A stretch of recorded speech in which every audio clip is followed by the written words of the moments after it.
Anastasia and the Ringing Cedars, Book 5. Who Are We? The font's going weird. Okay, just bear with me for a sec. I'm gonna just make sure I can sit up enough. And Chapter 1. Two Civilizations. We were always in a hurry to get somewhere or get something. There is hardly a single one of us who doesn't desire to lead a happy life, find love, and establish a family. But how many of us will actually achieve our desire? What determines our satisfaction or dissatisfaction with life? What determines our success or failure? What constitutes the meaning of life for each and every man, and for all mankind on the whole? What kind of future awaits us? These questions have been around a long time, but nobody has managed to come up with an intelligible answer. But I wonder, what kind of country will we be living in 5 or 10 years from now? When was this book published? 97? Or 98? What kind of world are we leaving to our children? We really don't know, and let's face it, none of us can even picture our own future because we are always hurrying off somewhere. But to where? Strange, but true. The first clear glimpse I ever had about the future of our country came not from statisticians or politicians, but from Anastasia, a recluse living in the wilds of the Taiga. And not only did she present a picture of a marvelous future, but showed step by step its feasibility, even for our generation, a design, in fact, for the development of the whole country. It was while I was on my way from Anastasia's glade to the river that this firm conviction, for some reason, came to my thought. Her plan is capable of changing so much in this world of ours. When we consider that everything her thought conceptualizes inevitably turns into real-life embodiment, we see we are already living in a country with only a splendid future ahead of it. As I walked along, I thought about what Anastasia had said about our country's splendid future, which might even come about in our generation's lifetime. It will be a country without regional conflicts, criminal gangs, and diseases, a country without poverty. And while I didn't understand all the thoughts she came out with, there wasn't a single thing she said this time that I felt like doubting. On the contrary, I felt as though I wanted to show everyone how right she was. I firmly resolved to do everything within my power to bring her plan to fruition. On the surface it seemed simple enough. Each family should be allotted a hectare, of which for lifetime use, whereon to set up its own kin's domain, its own piece of the motherland. But my thought was immersed in the details of this plan. They were utterly simple in themselves, and yet at the same time utterly incredible. Amazing! It isn't an agricultural scientist, but a reclusive woman from the Taiga that has shown that with the right planning arrangement on a plot of land, it can take just a few short years to dispense with the need of fertilization. Not only that, but even soil that isn't terribly fertile will be significantly improved. As a basic example, Anastasia referred to the situation of the Taiga. The Taiga has been around for thousands of years, and everything grows in it, even though it has never been fertilized. Anastasia says that all the things growing in the earth constitute the materialized thoughts of God, and that He has arranged everything so that man has no need to worry about difficulties in finding food. One needs only to try to understand the Creator's thought and create splendid things together with Him. Oh, I like that. I can cite an example of my own. The island of Cyprus, which I have visited, has a very rocky soil, but the ground wasn't always this way. Centuries ago, the island was home to some splendid cedar forests and orchids, and its many rivers were filled with the purest spring water. The whole island was like an earthly paradise. Then the Roman legends invaded. Sorry, I got distracted by a message. Now, where am I? Then the Roman legions invaded the island and began to cut down the cedar to build their ships. Whole groves were felled. Today, the larger part of the island is covered with stunted growth. The grass looks burnt even in the springtime. Summer rains are a rarity, and there is not enough fresh water. The residents have had to import fertile soil to the barge load to be able to grow something at all. So the upshot is, not only has man failed to improve what has been created on the island, but has barbarous interference has actually made things worse. In outlining her plan, Anastasia said that it was essential to plant a family tree, and that people should not be buried in a cemetery, but right there in the beautiful terrain they themselves have nurtured. No headstone of any kind need be placed on the grave. It is a man's living creation, not something dead, that will serve as a memorial for his relations. And not only that, but his soul will be able to take on a material embodiment again in this earthly garden of paradise. People buried in a cemetery cannot end up in paradise. Their souls cannot be embodied in matter as long as there are relatives and friends around thinking about their death. Headstones are monuments to death. Funeral rites were thought up by the dark forces for the purpose of confining, at least temporarily, the human soul.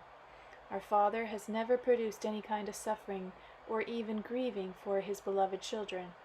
All God's creations are eternal, self-sufficient, self-reproducing. Everything living on the earth, from the outwardly simple blade of grass to man, is a self-constituted, harmonious, and eternal whole. Here, too, I think she is right. Just look at how things have turned out. Today, scientists tell us that humans' thought is material. Humans' thought is material. But if that's the case, it means that the deceased person's relatives, in thinking of him as dead, thereby keep on holding him in a deadened state, which torments his soul. Anastasia maintains that man, or more precisely man's soul, can live forever. It has the capacity to constantly re-embody itself anew, but only under certain conditions.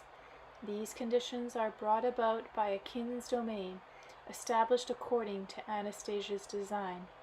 I am simply a believer in this design. As to proving or disproving her claims about life and death, I'll leave that to esoteric scholars who are no doubt more qualified for the task.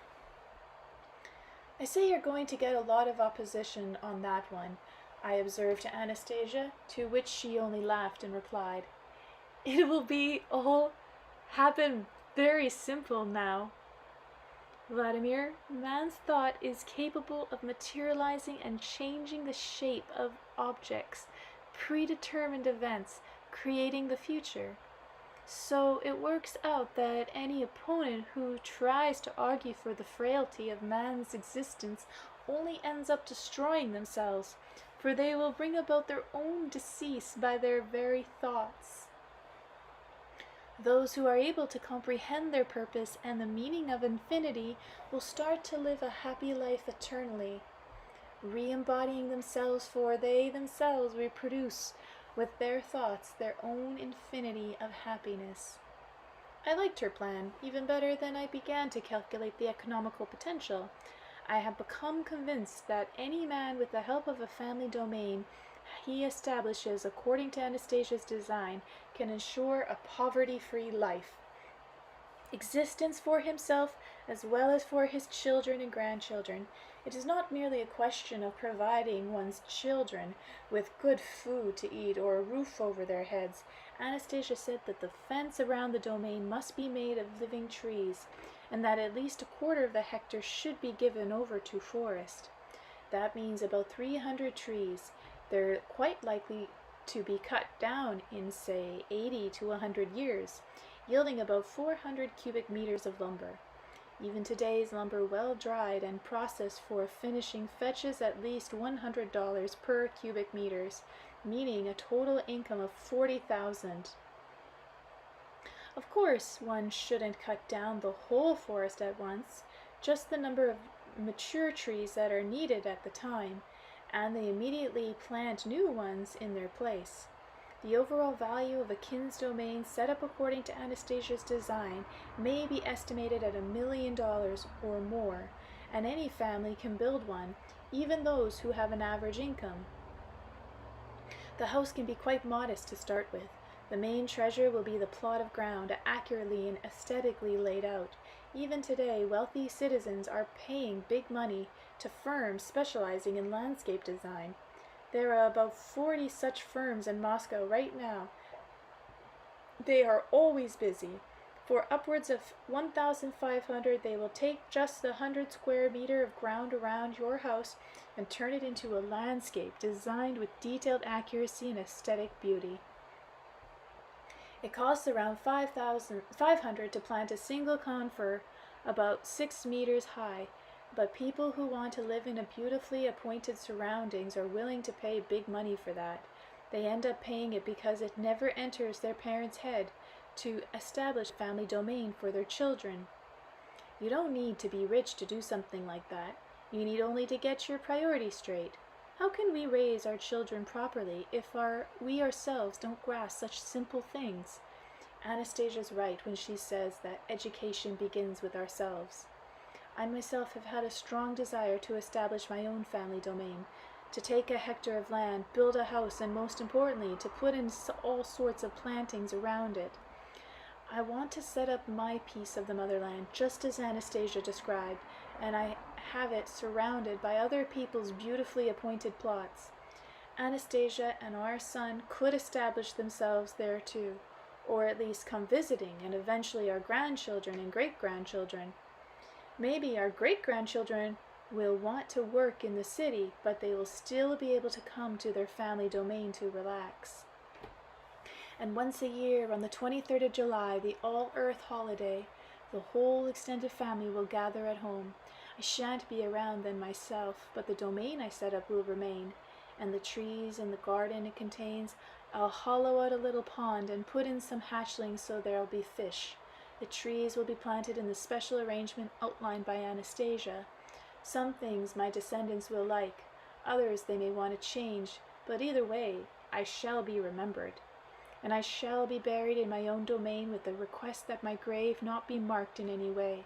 I don't want anyone putting on a show of grief or making a sad face over it. In fact, I don't want there to be any grieving at all. I don't want a headstone with an inscription, just fresh grass and bushes growing over the body. Maybe some sort of berries too, which will be useful to my descendants. What's the point in a grave marker? There isn't any, only grief. I don't want people coming to my domain to remember me with sadness, but with joy. Yeah, they'll see how I've set things up and arranged all the plantings.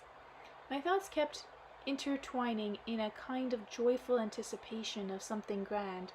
I'd better begin as quickly as possible, somehow start the ball rolling. I've got to get back to the city quicker, but it'll still be another 10 kilometers just to get through this forest. If only I could get through it sooner. And all at once, out of the blue, statistics on Russia's forest lands floated to the surface of my memory. I didn't remember all the figures, but here's what I saw one time in a statistical report.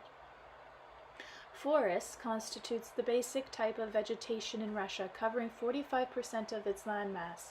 Russia has the most extensive forest reserves in the world, amounting to 886.5 million hectares in 1993, when a timber volume of 80.7 billion. This means Russia holds 21.7% and 25.9% respectively of the world's forest and timber resources. The higher figure of timber reflects the fact that in terms of its wealth of mature and productive forests, Russia is way above the world's average. Forests play a huge role both in the gas balance, in the atmosphere, and in regulating climate on our planet. According to B.N. Moskiv's calculations, the gas balance of Russia's forest is 1,789 million tons of carbon dioxide and 1,299 million tons of oxygen. Annual carbon deposit in Russia's forests amount to 600 million tons. These huge volumes of gas exchanges significant contributions to the stabilization of the gas composition and climate of the whole planet. Just look at what's happening. I've heard it said some kind of special mission lies ahead for Russia, but that's not in the future. It's already unfolding. Just think, people all over the planet, to a greater or lesser extent, it isn't important, are breathing Russia's air. They're breathing the oxygen produced by the very forest I'm walking through right now.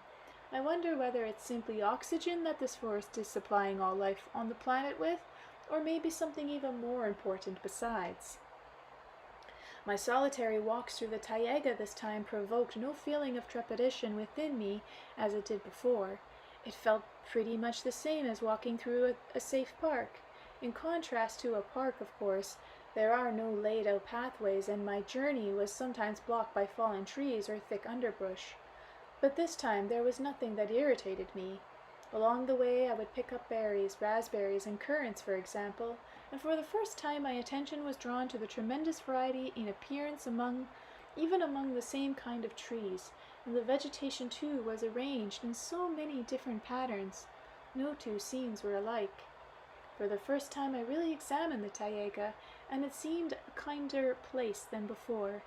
No doubt this impression was due in part to the awareness that it was right here in the taiga that my very own son was born, and was now living.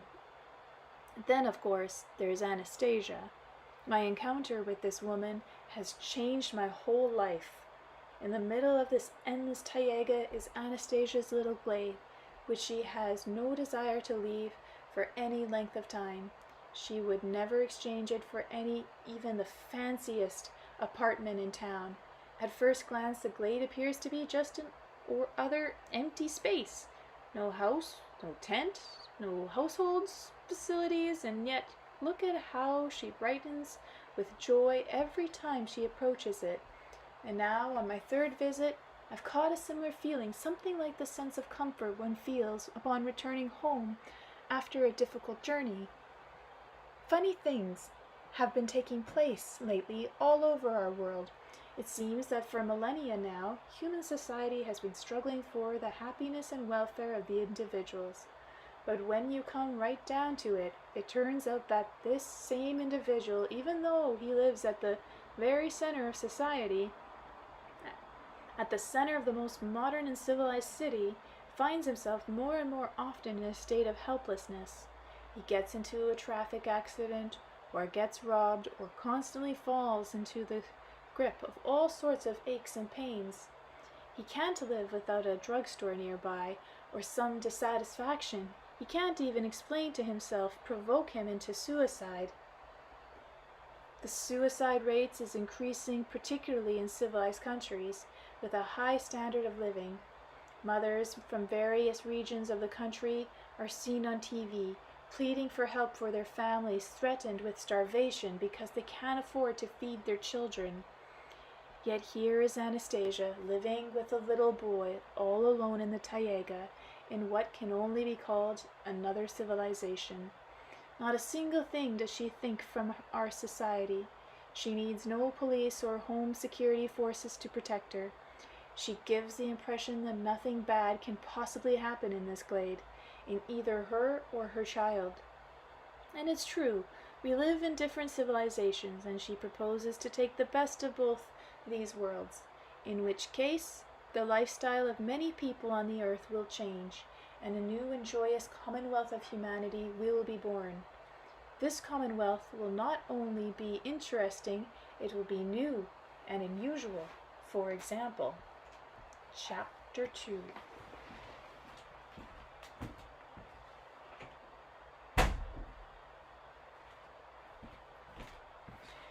Chapter 2, Take a Taste of the Universe.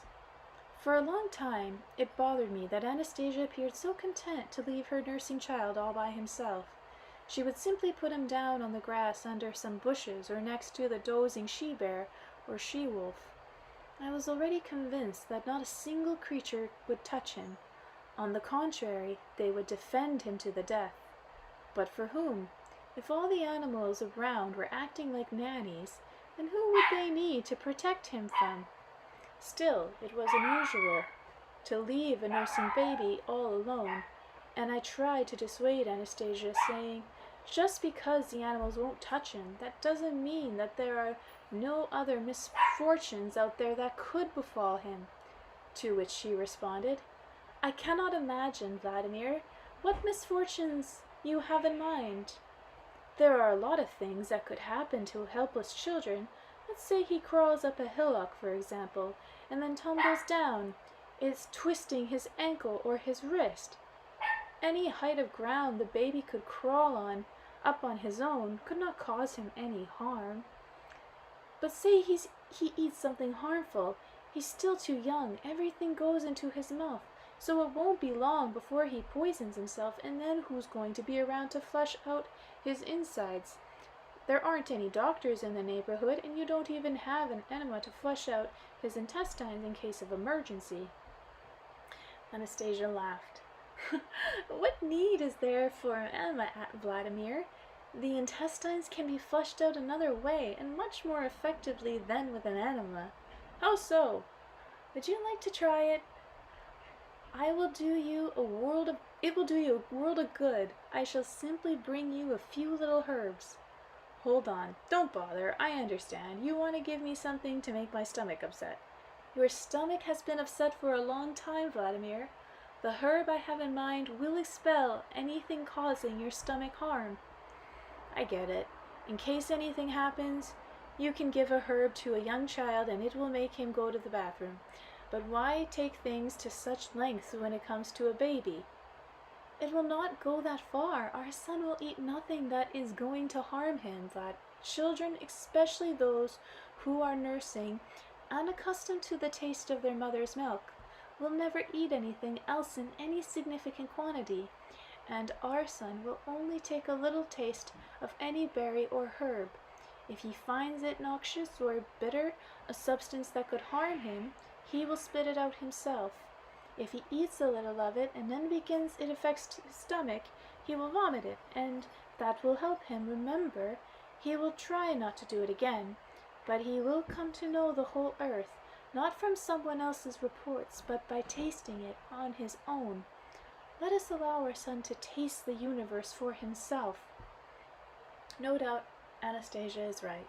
It is true, nothing bad has happened to the little one so far, not even once. Besides, I noticed a particularly interesting phenomenon. The creature around her glade themselves train or teach their young how to interact with man. I used to think Anastasia was the one that did this, but later I became convinced that is not something she wastes her time on. This is what I saw on one occasion. We were sitting in the sun at the edge of the glade. Anastasia had just finished nursing our son, and he was blissfully lying in her arms. Initially he seemed to be having a nap or just dozing, but then all at once his little hand began touching Anastasia's hair, and he broke into a smile. Anastasia looked at our son and smiled back, whispering something in his ear with her tender voice. I saw the she-wolf come out into the glade with her brood, 4 cubs still quite young. The wolf came over to us and stopped about 10 meters away and lay down on the ground. The cubs, trailing along behind her, quickly began nuzzling up to her belly. Upon seeing the wolf and her cubs laying there, Anastasia rose from the ground, babe in arm, and went over to her. She squatted down about 2 meters away and began inspecting the wolf's brood, her face all smiles, and saying, "Oh, what beauties our clever wolf has born! One of them will most certainly be a leader, while this little one is the spitting image of her mama. She'll be a joy to her mama and a worthy inheritor to carry on the family line." The mother wolf seemed to be dozing, her languishing eyes closed tight, either with drowsiness or from the soft caresses of Anastasia's voice. The cubs turned away from their mother's belly and began looking at Anastasia. One of them, still unsure of his step, began making his way over to her. The mother, who was just a second before had looked so drowsy, suddenly sprang up, seized the cub with her teeth, and dropped him back among the others. Then the same thing occurred on a second cub, then the third and the fourth, all trying to get closer to Anastasia. The inexperienced cubs continued their attempts, but the mother would not let them go until they finished their little adventure. Two of the cubs began tussling with each other. The other two sat meekly and kept a watchful eye on us. The baby in Anastasia's arms also noticed the wolf's family. He began watching them, and then his legs began kicking impatiently, and he uttered some kind of beckoning sound. Anastasia reached out her hand towards the wolves. Two of the cubs began heading with unsure step in the direction of the outstretched human hand. This time, however, the mother didn't try to stop them. On the contrary, she began nudging the other two cubs, who were still at play, in the same direction, and before long, all four were right at Anastasia's feet. There we go. One of them began nibbling on one of her fingers. A second got up on its hind legs and rested its forepaws on her arm, while the other two crawled over to her leg. Then the boy started to squirm in Anastasia's arms, evidently wanting to get closer to the cubs, whereupon Anastasia let him down on the ground and he started playing with them, oblivious to anything else. Anastasia went over to the mother wolf and, after giving her neck a gentle stroking, came back to me. I realized that the wolf had been trained never to disturb Anastasia without being invited, and would approach her only upon a predetermined gesture. Now she was teaching the same rule to her offspring. The wolf, no doubt, had been taught this by her own mother, who in turn had learnt it from her mother, and so on from generation to generation. All the creatures transmitted to their young the rules of interactions with man. A reverent and tactful interaction it must be. But who taught them that other kind of interaction, and how? To attack man. My exposure to the life of the Siberian taiga recluse raised a whole lot of different questions I could not have even imagined asking earlier. Anastasia has no intention of changing her reclusive lifestyle. But stop right there. When I think of Anastasia as a recluse, each time I associate the word recluse with someone who has isolated himself from society, from our contemporary information systems. But what is really going on? After each visit to her glade, I end up putting out a new book, a book that is discussed by all sorts of people, young and old, scientists and religious leaders. The way it turns out, it's not I who bring her information from our over-informed society, but it is she who offers me information that proves to be of great interest to our society. So then, who is the real recluse? Haven't we got caught up so much in the abundance, or more correctly, the seemingly abundance of information at our fingertips, that we have set ourselves apart, distanced ourselves from the true source of information? It's simply amazing when you think about it, what's really going on. Anastasia's remote taiga glade serves as real information center, like a launch pad propelling us into the other dimensions of our existence. Then who am I? Who are we? And who is Anastasia? In any case, perhaps it isn't all that important. Something else is much more important, namely her latest saying concerning the possibility of transforming the life of any individual man for the better, or for that matter any country or even human society as a whole. And this is effective through changing the living conditions of an individual. It's all incredibly simple. Just give a man at least 1 hectare of land, and she goes on to explain what to do with the land, and then, incredible how simple it is, and man will always be surrounded by the energy of love. Those in material relationships will love their spouse. Their children will be happy. Many diseases will be eradicated. Wars and catastrophes will cease. Man will draw closer to God. She is, in fact, proposed the construction of a whole lot of blades similar to her own in the proximity of major cities. But this doesn't mean she rejects making use of our civilization's achievements. Let what is negative be present into service on behalf of good, she says, and I have come to believe in her plan. I believe in that splendid turn of events that is to come, about as a result of implementing her ideas in our lives, and a lot of them seem so logical to me. All we have to do is go over everything, think everything through in the right order. We have to adopt her proposal to each location. I was especially struck by Anastasia's idea regarding land and its development. I could hardly wait to get home and see what scientists have to say about similar communities. Does anything along these lines exist anywhere in the world? I wanted to see if I could start by designing a new community in all its detail, and then start building it through the concreting efforts of those desiring to participate in its construction.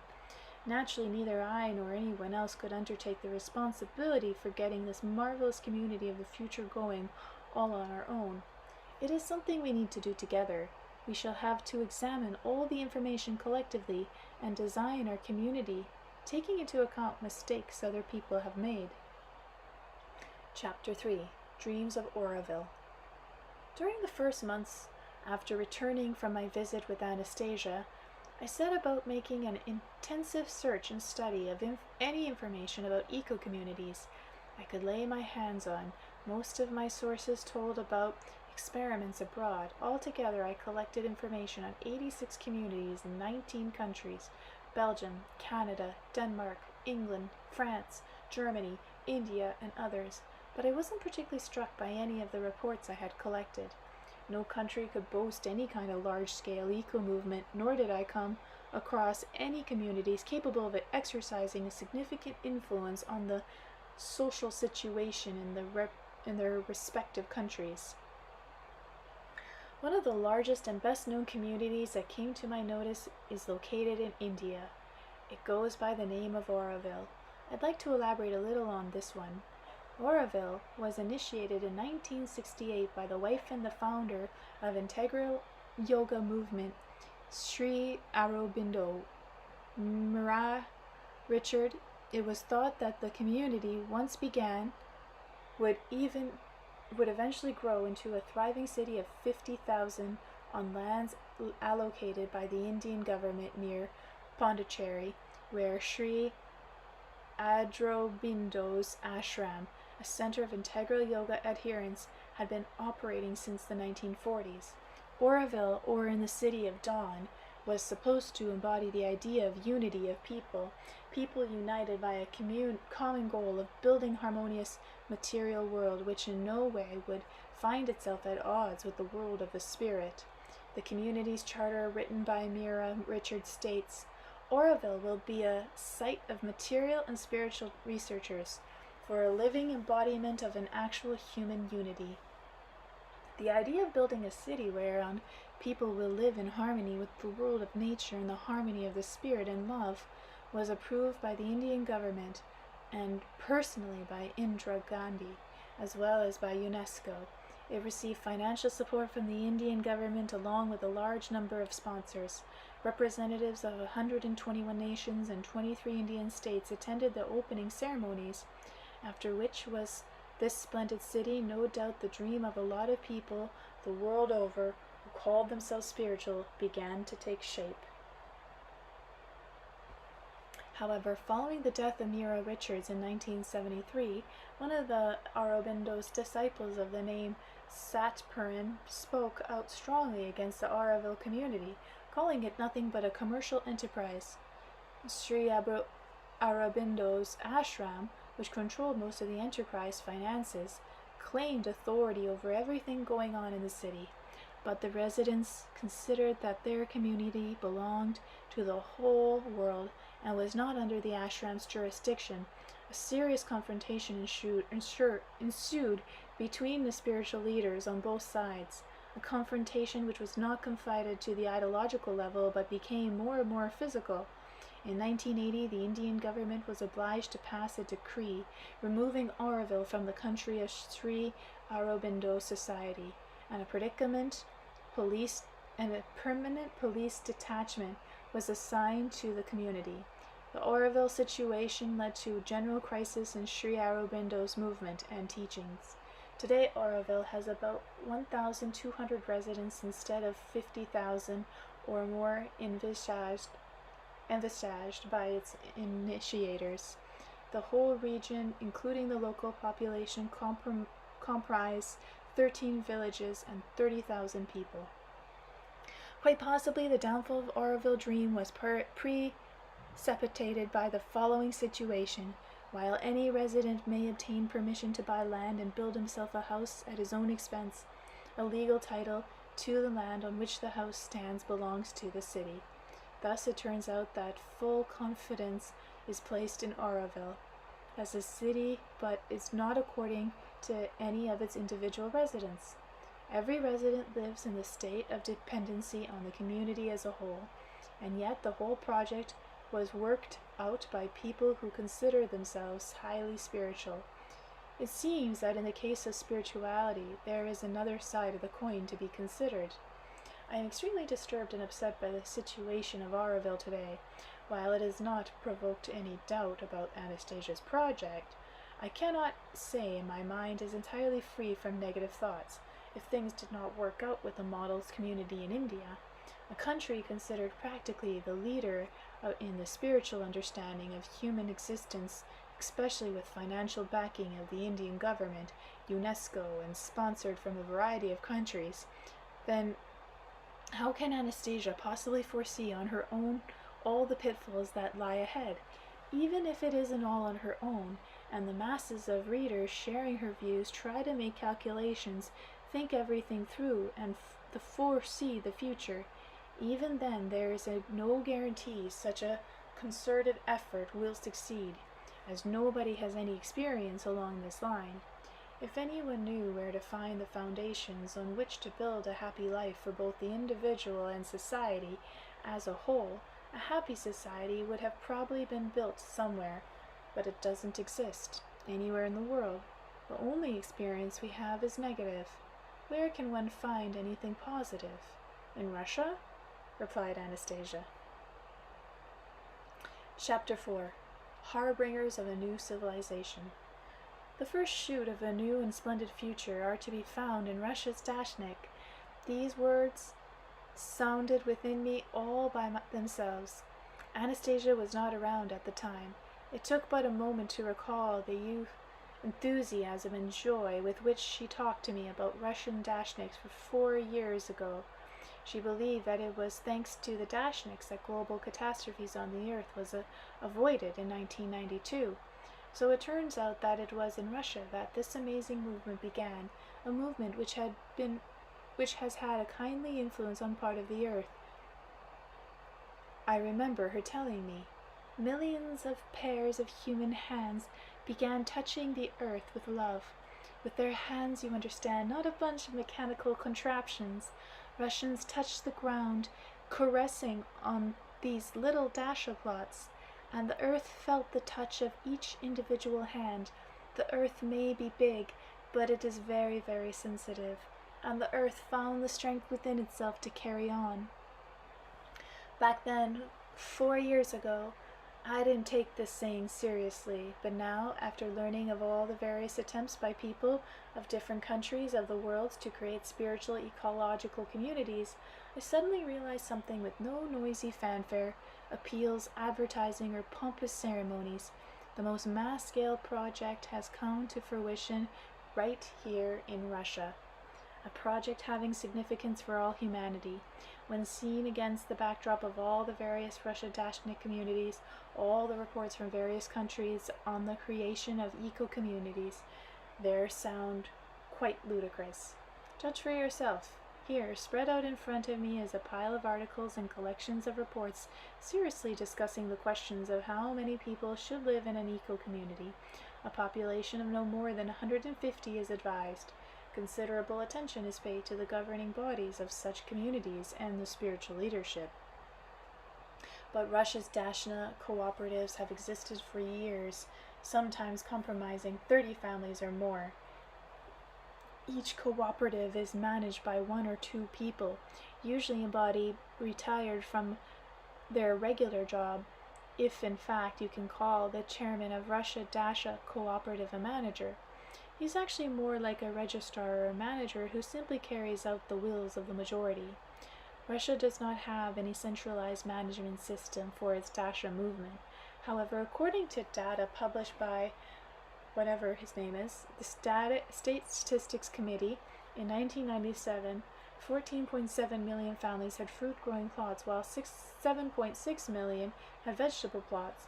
The overall land area cultivated by these families amount to 1,821,821,000 hectares.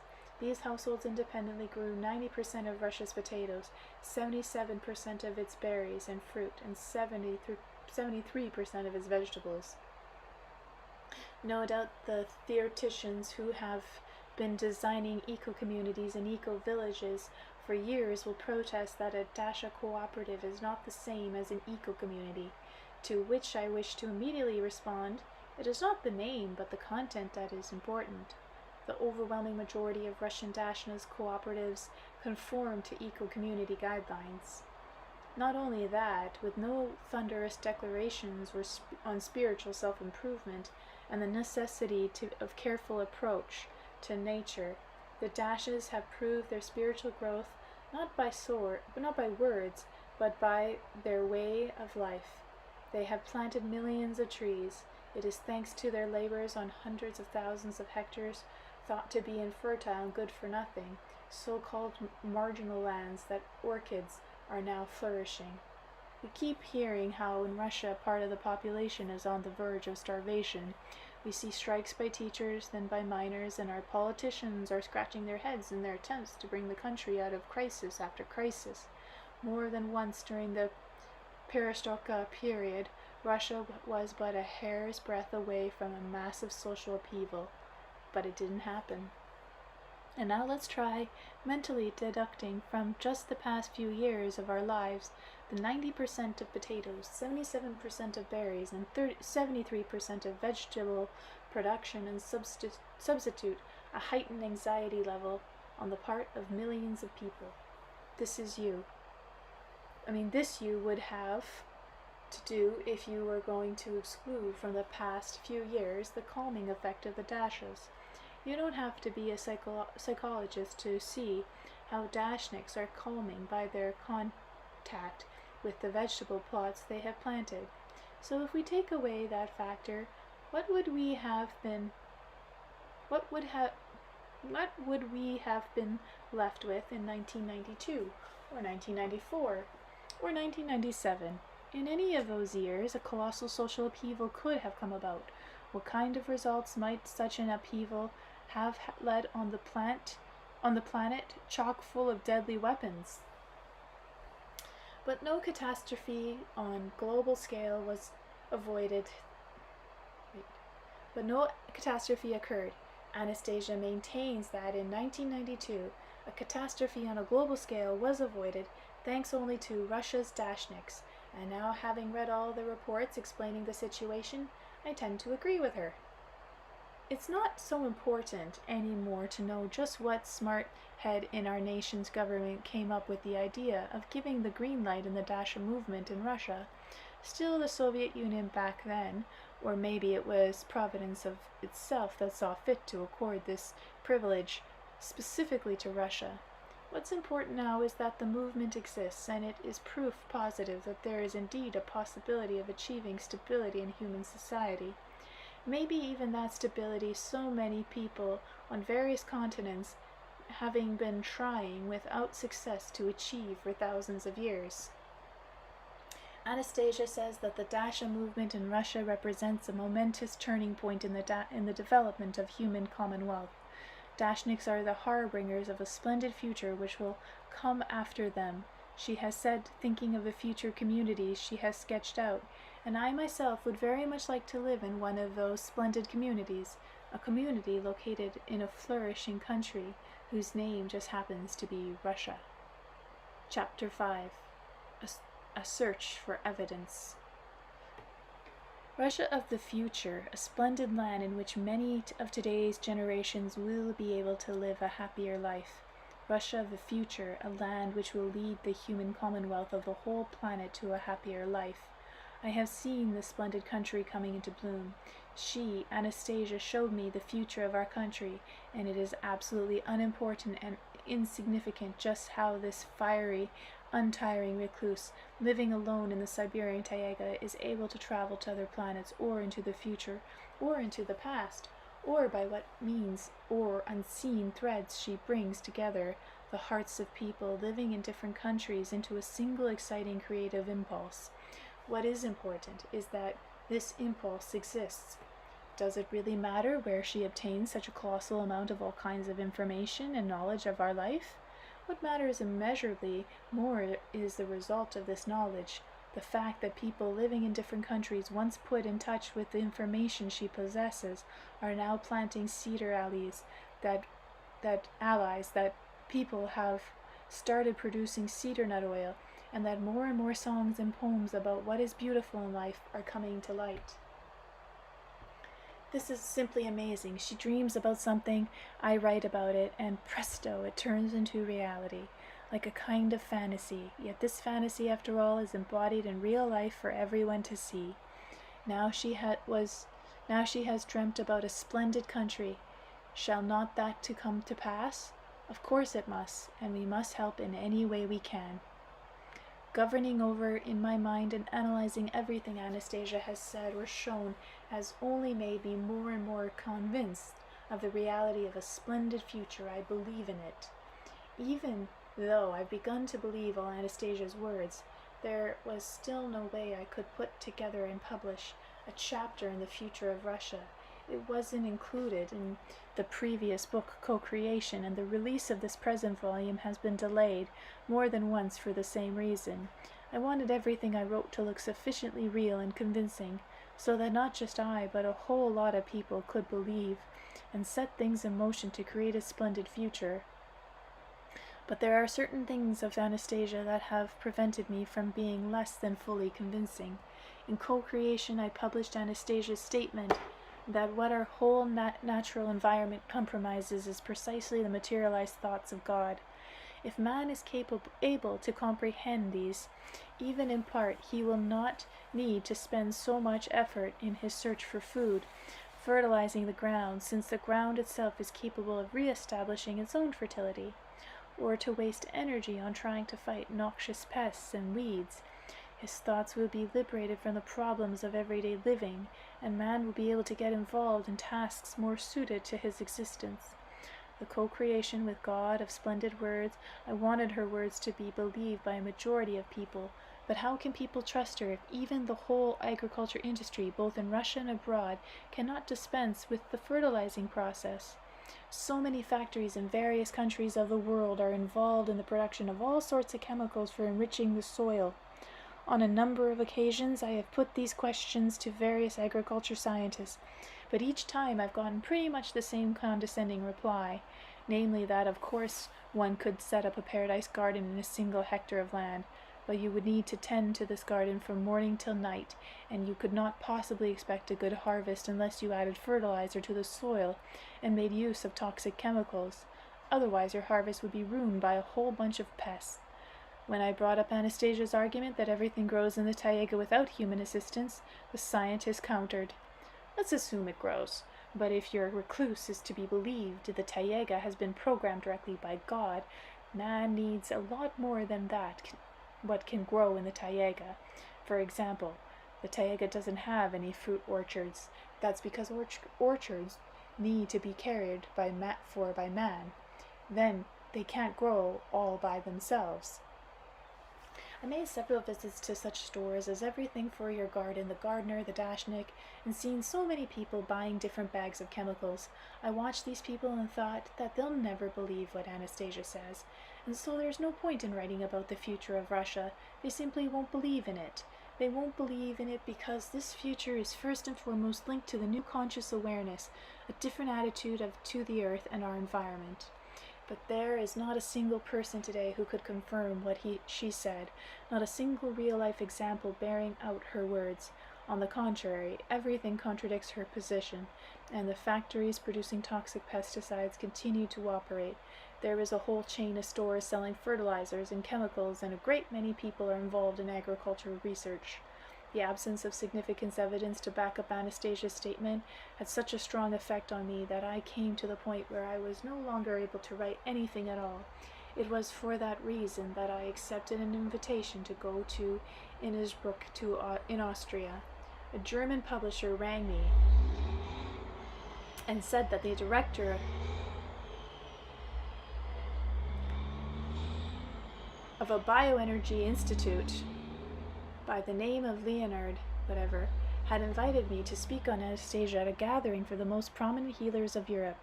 The institute would pay my travel and lodging expenses, and was prepared to pay me 1,000 marks for every hour I spoke. I didn't go on account of the money, but in search of convincing arguments that a lot of people could understand, either for or against Anastasia's plan, her affirmations about the future of Russia. This doctor who invited me to speak to the healers was himself a professional doctor and a prominent healer, as his father and grandfather had been before him. His grandfather had treated the Japanese imperial family and many other highly placed dignitaries. His personal domains, apart from the institute building, included several small, cozy hotels where a great number of patients coming from European countries stayed, along with a restaurant, a park, and some other buildings in the city center.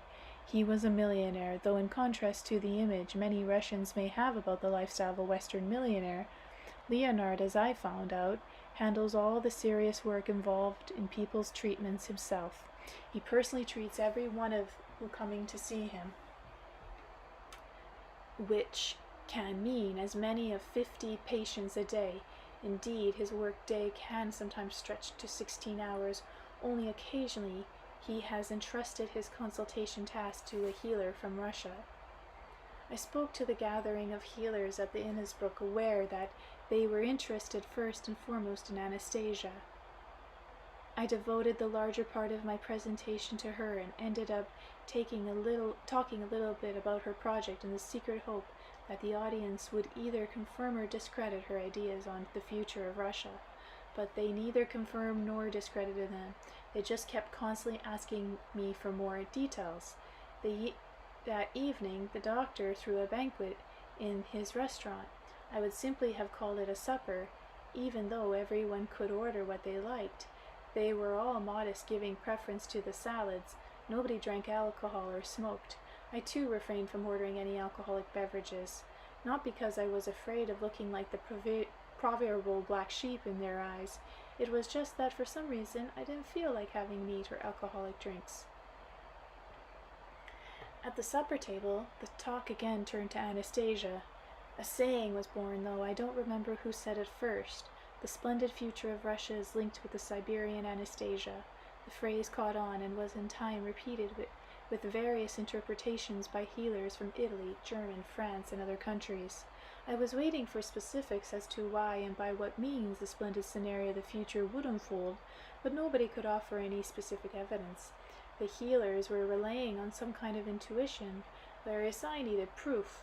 Can the earth feed man without a special effort on his part, simply by virtue of man correctly understanding the thought of a God whom nobody could see? After returning to Russia, I recalled the words of the European healers and continued my search for concrete evidence, for which I was prepared to travel anywhere, but I didn't have to travel very far. An extraordinary coincidence, deliberately set up by someone, not only offered theoretical evidence, but proved to be real and living confirmation of Anastasia's words. It happened this way.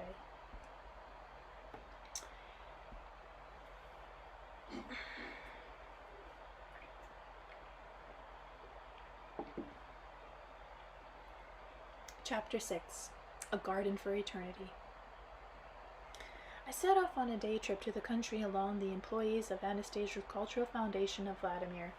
We stopped by the picturesque store of a small pond, picturesque store of a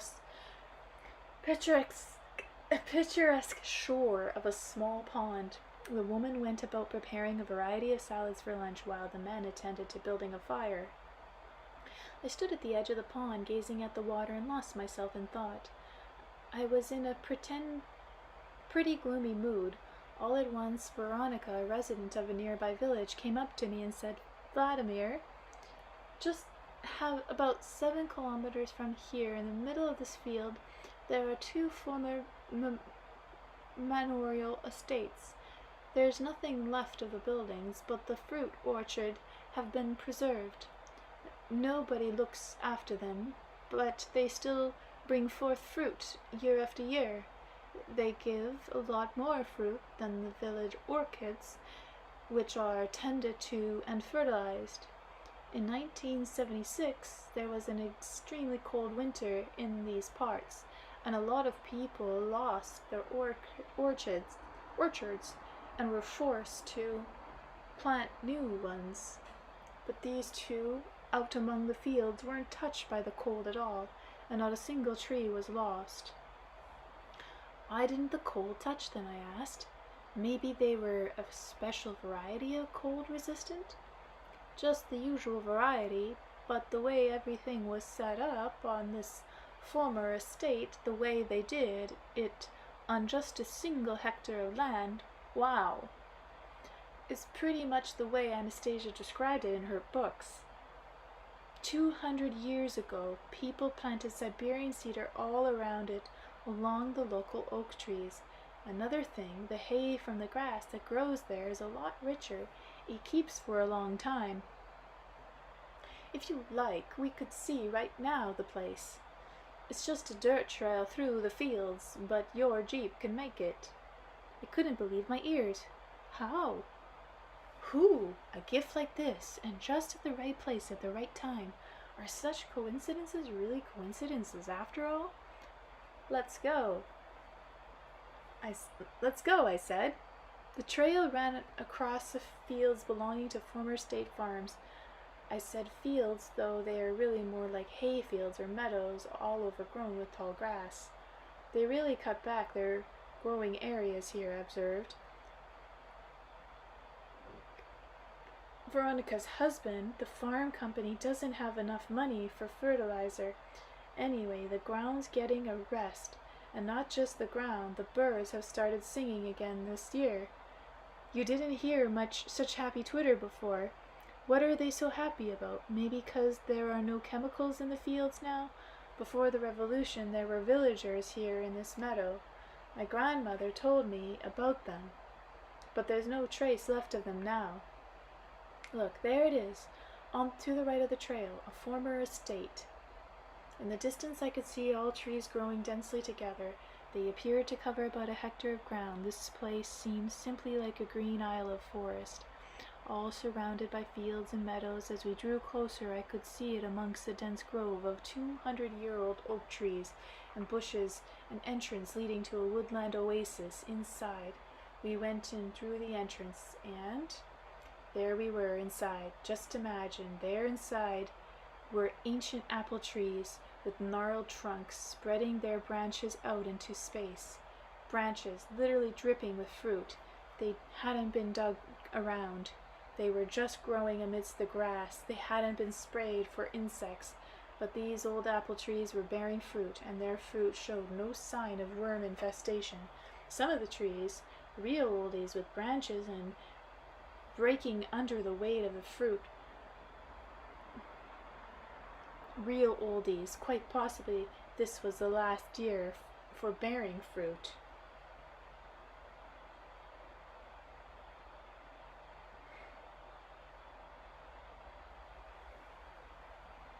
They will soon die off, but alongside each ancient trees you could already see shoots of a new tree breaking through the soil. The thought actually came to me that these trees probably wouldn't die, at least not until they saw the fresh and healthy shoots coming from their seeds. I walked along the orchard, took a taste of the fruit, wandered among the oak trees growing all around, and it seemed as though I could discern the actual thought of the man who had created this splendid oasis. It was as though I could hear him thinking. Right here around the orchard, I could put on an oak grove. It will protect the orchard from the winter cold, as well as from summer heat and dry years. Birds will make their nests in tall trees and stop the caterpillars from taking over. I'll plant a shady oak alley by the shore of the pond. When the trees grow up, their tops will come together, giving shade to the precious, spacious alley below. I don't know what this word is, alley. And all at once a kind of vague thought made my blood course faster through my veins. What was it demanding of me, this thought? And then it came in a flash, of course, Anastasia. Naturally, you were right when you said that we could feel God in coming into contact with his creations and in continuing his creations, not by wild antics jumping up and down in now-fangled rituals, but by directly turning to him, his thoughts.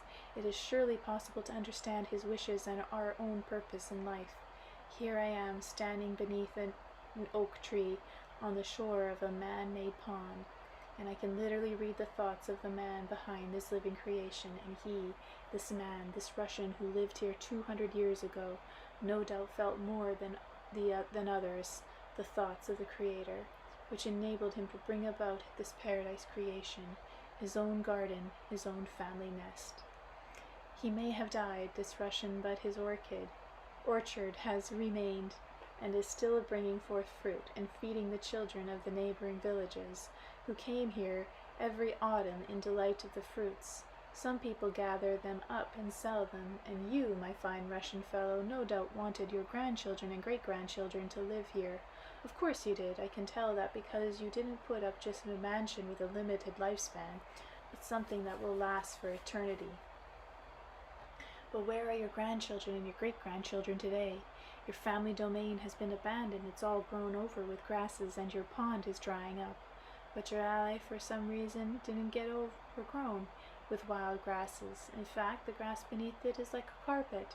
Your corner of paradise, which you created, your family domain, is no doubt still awaiting the return of your descendants.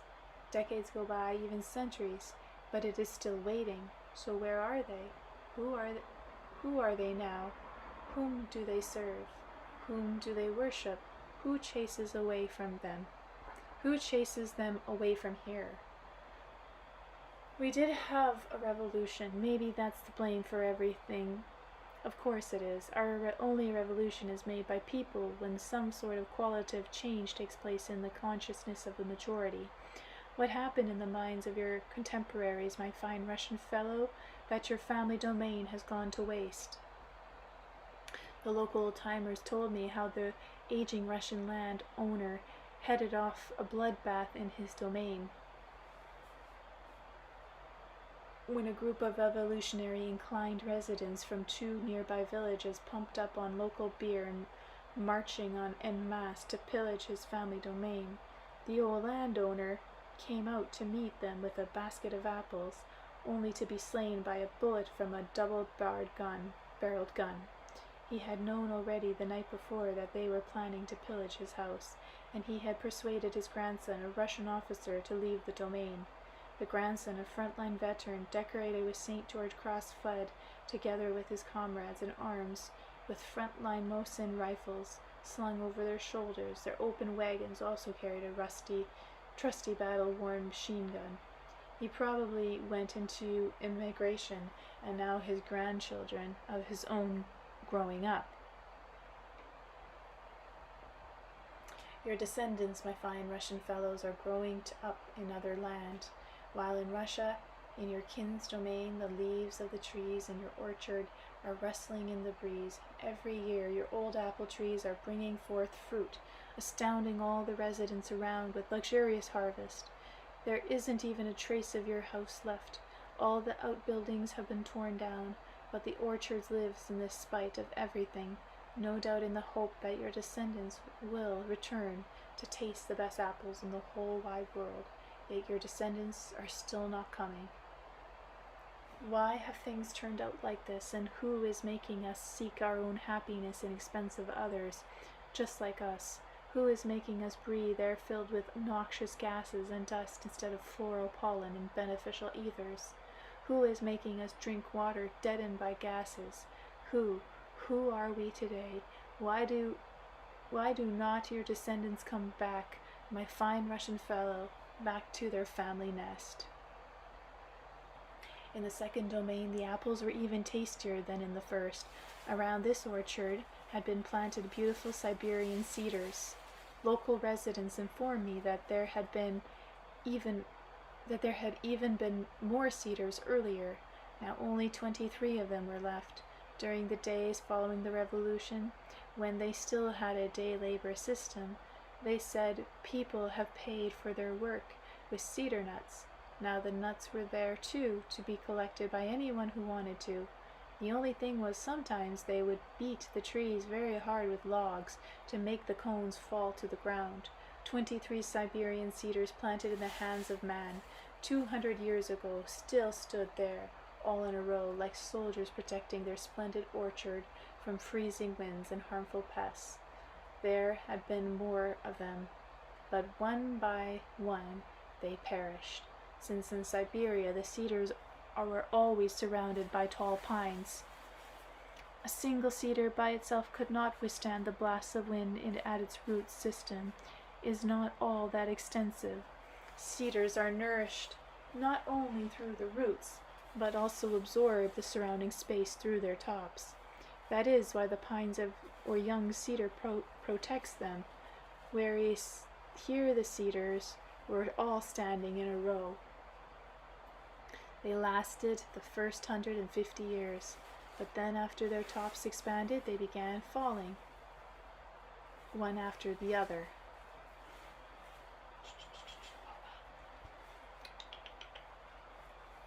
For the past 50 years, nobody thought of planting pines or birch beside them, and so the cedars were left to defend the orchard, standing up against the angry winds all on their own.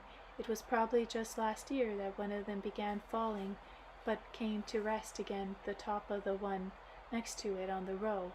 I looked at the sharply leaning tree trunks, whose top was intertwined with that of its neighbor. Their branches had grown together, and the falling tree was still living. Both trees were green and bearing seed. There were only 23 left. They are still standing there, supporting each other, bearing seed and protecting the orchard. Oh, you Siberics, hang in here, just a little longer, please. I'm going to write about you. Oh, Anastasia, Anastasia, you taught me how to write a book, but why didn't you teach me to write words that would be understandable to a lot of people right off the bat? To a whole lot of people. Why can't I manage to write in any understandable way for a great many people? Why does my thoughts get confused? Why do the cedars fall, and people only look at them and not do anything? Not far from these former domains, which have preserved right up to our day their splendid orchards and shady alleys, are located several villages. The sight of these villages spoils the whole surrounding landscape. If you look at them from afar, you get the impression that some sort of worm ran amok, laid everything waste and dug up the flower-covered meadows. Slums full of great village houses, farm buildings thrown together out of various rotting material, dirt from roads broken down under the wheels of lorries and tractors all contribute to this impression. I asked the local residents whether they had been to orchards laid out among the cedars and oak tree. Many had been there, tasted the apples. Young people were accustomed to going to the place for picnics. It's lovely there, was chorused by young and old alike. But when I asked why nobody had tried to set up their own homestead in the same image and likeness, I got pretty much the same answer each time. We don't have that kind of money. The landowners who created this beauty had. Older residents said that the cedar saplings had been brought here by landowners directly from Siberia. When I asked how much it costs just to take a cedar nut from one of its trees to plant it in the ground, I got strained silence in reply. Which brings me to the thought that it is not the lack of opportunity or financial means, but our own inner coding that is somehow to blame for all our woes. Nowadays, people with money are putting up a lot of fancy houses in the country. The land around these houses has been either dug up or buried in asphalt. In 20 or 30 years, these houses are going to be in need of repair. They won't look like new anymore, and their children won't need this old derelict. They won't be needing a family domain, motherland like that, and so they'll go off to find themselves a new one. But they'll be taking with them this same mysterious coding they got from their parents, repeating their life as temporary caretakers on the land instead of creating something for eternity. Who will be able to remove it, and how? This mysterious coding of hopelessness. Perhaps what Anastasia has said and shown about the future of Russia will somehow help in this regard, and just totally the doubts of the skeptics. I have put in the inside covers of this book photographs of these amazing Russian orchards spreading out their fruit-laden branches to the Russia of the future.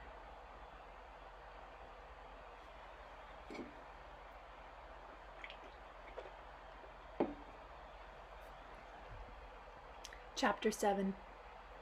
Anastasia's Russia.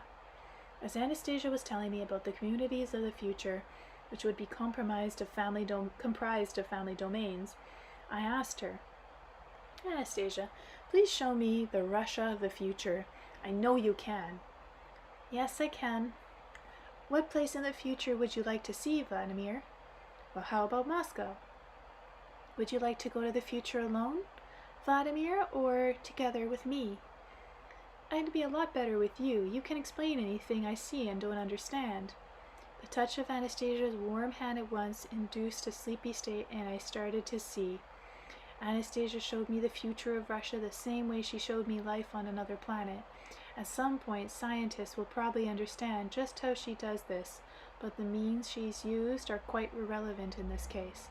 In my view, the most important thing is information about what scientific actions will enable us to bring about this splendid future. The Moscow yet to come was nothing like I had imagined.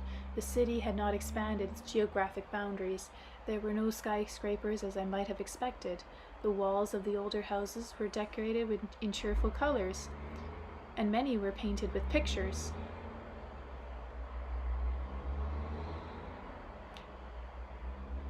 Landscapes and flowers. I later found out that this was the work of foreigners. First they covered the walls with some kind of plaster, then artists, also from abroad, added the ornamentation. Intertwining vines hung down the roofs of many of the houses, their leaves rustling in the wind as though greeting the passer-by. Almost all the streets and avenues in the capital were planted with trees and flowers. Right down the middle of the Kailin Avenue, or the New Arabet as it is called, stretched a green boulevard about 4 meters wide. Concrete curbs rose about half a meter above the pavement, enclosing earth beds from which sprouted grass and wild flowers, interspersed as brief intervals with various kinds of tree, rowan with their clusters of red berries, birch, poplars, currants, and raspberry bushes, with a host of other plants such as one might find in a natural forest.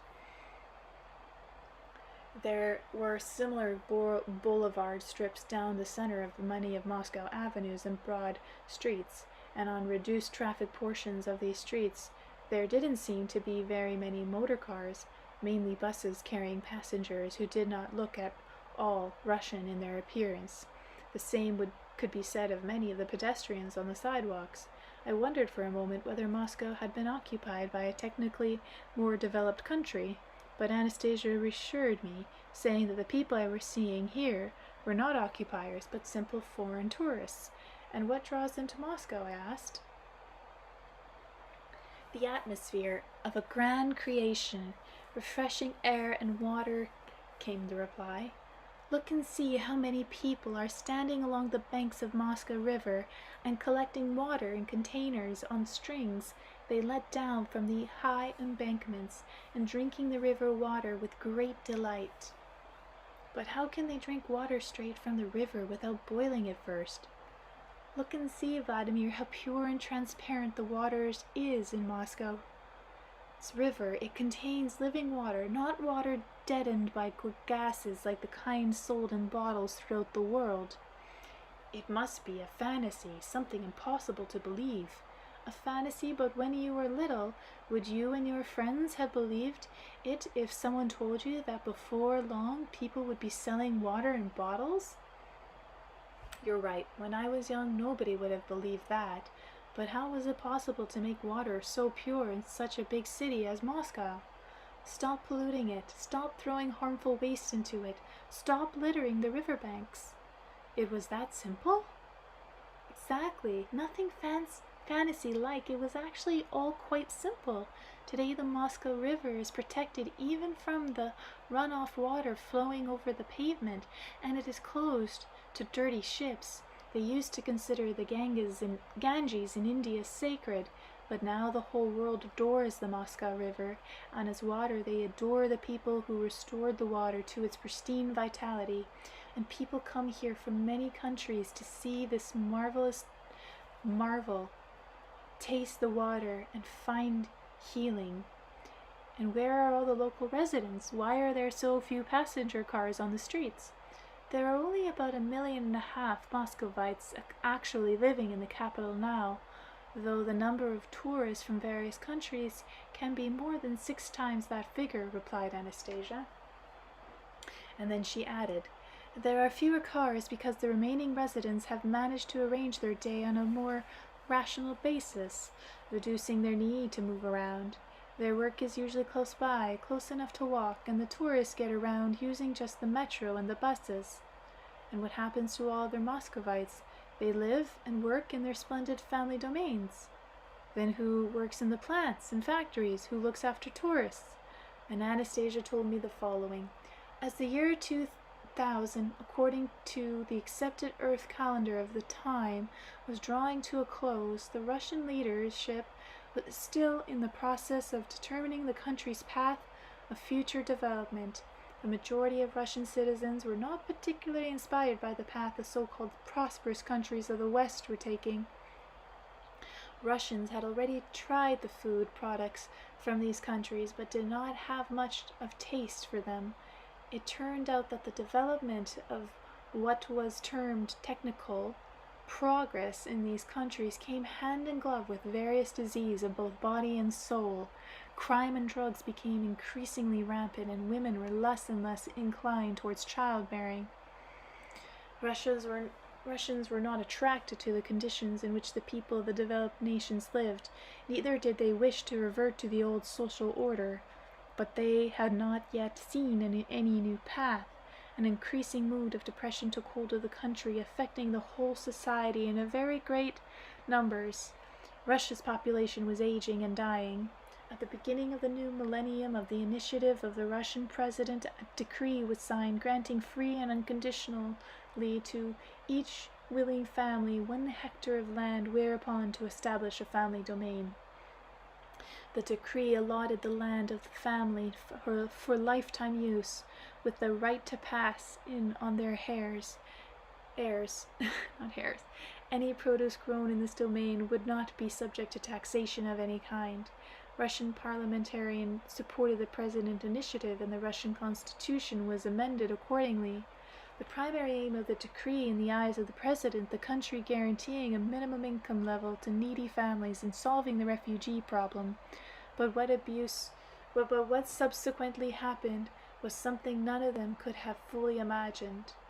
When the first allocation of land was made for organizing a community numbering more than 200 families, the plots of land in question were taken up not just by the needy, the unemployed, or poverty-stricken refugees, but primarily by middle-income families and wealthy entrepreneurs who had read your books, Vladimir. They had been anticipating this turn of events, and they were not just idly waiting for it. Many of them had already been growing their own family trees in their apartments, from seeds planted in clay pots, and the mighty cedars and oaks of the future were already sprouting their first little shoots. It was these entrepreneurs who initiated the financial plans for the community and the infrastructure, facilitating a convenient lifestyle, as you wrote in your book, Co-Creation. These plans provided for a store, a medical clinic, a school, a club, roads, and a lot else besides. In fact, entrepreneurs made up about half the number of people who expressed their desire to rearrange their life and daily routine, to give the first of the new communities. They all had their businesses, their own sources of income. For the actual construction work and setting up their plot of land, they required a labor force. The ideal solution, they discovered, was to hire the neighbors from among the needy families as construction and landscape workers. That way, some of these families got jobs right away, which gave them the wherewithal to finance their own construction projects.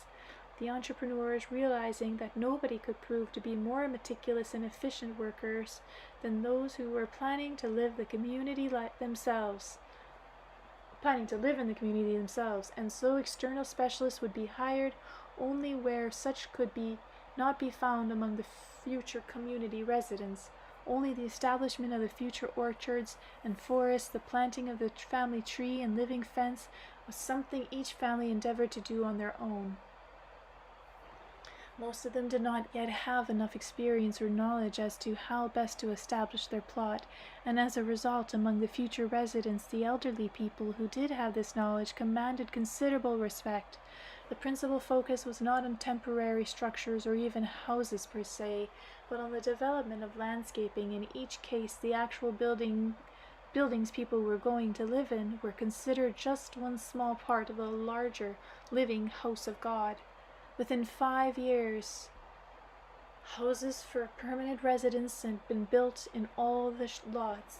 They were quite varied in size and architecture style, but it was soon evident that the greatest treasure of each domain was by no means the size of a house. The greatest treasure lay elsewhere, and it was not long before it took form and outlined in the splendid landscape elements of each plot in particular, as well as the community as a whole. The oaks and cedars planted in each plot were still very young, and each plot was surrounded by a living fence, which was only starting to grow. But with each new sapling, apple and cherry trees, even though still quite small, calmed stridently into bloom in the young orchard, along with grass and flower beds that were doing their best to resemble a splendid living carpet. The spring air was filled with delightful aroma and floral pollen. The air became truly invigorating, and every woman living in this new community had a desire to bear children. This happened not only in young families, but even people considered elderly suddenly began to bear children. People felt that even if they themselves did not live to see the splendid piece of their motherland their hands had created, they wanted their children to. They wanted their children to delight in the sight and continue to co-create begun by their parents. At the beginning of the new millennium, in each plot, all living shoots represented the first shoots of a splendid, happy future. For the whole earth, the people that established for centuries to come the first family domains had still not completely felt the significance of what they had done. They simply began looking more joyful at the world around them. They were still not consciously aware of the great joy their actions were bringing to their heavenly Father. The Father was sending tears of joy and tenderness upon the earth amidst the drops of the falling rain, and he smiled with the sunshine and was endeavoring to use the little branches of young trees to give a secret caress to his children who had suddenly become aware of eternity and had come back to him. The Russian press began writing about the new community, and many people wanted to see this splendid phenomenon for themselves, so that they could create one of their own like it, perhaps even create a better one.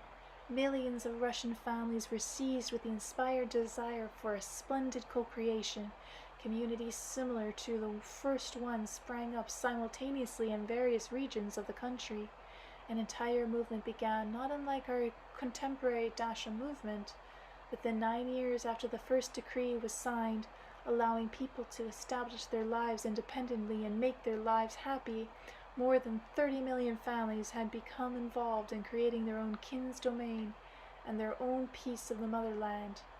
They have been cultivating their splendid plots of ground using the process living everlasting material created by God, and by doing so, they were creating together with Him. Each of these families turned their hectare of land, provided for their lifetime use, into a little corner of paradise. Against the backdrop of the vast spaces of Russian motherland, a single hectare seemed like a very small piece indeed, but there were many such pieces, and all of them together made up a vast motherland.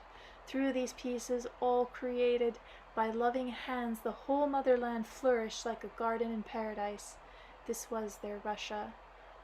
On each one of the hectares were planted both evergreens and deciduous trees.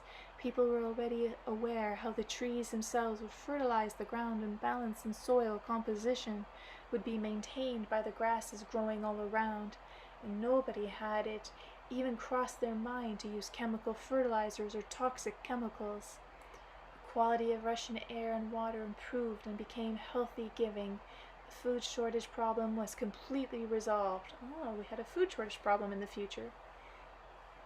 Each family was able, easily and without undue effort, not only to provide for themselves from what grew in their domain, but also to sell their surplus.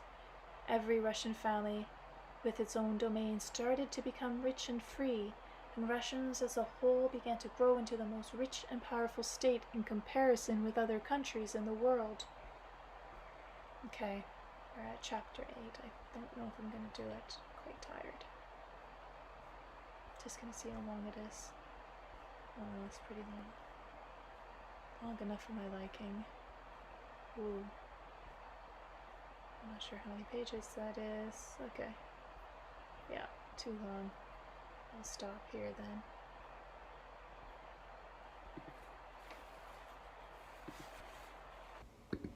Chapter 8. The Richest State. Hold on, Anastasia. I don't understand how the state as a whole suddenly got rich. You yourself said that the produce from family domains wasn't subject to any kind of tax. So what has made the state so rich? How can you possibly ask what? Think about it more carefully, Vladimir. You are an entrepreneur after all. Well, since I'm an entrepreneur, I happen to know that the state has always tried its hardest to squeeze just a little more tax out of every citizen, and here you tell me it's gone and axed 30 million families from the tax roll? The families, of course, could have got very rich, but at the same time, it should mean bankruptcy for the state. The state did not go bankrupt. First, unemployment was completely eliminated, since any man who found himself without a job in the industrial, commercial, or public sectors, as we know them today, was able to devote himself either fully or particularly to work, or, putting it more specifically, to co-creation in his own domain.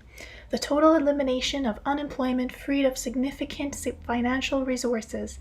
The abundant supply of food provided by the families with their own domains scarce the state from any kind of expenditure on agriculture production.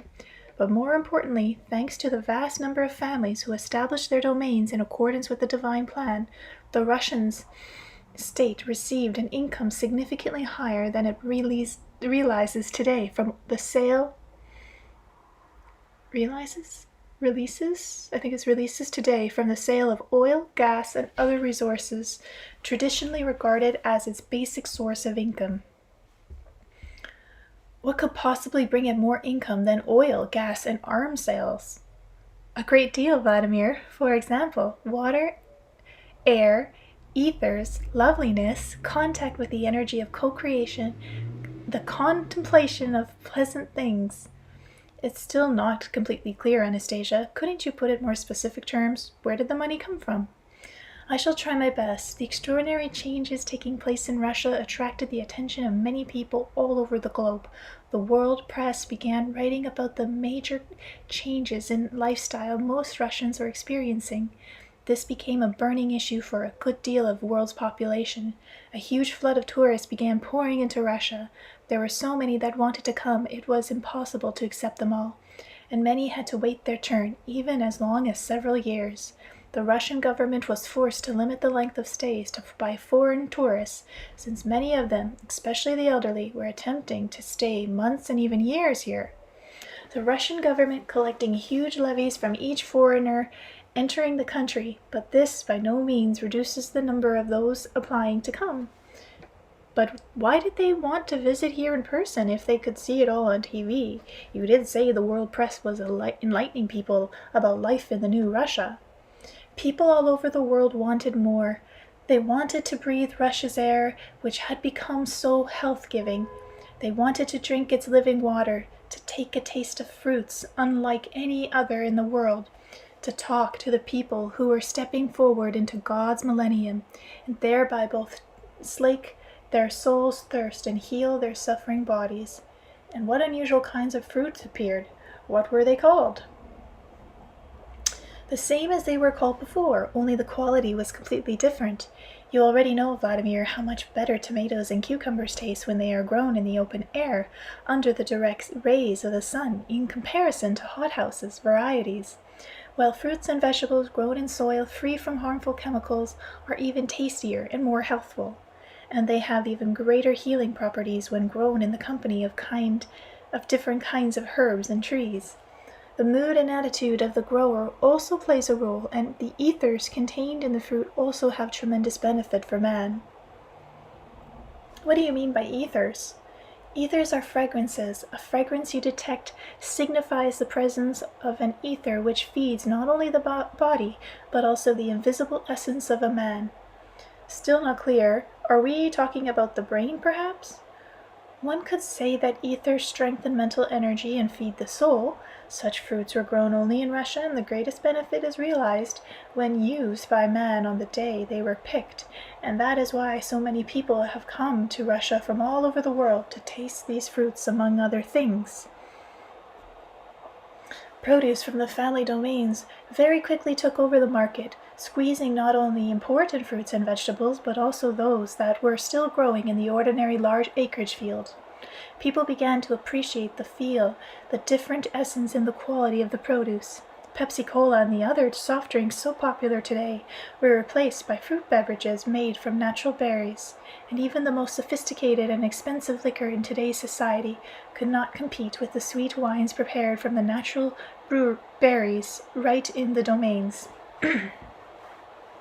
These drinks also contain beneficial ether, since the people preparing them in their domains knew that once the berries were picked, they had only a few minutes to begin making them into fruit liqueurs and wine. And even greater sources of income for families living in their domains was the sale of medicinal plants which they gathered from their groves, gardens, and surrounding meadows. In time, the harvest of medicinal herbs from Russia became a far more sought-after commodity than drugs manufactured abroad, but only the herbs collected in the family domains, not those grown in specialized operations on huge tracts of land. A herb grown in a huge field among others of its own kind cannot take from the soil and surrounding space all the ingredients that are needed and useful to man. Even though the produce from the domains cost a great deal more than what was produced by the so-called industrial method, people all over the world will prefer it. And why did the owners of the domains jack up the price? The minimum price was set by the Russian government. Why would it care? It doesn't get anything from family domain production. Why would it take pains to enrich individual families? You must remember, Vladimir, that the state itself consists of individual families who, as the need arose, took to financing the infrastructure network in their communities, schools and roads, for example. Sometimes they would put money into projects on a national scale. Politicians and economists would publish their projects, but only those which people put their money into passed. Tell me, what kind of projects were the most popular among the majority? The buying of a chemical conglomerates abroad, arms factories, and scientific institutes? Now there's a switch. You told me that these families had a conscious awareness of the divine, a sense of goodness. That it was thanks to them that the whole world was being transformed into a garden of paradise, and now you're talking about buying up chemical plants and arms manufacturing companies? But these ventures were not aimed at producing weapons or harmful chemicals, but at destroying the factories making them. The Russian government was involved in the redirection of the international monetary flow, the energy of money, which had been feeding what was factually fatally harmful for mankind, was now aimed for the liquidation of the same. And what happened? Did the Russian government have enough money for such extravagant projects? It did. Russia not only became the richest country in the world, but it became immeasurably richer than all the other countries. The whole world's capital started flowing into Russia. Not only the wealthy, but even people of modest means flocked to deposit their savings exclusive in Russian banks. Many wealthy people simply willed their savings to the development of Russian projects. These were people who realized that the future of all mankind depended upon these projects being carried out. Foreign tourists who had visited Russia and seen the new Russia could no longer live by their former set of values. They excitedly told their friends and acquaintances about what they had seen, and the flood of tourists kept getting bigger and bringing ever-increasing profits to the Russian state. Tell me, Anastasia, these people you know who live in Siberia, what projects could they undertake to become as wealthy as the people in central Russia? After all, in Siberia the summer is shorter, and you won't get very rich in growing garden produce. People in Siberia, Vladimir, also began setting up their domains. Siberians used their plots of ground to grow things suitable to their climate, and they had one big advantage over residents of more southern climes. Southern climes? Okay. Siberian families received state allotments in the taiga, and each family took care of its own land and harvested their gifts. And out of Siberia came health-giving berries and herbs and cedar nut oil. And how much did cedar nut oil fetch on the international market in terms of dollars? 1 ton of cedar oil cost $4 million. Wow, finally it was priced as it is true worth, which is 8 times higher than what was fetching before. I wondered how much this cedar oil the Siberians would have prepared in a season. In the year you looked at now, 3,000 tons were produced. 3,000, wow, that means they would have got $12 billion just for harvesting cedar nuts. More, in fact, you forgot that processed cedar nuts can be made into excellent flour. So how much would an average Siberian family make in a year from their labors in terms of dollars? On average, $3 or $4 million. Wowee! You mean to tell me that they still don't pay any tax? No tax at all. In that case, where on earth could they spend money like that? Back when I worked in Siberia, I saw that anyone in a Siberian village who wasn't lazy could provide enough for himself by hunting and fishing. But here you're talking about a huge sum. Like other Russians, they invested their money on national governmental projects. For example, initially when the Russian people still had not discovered how to control the movement of the clouds, a great deal of Siberian money went to the purchase of aeroplanes. Aeroplanes? What would they need those for? To ward off clouds contaminating harmful deposits. These clouds would form over countries where deadly industrial pollution was still permitted. They were fought off by Siberian aviators. And what about hunting? Has it been confined to reserve family allotments in the taiga? Siberians have totally stopped all hunting and the killing of animals. Many of them built summer residence on their allotments and spent their summer collecting herbs, berries, mushrooms, and nuts. Young creatures of the forest right from birth saw human beings as not a threat to them and got accustomed to man as an integral part of their territory. They began communicating with people, making friends with them. The Siberians taught many creatures to help them. For example, squirrels would throw down cedar cones with ripe nuts into the ground, which gave the squirrels no end of pleasure. Some people trained bears to pull heavy baskets and sacks with nuts and clear away trees felled by the wind. Really? They even got bears helping? There is nothing surprising in that, Vladimir. In times which people today called ancient, a bear was one of the most irreplaceable helpers in the household. He would use his paws to dig edible tubers out of the ground and put them in a large basket, and then take it upon himself to drag the basket on a rope to a pit cellar hollowed out of the ground not far from man's dwelling. He would climb trees in the forest to fetch hog hives filled with honey and bring him back to man's dwelling.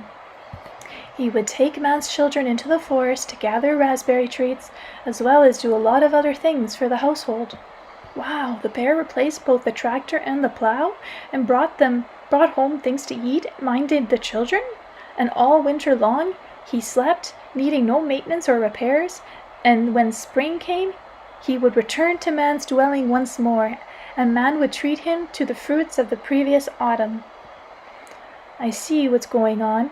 A reflex was trained in those bears to make it seem as though man had stored up those supplies just for them. You could call it a reflex if that helps you gain a clear understanding, but you could also say that it is a way it was designed by the father. I will only tell you that tubers were not the most important thing for the bear in the springtime. What was then? After sleeping all alone in his lair the whole winter long, when he awoke in the spring, the first thing the bear did was hurry over to see man, to feel man's caresses and hear his praise.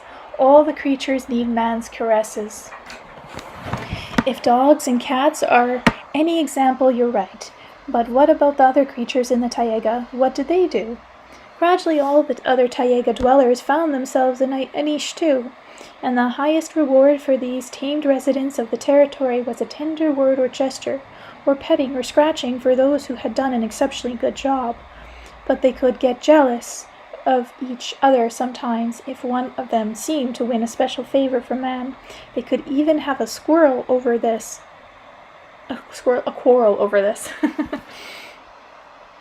And what have Siberians been doing during the winter? Processing the nuts instead of husking the cones right after gathering them, the way it is done in our time for ease of transport. They keep the nuts stored in their resinous cones. The nuts keep that way for several years. Also during the winter, women do handicrafts. For example, a handmade shirt woven out of nettle fibers and embroidered by hand fetches quite a handsome price today. And in the wintertime, Siberians receive people from all over the world and treat their ills. But Anastasia, if Russia has indeed become such a rich land for man to live in, surely that means that many other states have a desire to conquer Russia. Especially since, as you said, the arms factories have been shut down. Are you telling me Russia has become in fact an agrarian country, unprotected against any external aggressors? Russia has not been transformed into an agrarian country. It has become a center for world science, and the factories manufacturing destructive weapons in Russia were eliminated only after people discovered energy, before which the most up-to-date kinds of armaments not only proved useless but even represented a threat to those countries which maintained them. What kind of energy is that? Where does it come from and who discovered it? This energy was possessed by the Atlanteans, but they got hold of it too early, and so Atlantis disappeared from the face of the earth, and it was rediscovered by the children of the new Russia.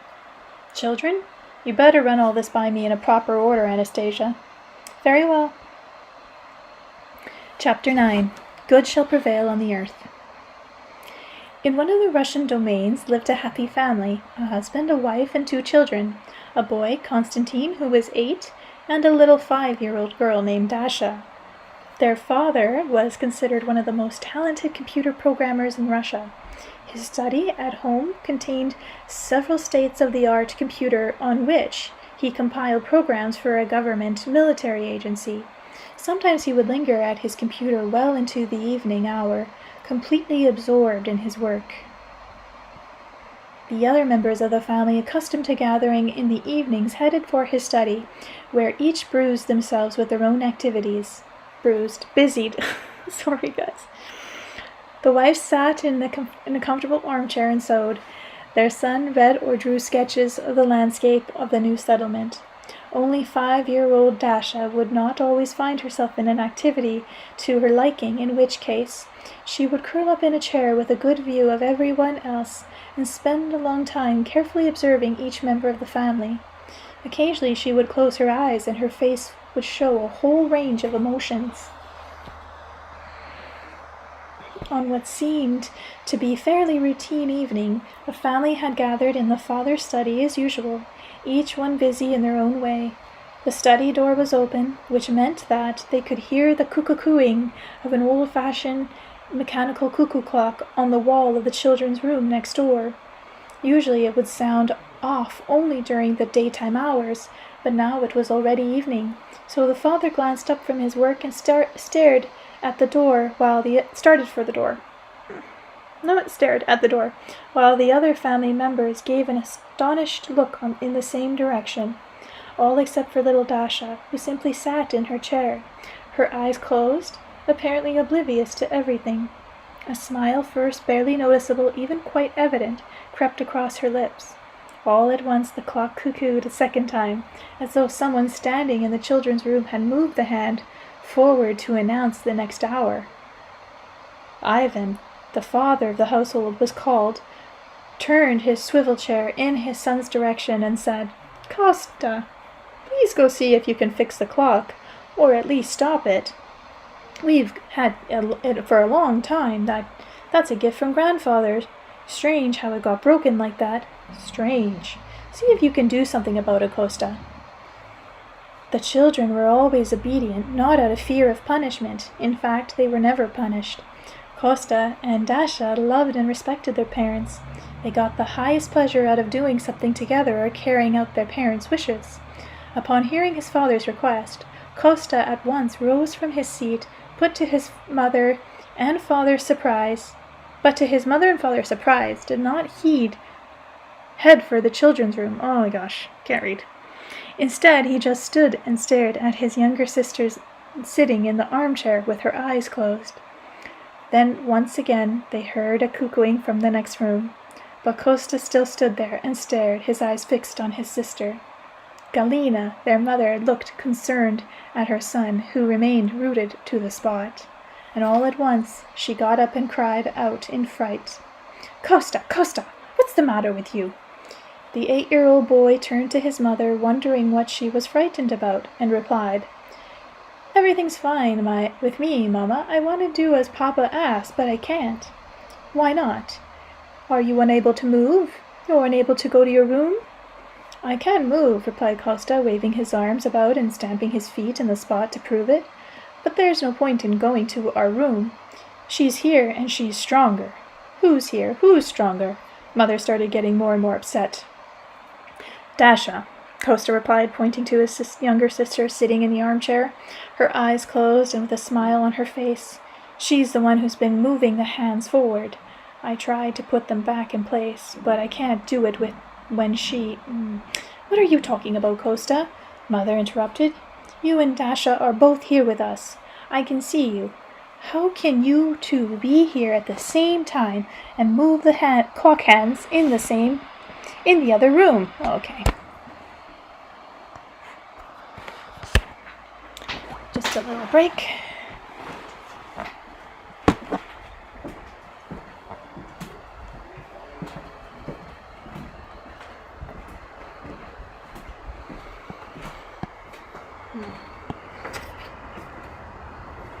It's not too loud.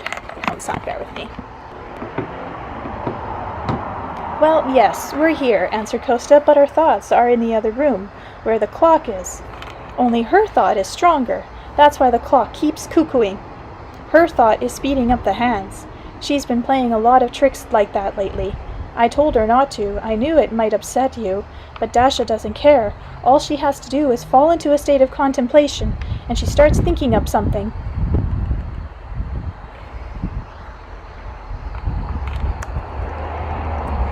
"What is Dasha contemplating on?"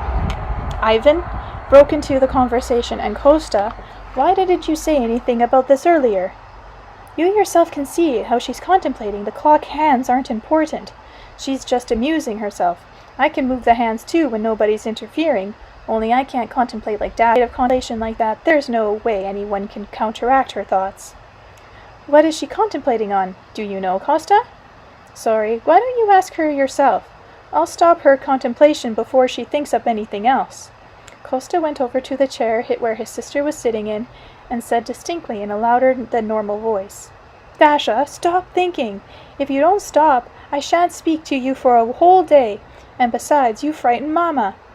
With a flutter of her eyelashes, the little girl surveyed everyone present in the room with an observing glance, and as though literally waking up jumped up from her chair and hung her head apologetically. The cuckooing stopped, and for a while the study was enveloped in complete silence. A silence eventually broken by a little Dasha apologizing voice. She raised her head, looked at her Mama and Papa with her sparkling tender eyes, and said, "Mamachka, Papachka, forgive me for frightening you, but I had to. I just had to finish thinking it through, this thought I had. Now I can't help but think it through. I'll be thinking it through tomorrow too, when I've had a rest." The girl's lips trembled. It seemed just as though she were about to break into tears, but she continued. "You, Costa, then refuse to talk with me if you like, but I'll go on contemplating it all the same until I can think it through." Come to me, daughter dear," said Ivan, trying to act restrained. He held out his arms to his daughter, ready to embrace her. Dasha rushed towards her father, jumped up into his knees, and put her little arms around his neck, pressed her cheek briefly against his, then jumped down and stood beside him, bending her head down to him. Ivan, for some reason, had a hard time hiding his emotion. Okay, it's a little loud out here, so I've got to move again. He began telling his daughter, "Don't worry, Dasha. Mama will no longer be frightened when you contemplate. Just tell us what you're thinking about. What is so important to think through, and why do the clock hands move forward so fast when you're thinking? You see, Papachka, I wanted to make everything that's nice even bigger in time, and everything that's bad tiny and unnoticeable. Or even I want to think it through so that the hands skip over the bad things and they aren't there anymore." If I can sit down, I'd like to. Oh, there's so much noise and kerfuffle today. I'm just going to turn this off.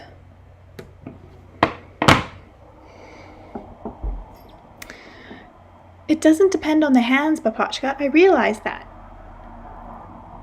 But I move them along so I can feel the time. The cuckoo counts off the speed of my thinking because I have to get it done on time. That's why I move the hands. And what do you want to achieve, daughter dear, by speeding up time? What don't you like about the present time? I like it. I realize now that time isn't to blame. It's people themselves who spoil their time. You, Papachka, are so often at your computer, and then you go away for a long time. You, Papachka, spoil the time when you go away. Me? Spoil it? How so? We have a good time when we're all together. When we're together, we have very good minutes and hours, even days. Everything around us is joyful. But you remember, Papachka, when the apple tree began to bloom just a little, you and Mama saw the first buds, and you took Mama in your arms and twirled her around, and Mamachka laughed so brightly that everything around was joyous with us, and leaves on the trees and the birds too, and I didn't feel sore at all about your twirling Mama around in your arms instead of me, 'cause I love your Mamachka. I love our Mamachka very much. I was so happy with that time, just like everyone else. But then a different time came. I realize now that it was you, Papachka, who made it different. You went away from us for a very long time. Baby apples had even begun to appear in the apple tree, but still you didn't come home. And Mamachka went up to the apple tree and stood there all by herself. But there was nobody around there to twirl her around, and she didn't laugh brightly, and nothing around had anything to be joyful about. And Mamachka was quite a different smile on her face. When you're not around, it's a sad smile, and that is a bad time. Dasha spoke quickly and excited, and all at once she seemed to choke on something inside her, and then burst out. "You shouldn't make it bad when it's good time, Papachka." "Dasha, you're right about one thing, of course, but you don't know everything about the time we're all in. The time we live in," Ivan spoke disconnectedly. But he was feeling tense. Somehow he needed to explain how necessary it was for him to go away. I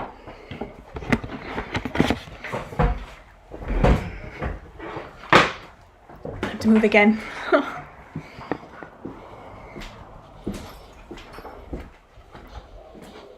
Man, I don't even know where we are. I've lost where we are. To explain it in such a way that his little daughter could understand.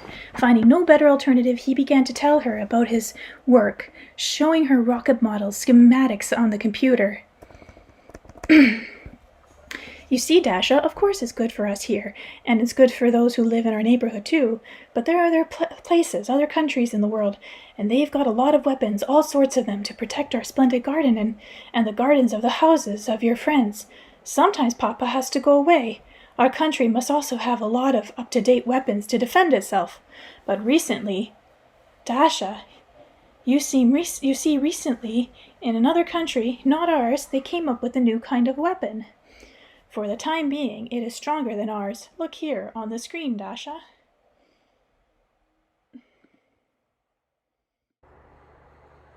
Okay. Let's try this again.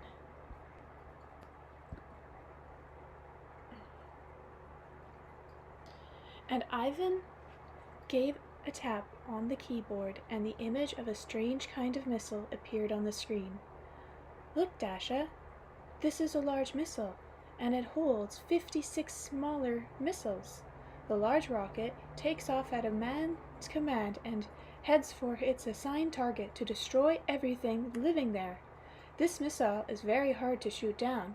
When any object approaches it, an onboard computer kicks in and sends out one of the smaller missiles to destroy the object. The smaller missile can travel faster than the big one, since when they're launched, they can use the inertia speed of the larger missile to shoot down just one such monster.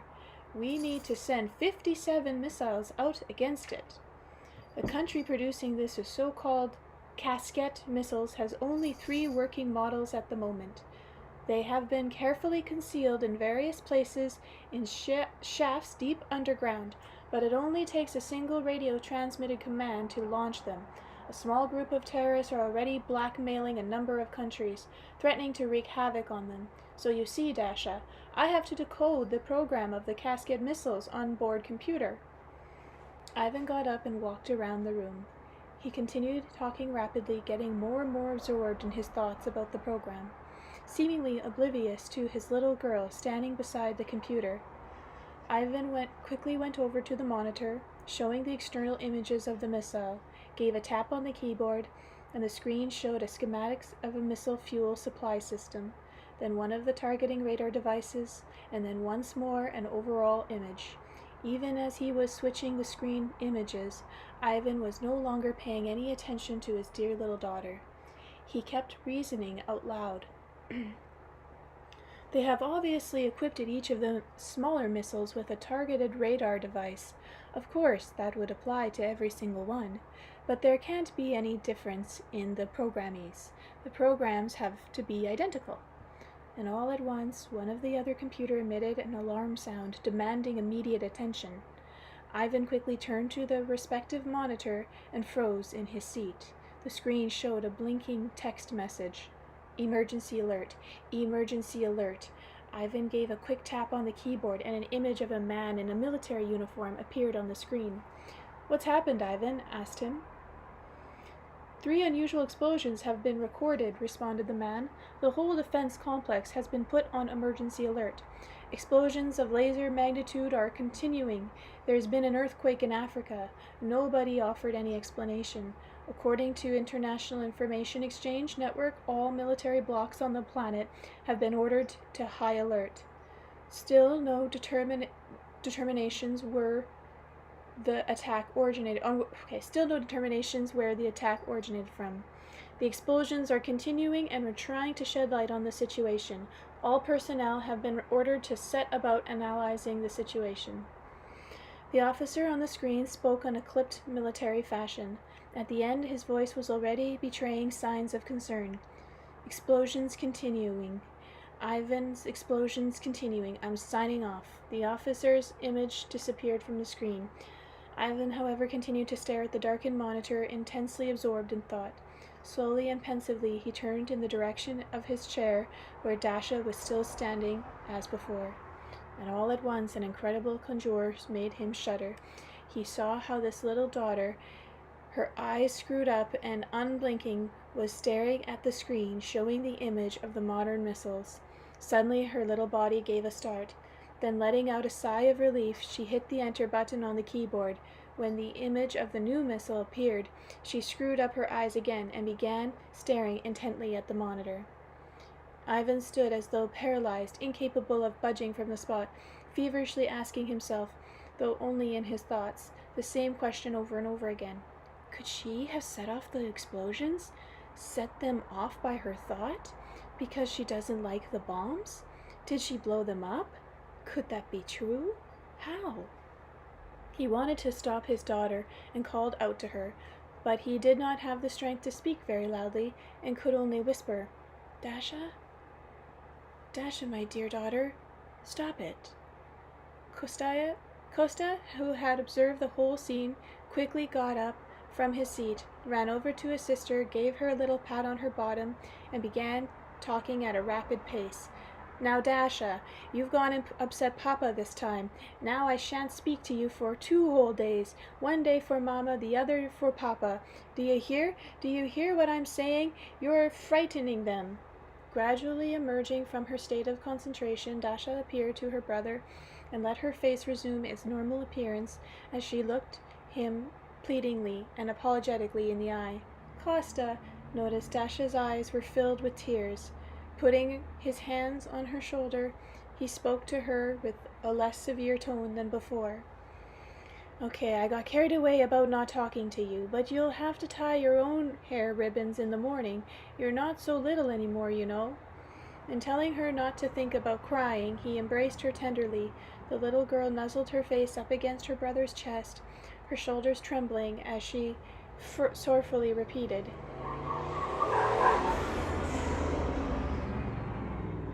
Sorry, I live by a busy road and sometimes people like to drag race or just rev their engines. It's quite annoying. I've gone and frightened them again. I'm a naughty little girl. I wanted to do the best I possibly could, but I've gone and frightened them. Galina came over to the children, squatted down beside them, and began stroking Dasha's head. The girl threw her arms around her mother's neck and sobbed quietly. How does she do it, Kosta? How? Ivan asked his son as he slowly came to himself. The same way that she moves the hands of the clock, Papa replied. Papa, replied Kosta. But the clock is right there, while the missiles are a long ways away and their location is classified as top secret. Papa, it doesn't matter to Dasha where they're located. All she needs to see is the outward appearance of the object. But the explosions, in order to set them off, the circuits have to be connected, quite a few circuits at that. There are safety mechanisms, codes. But Papa, Dasha's able to go through all the circuits until a connection is made. Before, it took her a long time to do that, maybe 15 minutes. But lately she's got it down to 1.5 minutes. Before? Yes, Papa, only not with missiles. That was the way we played. After she started moving the clock hands forward, I showed her my old electric car. I used to love riding it when I was little. You see, Papa, I opened the bonnet and asked her to connect the headlamp wires together since it was hard for me to get at them myself. She did it, and when she asked to take it for a drive, I told her she was still too young and wouldn't be able to brake properly or even switch on the monitor. But then when she kept insisting, I gave in. I explained how to switch the monitor on, but Dasha did it all her own way. I tell you, Papa, Dasha simply sat down behind the wheel and took off without switching on anything. She thought she was switching it on, but I could see that she wasn't doing anything with her hands. Or rather, she was switching it on, but she did it mentally. Besides, Papa, she's made friends with microbes. They obey her. With microbes? What microbes? With the ones that are very prolific, that live everywhere, all around us and inside us. We can't see them, but they're there. Do you remember, Papa, over on the edge of our domain, In the forest, there used to be the remains of 2 metallic posts sticking out of the ground. They belonged to an old high-voltage electric line. I remember them. What of them? They were rusty, resting on concrete foundations. One day when Dasha and I went mushroom picking, she noticed these remains and said what a bad thing they were, that they weren't allowing the berries and mushrooms to grow in that spot. Then she said, "You should eat them up very, very fast." And a couple of days later, those rusty remains and the concrete foundations were gone. There was only bare earth there, without grass, at least for now. The microbes had eaten the metal and the concrete. But why? Oh, why, Costa, did you tell me earlier about everything that was going on with Dasha? I was afraid, Papa. Afraid of what? I was reading up on history. In the recent past, people with unusual abilities have been subject to forced isolation. I wanted to tell you, Mama, all about it, but I couldn't find the right words so that you'd understand and believe. Costa, you know we always believe you. Besides, you could show us. Or rather, ask Dasha to demonstrate her abilities, only with something harmless. That's not what I was afraid of, Papa. Of course she could show you. Costa fell silent, and then he spoke again. His voice was emotional. Papa, I love you and Mama, and even though I'm strict with Dasha sometimes, I love her very much. She is kind. Dasha is good to everything around her. She wouldn't even hurt a little bug, nor would they hurt her. She went up to a beehive one day, sat right down by the hive entrance and watched. She watched how they flew. The bees, a lot of bees, crawled over her arms and legs and even over her cheeks, but they didn't sting her. She held out her hand to the bees buzzing around her. They landed on it and left something there. Afterwards she licked the palm of her hand and laughed. She's kind, Papa. Calm yourself, Costa. Don't worry. Let's calmly examine what's going on here. Yes, we have to think about it calmly. Dasha is still a child. She'll blow up several state-of-the-art missile complexes. She could start a world war, a terrible war, but even without a war, she looked through some of the pictures showing not only enemy missiles, but our own. Say she started detonating all the missiles in all the countries that have them. The world would be on the verge of a global catastrophe. Hundreds of millions of humans could be lost. I too love our little Dasha, but millions, I need some advice. We must find a way out. But for now, I simply don't know. Dasha needs to be isolated somehow. Maybe she needs to be put to sleep for a while. Maybe. But what's the solution? How can we possibly find a way out? Papa, hold on. Maybe it's possible to eliminate all the deadly missiles she doesn't like from the whole face of the earth. Eliminate? But we'd need a multilateral agreement from all military blocs. Yeah, and there's no way we can get one quickly if we can get one at all. In the meantime, I have to close this window.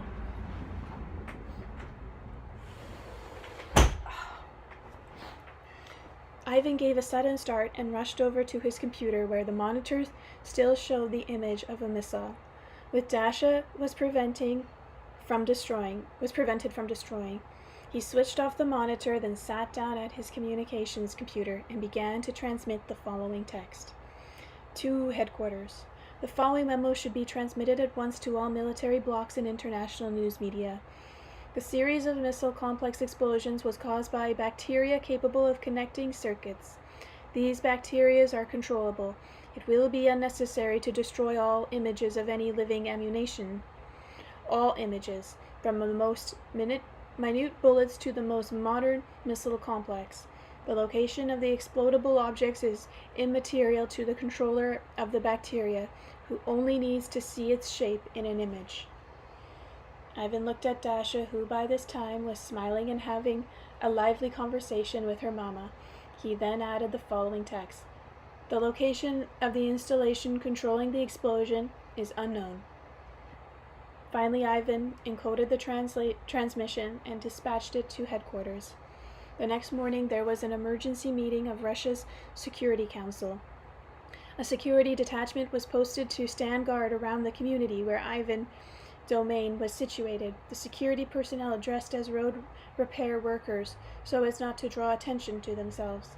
They pretended to be building a 5-kilometer-long road around the perimeter of the community, working on all 5 kilometers at once, maintaining around-the-clock shifts. Video cameras were set up in Ivan's domain, which followed every more of little Dasha's life. The video images were transmitted to a central monitor station to resemble a launch site mission control. The video monitors were manned in shifts by dozens of specialists, including psychologists and military personnel, ready to issue the required orders in case of an emergency situation. The psychologists used special communications device to give a constant stream of recommendations to Dasha's parents on how to distract her, whatever the way they could, and keep her from falling into a state of contemplation again. The Russian government put out an international statement, which many people thought strange, to the effect that in Russia there were forces capable of blowing up any type of live ammunition, no matter where it was located in the world. These forces, it said, were not entirely under the control of the Russian government, although negotiations were underway. The extraordinary nature of this statement called for some kind of confirmation to back it up. At an international council meeting, it was decided to prepare a series of unusual-looking projectiles mounted in square casting. Each country participated in the experiment, took 20 such projectiles, and hid them in various places on their respective territories. Why did they make the projectiles with square casings? I can't read. Why couldn't they have just used ordinary ones? I asked Anastasia.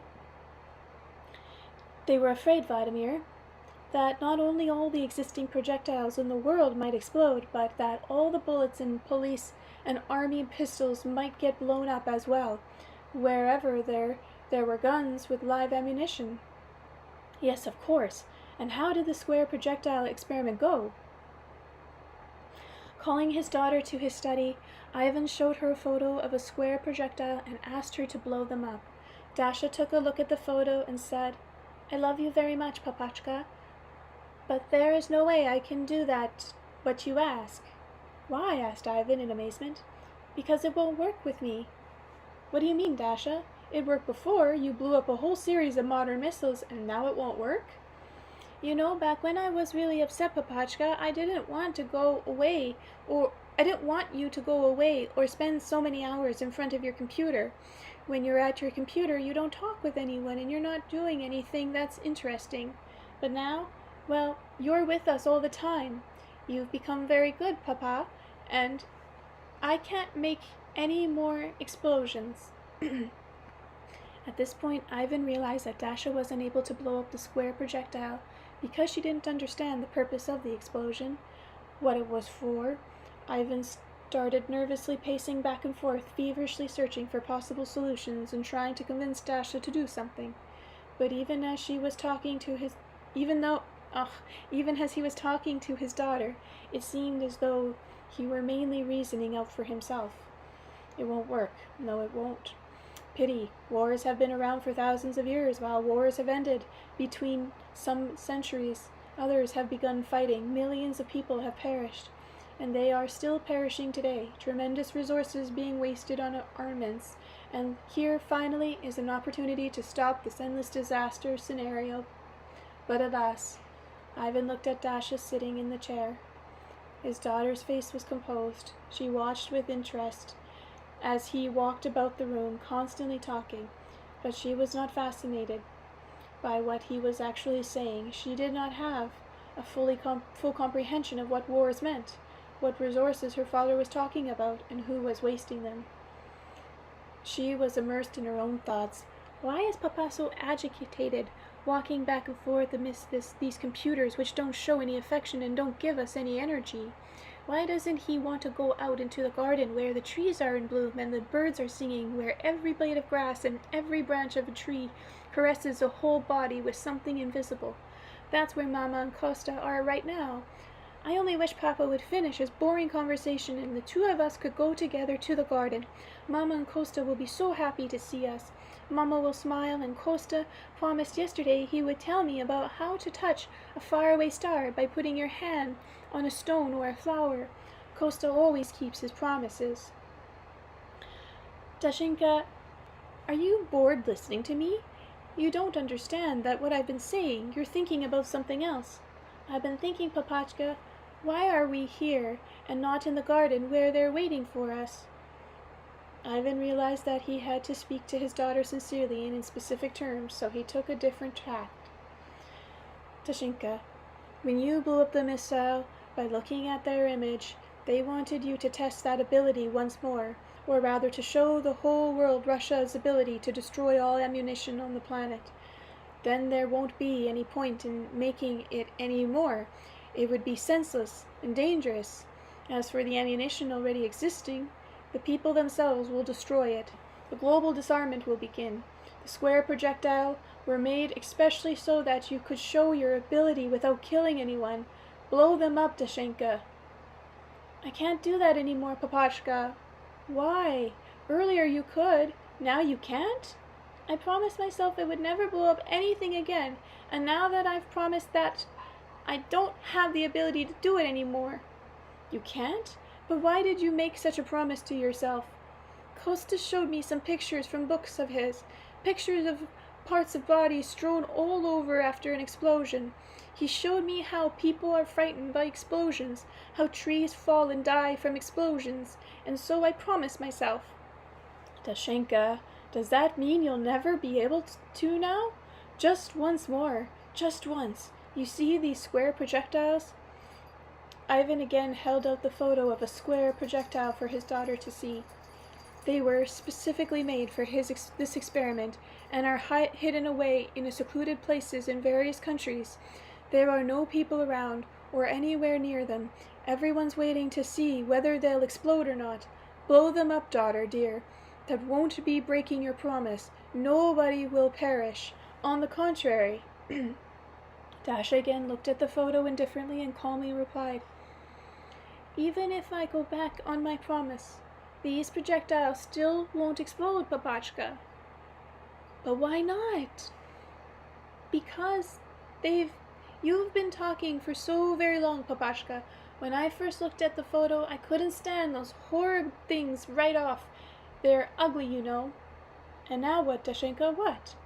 Please forgive me, Papa, but you went on talking for so long about you showed me the picture that by now they've been almost all eaten up. Eaten up? What's been eaten up? Those square projectiles. They're almost all eaten up. As soon as they realized I couldn't stand the projectiles, they got into action and began to eat them up very fast. Who are they? You know, the little ones. They are everywhere around us and inside us. They are good. Costa calls them bacteria or microorganisms, but I've got my own name for them, a better name. I call them my little ones, my goodies. They like that name better. I play with them sometimes. People pay hardly any attention to them, but they always try to do good for everyone. When man is joyful, they feel good too from the joyful energy. When man is angry or hurts something living, a lot of them perish. Others rush in to replace them, but sometimes the others don't manage to replace the others that have died. A man's body becomes ill. But you are here, Dashinka, and the projectiles are far away in various countries, hidden underground. How is it possible for those little ones of yours in other lands to find out so quickly about what you desire? You see, they tell everything to each other very fast, along a chain, a lot faster than the electrons run in your computer. Computer communications? That's it. I'll check it all now. Video cameras have been set up around all of the projectiles on our territory. It'll just take a moment. Ivan turned to his communication monitor, which was showing a picture of a square projectile, or rather what remained of a projectile. The casing was rusting and full of holes, while the warhead was lying on one side, significantly reduced in size. Ivan switched to another camera and then another. But the same thing was happening to all the projectiles. Now the screen showed an image of a man in a military uniform. "Hello, Ivan. You've seen it all for yourself by now. What conclusion has the council come to?" asked Ivan. "The council members have divided into groups and are currently in consultation. Our security forces are trying to work out supplementary measures to ensure the object's safety. I'll thank you not to call my daughter an object." "You're nervous, Ivan. That is not permissible under the circumstances. In 10 minutes you'll be getting a visit from a panel of experts comprising prominent specialists, psychologists, biologists, radioelectronics, engineers. They're already on their way. I want you to set up an interview for them with your daughter. Prepare her ahead of time. What opinion is the majority of the council inclined to favor?" "At the moment, they are leaning towards totally isolating your family within the confines of your domain. You need to immediately remove all technical pictures from your daughter's sight. Stay close to her and try to follow her every move." Upon arriving at Ivan's domain, the panel of experts sent by the Russian Security Council engaged little Dasha in a lengthy conversation. After the child had been patiently answering all the adults' questions for about an hour and a half, and everyone, including the observers, following the interview on the huge video monitors at the Security Council Communication Center, were suddenly thrown into a state of utter bewilderment when the door of Ivan's study opened, and in walked Dasha's brother Kosta, carrying the cuckoo clock, which was now cuckooing incessantly. Kosta put the clock down on the table. The hands showed 11 o'clock, but no sooner had the mechanical bird given the requisite number of cuckoos than the big hand on the clock quickly traced a full circle around the clock face, and the cuckooing began all over again. Those present were amazed at this strange operation of the clock, alternating their silent gaze between the clock and Dasha. "Oh, all at once," Dasha exclaimed, I quite forgot. I have to go on a very important errand. That's my friend Varunka. Turn the clock hands. That was our arrangement. Just in case I forgot. I have to go." 2 guards blocked the door of the study. "What might you have forgotten, Dashenka?" Ivan asked his daughter. "I might have forgotten to go to the domain where my friend Varunka lives and stroke her little flower and water it. It really misses being caressed. It loves people to look at it tenderly." "But it's not your flower," observed Ivan. "Why can't your friend stroke it herself? Her own flower?" "Papachka, you see, Varunka's gone visiting with her parents." "Where's she gone visiting to?" "Somewhere in Siberia." From all around the room, whispers, exclamations could be heard. "She's not alone. What kind of abilities does her friend have?" "She's not alone. How many of them are there? How can we tell who they are? We need to take measures immediately regarding every child like that." But all the exclaiming ceased directly. An elderly gray-haired gentleman rose from his seat at the side of the room. This man had the most senior title and position of all, and not just in relation to those present in Ivan's study. He was a chairman of Russia's Security Council. Everyone turned to him in reverence, silent. The elderly fellow looked at Dasha sitting in her little wooden chair, and a tear rolled down his cheek. Then he slowly went over to Dasha and knelt down on one knee. In front of her, holding out his hand to her, Dasha rose and took a step to one side, holding the frilled hem of her dress. She made a curtsy and put her little hand in his huge palm. The elderly man looked at her for some time, then bowed his head. He kissed Dasha's hand in respect, saying, "Please forgive us, little goddess." "My name is Dasha," the little girl answered. "Yes, of course your name is Dasha. Tell us, Dasha, what will prevail on our earth?" The little girl looked into the elderly man's face in surprise, bent closer to him, and with the palm of her hand carefully wiped away the tear from his cheek, then touched his mustache with her finger. Then she turned to her brother and said, "Kosta, you also promised to help me talk with the lilies on Varunka's pond. Remember? You promised." "I do remember," Kosta replied. "Then let's go. Let's go."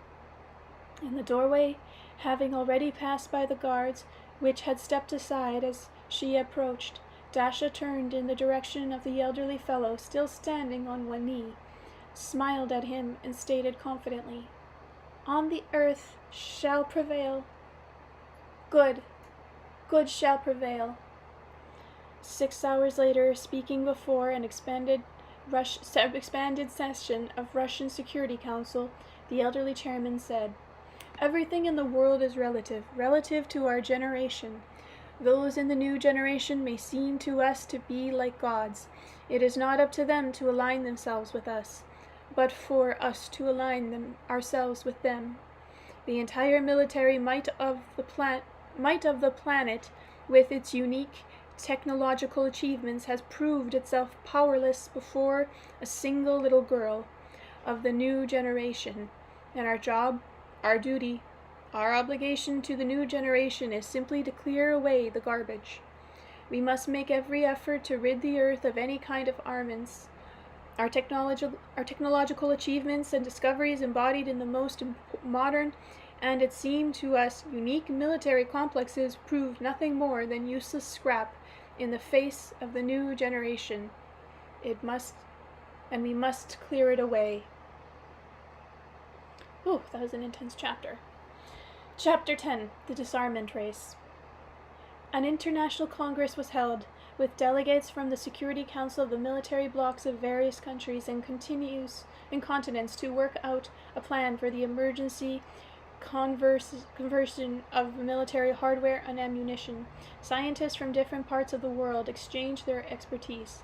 Psychologists kept appearing in the media in an effort to head off panic among a population possessing a considerable variety of firearms. Panic had broken out after news of the Russian phenomena had been leaked to the media, and the facts had become somewhat distorted. A number of Western news sources were reported that Russia had launched an emergency program to convert all the ammunition on its territory, and at a designated hour would be blowing up the ammunition reserves held by other nations, destroying large parts of their population in the process. People began disposing of their firearms and ammunition in rivers or burying them in wasteland sites, since the official conversion centers could not keep up with the demand. Heavy fines were levied for unauthorized conversions, and even the fact that independent brokerage firm started charging huge sums for each bullet or shell they accepted did not deter the flood of people wishing to escape from something that threatened the lives of whole families. People living in cities situated in the proximity of military bases demanded the authorities immediately get rid of all military facilities, but the arms industries, which had now been reoriented towards the conversion of the very products it had previously manufactured, was working to the limits of its capacity. In many Western countries, the press began circulating a flurry of rumors to the effect that Russia was threatening the world with disasters. I need to drink water.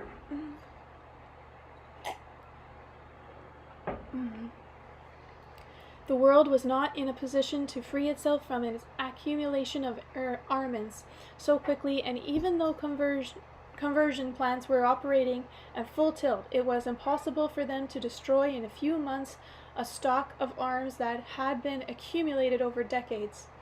Accusations were made that the Russian government had known for some time about the existence of children with unusual abilities, and that it had long been preparing for the conversion of deadly weapons. To back up this claim, it was noted that the Russian government had been buying up and dismantling ecologically unsound enterprises, not just on its own soil but in neighboring countries as well, and that if Russia could become the first to rid its territory of explosive armaments, it would also be able to destroy nations that were lagging behind in the disarmament race. All sorts of destructive scenarios of an impending world disaster and its consequences were deliberately exaggerated in the media. Like now? This was quite advantageous for companies involved in conversion, escalating the price of their services. Anyone handing in bullets from handgun, for example, was obliged to pay $20 for each bullet. Unauthorized burial or disposal of weapons was treated as a criminal act.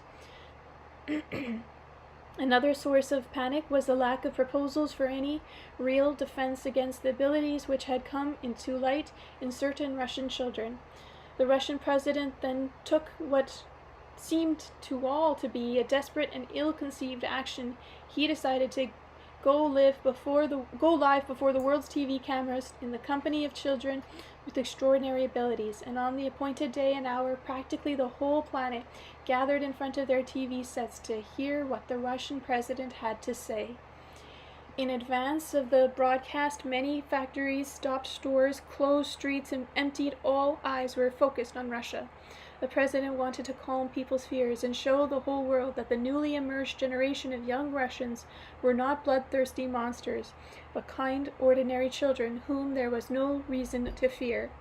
To appear even more convincing, the president asked his advisors to invite 30 children with extraordinary abilities to the Kremlin, proposing to remain alone with these children in his office during the broadcast.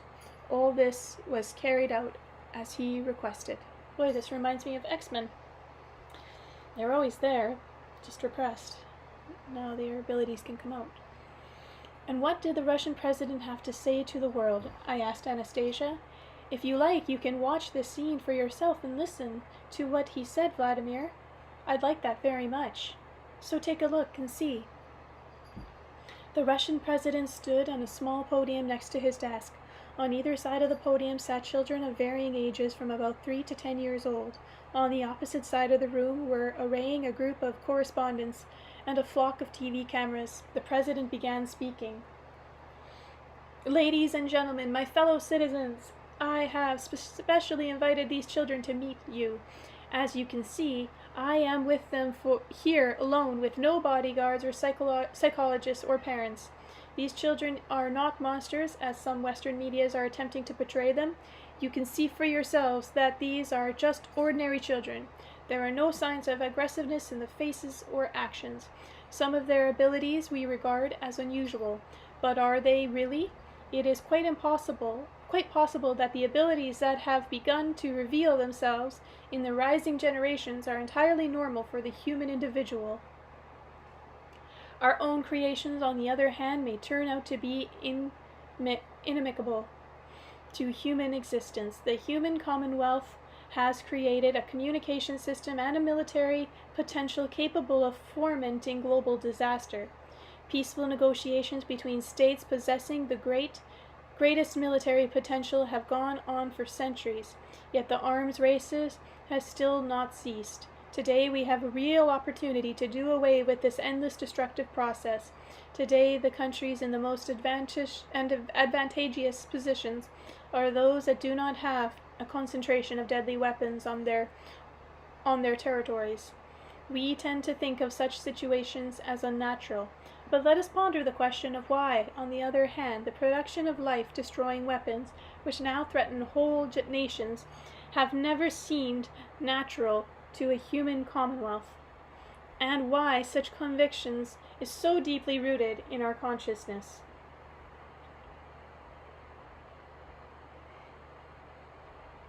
The children of the new generation have changed our priorities, causing us to take steps in the opposite direction.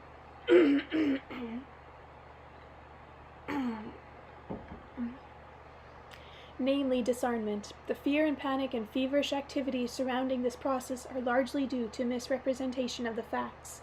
The Russian government has been accused of knowing for a long time about the extraordinary abilities of children in our country. Well, they have known for a while. Such accusations are unfounded. Up until now, a huge military potential has been present on Russian soil. We, like many other countries, are doing the best we can to effect its conversion. I wonder how far in the future this is.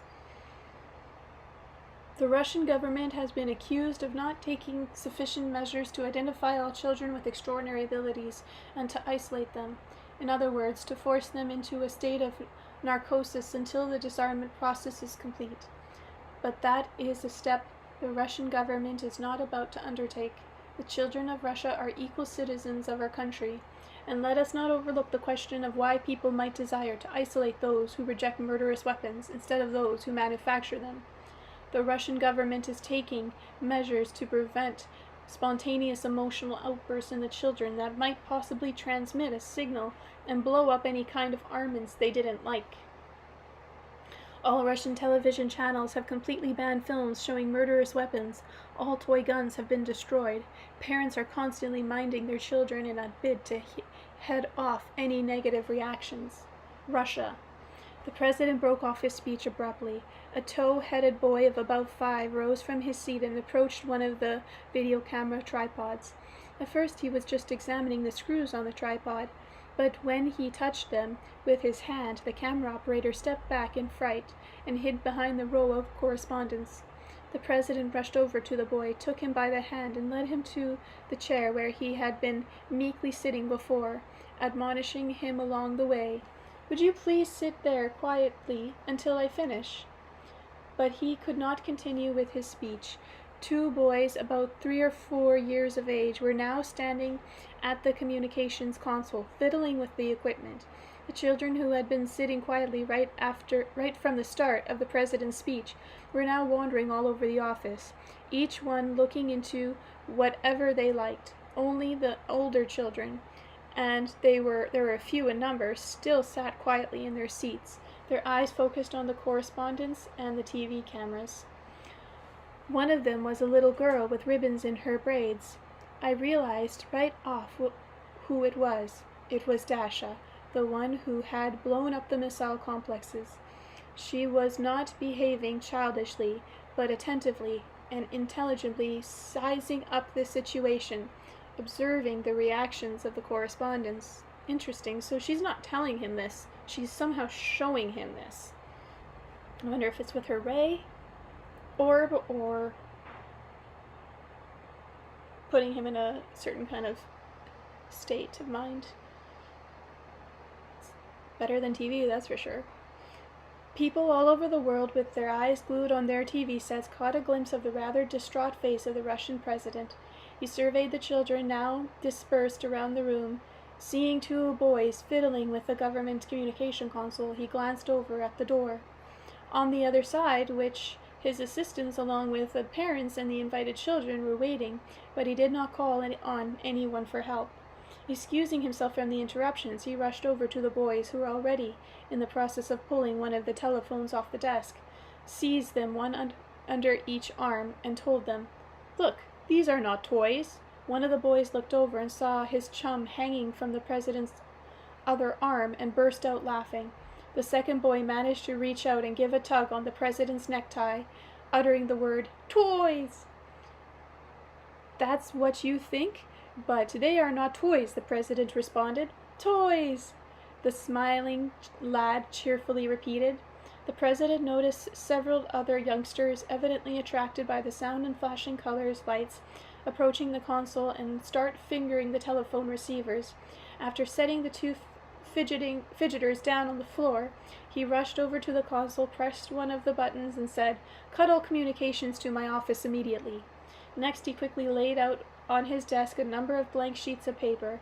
On each one he put a pencil or a pen, turned to the children clustering around the desk, and said, "Here you are. You can draw whatever you like. Start drawing, and later we'll decide all together who's come up with the best picture."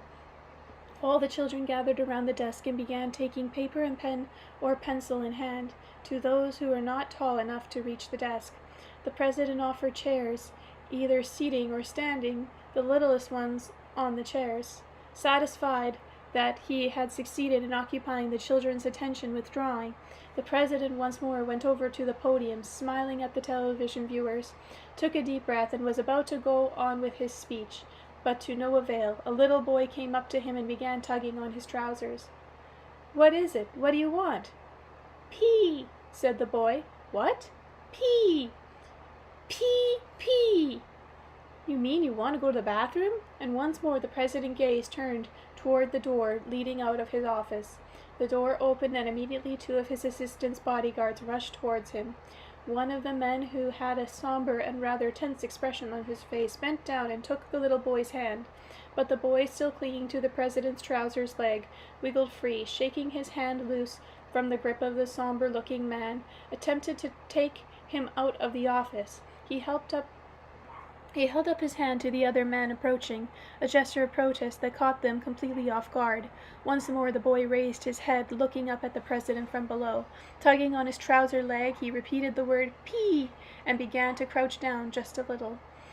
"This isn't the right time for your pee," said the president. "Not only that, but you're being pernickety too."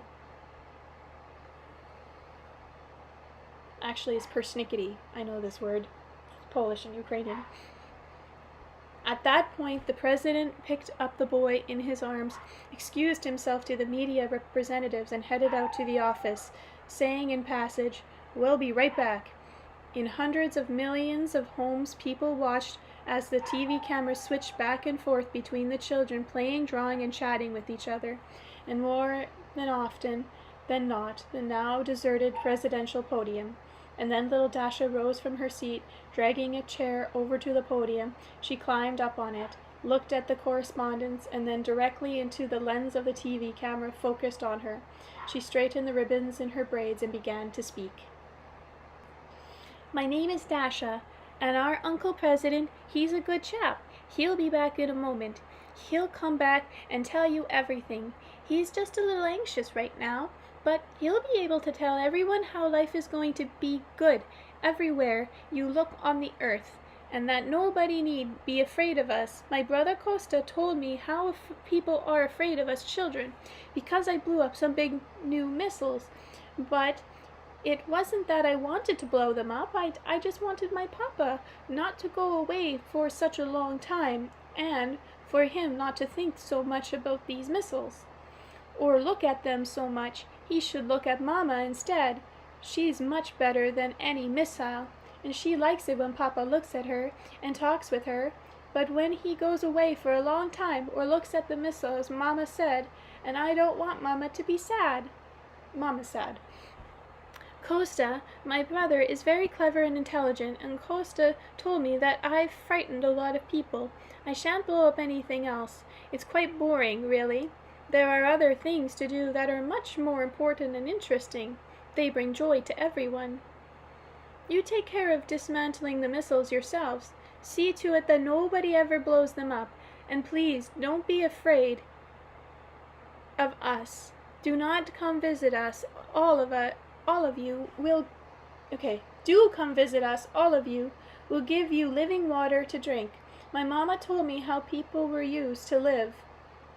I don't know why. They kept so very busy building all kinds of plants and factories and got so carried away that before they knew it, there was no more living water. The water had become dirty, and water was something you could only buy in bottles in stores. But the water in the bottles was dead, suffocated, and people began to get sick. That was how it used to be. But that's not why I can't imagine how people could possibly dirty the water that they themselves drink. There's no way I can imagine that. But Papa said that even now on the earth there are whole countries where there is no clean living water, and that people in these countries are dying from painful diseases, and there are no tasty apples or berries in these countries. Everyone living is sick, and the people eat sick things and feel wretched. Do come visit us, all of you. Come, and we'll treat you to healthy apples and tomatoes and pears and berries. When you've tried them and go back home, you'll say to yourselves, 'Don't do dirty things. It's better to live clean.' Then later, when everything's clean in your country, we'll come visit you and bring you presents." Okay, Belle. Sorry, cat wants to go out. Come on. Come on out.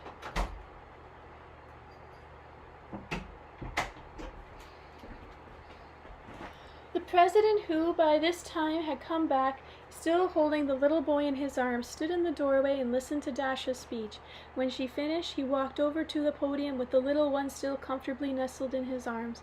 He echoed Dasha's words. Yes, of course, do come, really. We have treatments for the body here. But that's not the main thing. We all need to gain a better understanding of ourselves, our purpose. We really have to understand that. Otherwise, we'll be swept off the face of the earth like garbage. We've got to get together and clear away all this dirt ourselves have brought forth. Thank you all for your attention. The scene at the president's office faded, and Anastasia's voice continued. It is difficult to say whether it was the president or Dasha's speech that had the greater effect on the viewers watching this live broadcast from Russia, but people were no longer inclined in believing the rumors that had been spread about Russia's aggressiveness. People wanted to live a happy life. They believed that a happy life was possible. After the live broadcast from the Kremlin, the number of people wanting to visit Russia or even live there increased dramatically, and upon coming back home from Russia, these visitors could no longer live the way they did before. A new conscious awareness was sparking in every individual like the first ray of the sun at the dawn of the new day.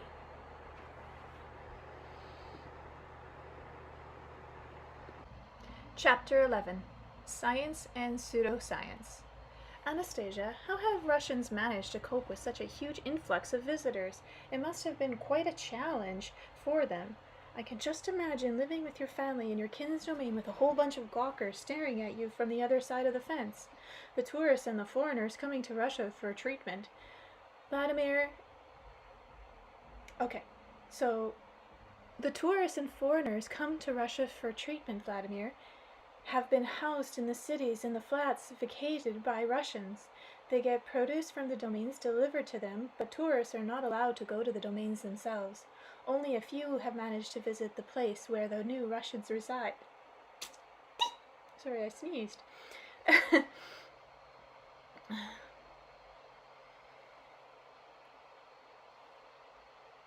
Psychologists are constantly reminding the owners of the domains that whatever hospitality they show to visitors, especially visitors from what used to be considered highly developed countries, can lead to a nervous breakdown.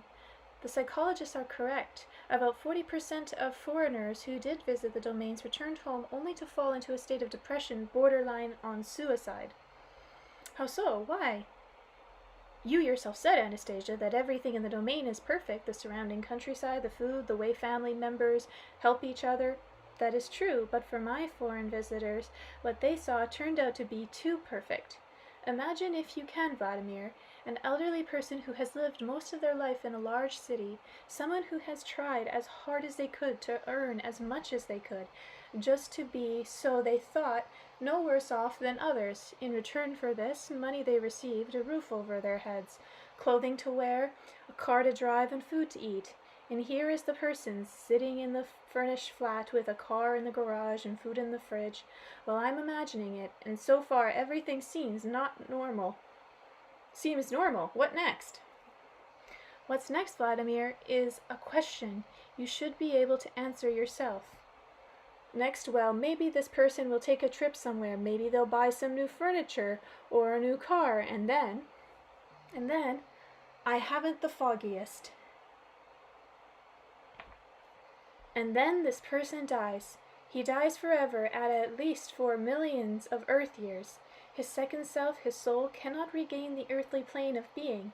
It cannot, because over the course of his earthly existence, he created nothing good for the earth. Each of us realizes this intuitively, and that is why people are so terrified of death. When a majority of people have the same aspirations and a similar way of life, they have the impression that they can and should live only the way everybody else does. But here man has seen a totally different way of life in the earth. He has seen, in fact, an earthly paradise, the space of love, which can be created by man's own hands in the divine image, and this makes him look upon his own life as already gone by and spent in hell, and this man dies in torment, and his sufferings last millions of years. But why doesn't everybody fall into this state of depression after seeing the Russians' new way of life? There are some who realize intuitively that even in their advanced years, if they put their weakening hands to creating a space of love on the earth, the Creator will prolong their life.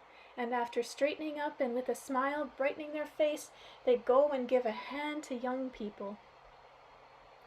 Still, Anastasia, it doesn't seem right that people who come to Russia from so far away aren't able to at least spend a little time walking down the streets of the new Russian communities and breathing the clean air. Even the tourists who stay in the cities have the opportunity to feel the fresh breath of the earth and drink healthy, giving water. The cities are caressed by breezes which infuse them with cleanliness, ethers, and pollen for luxuriant greenery of the domains. And when they go out of town excursions, tourists can observe these oases of paradise, only from a respectful distance as not to disturb the families living there. Take a look and see how it all happens. And once again I glimpsed another scene from the future. I saw the highway which runs between the city of Vladimir and another town named Cedars, 30 kilometers away, a highway I had traveled a number of times before. Earlier I had only caught the rare glimpse of the tourist motor coaches taking visitors to see Cedars, ancient cathedrals and monasteries. Most of the cars on the road had worn local license plates, but now the highway was quite different. Beautiful motor coaches rolled along a roadway that was twice the width of the old one. Electric vehicles, no doubt. I couldn't detect any exhaust gases or motor noises, only the quiet hum of the tires. The coaches were filled with tourists of various nationalities. Many were observing their surroundings through field glasses. About a kilometer from the main road, beyond a motley host of treetops, I could make out the roofs of detached houses. That was where the Russians' family domain were situated, each surrounded even by an evenly planted hedge or a living fence. On either side of the road, approximately 2 kilometers apart, were located nice-looking 2-story buildings, housing shops and dining salons. Each of these was fronted by a small asphalt lot where an electric vehicle could park if there was a space free. The electric motor coaches spewed forth a stream of tourists who were impatient to taste the local delicacies of the spot or to buy some to take home. All the shops and cafes sold food products grown in the domains.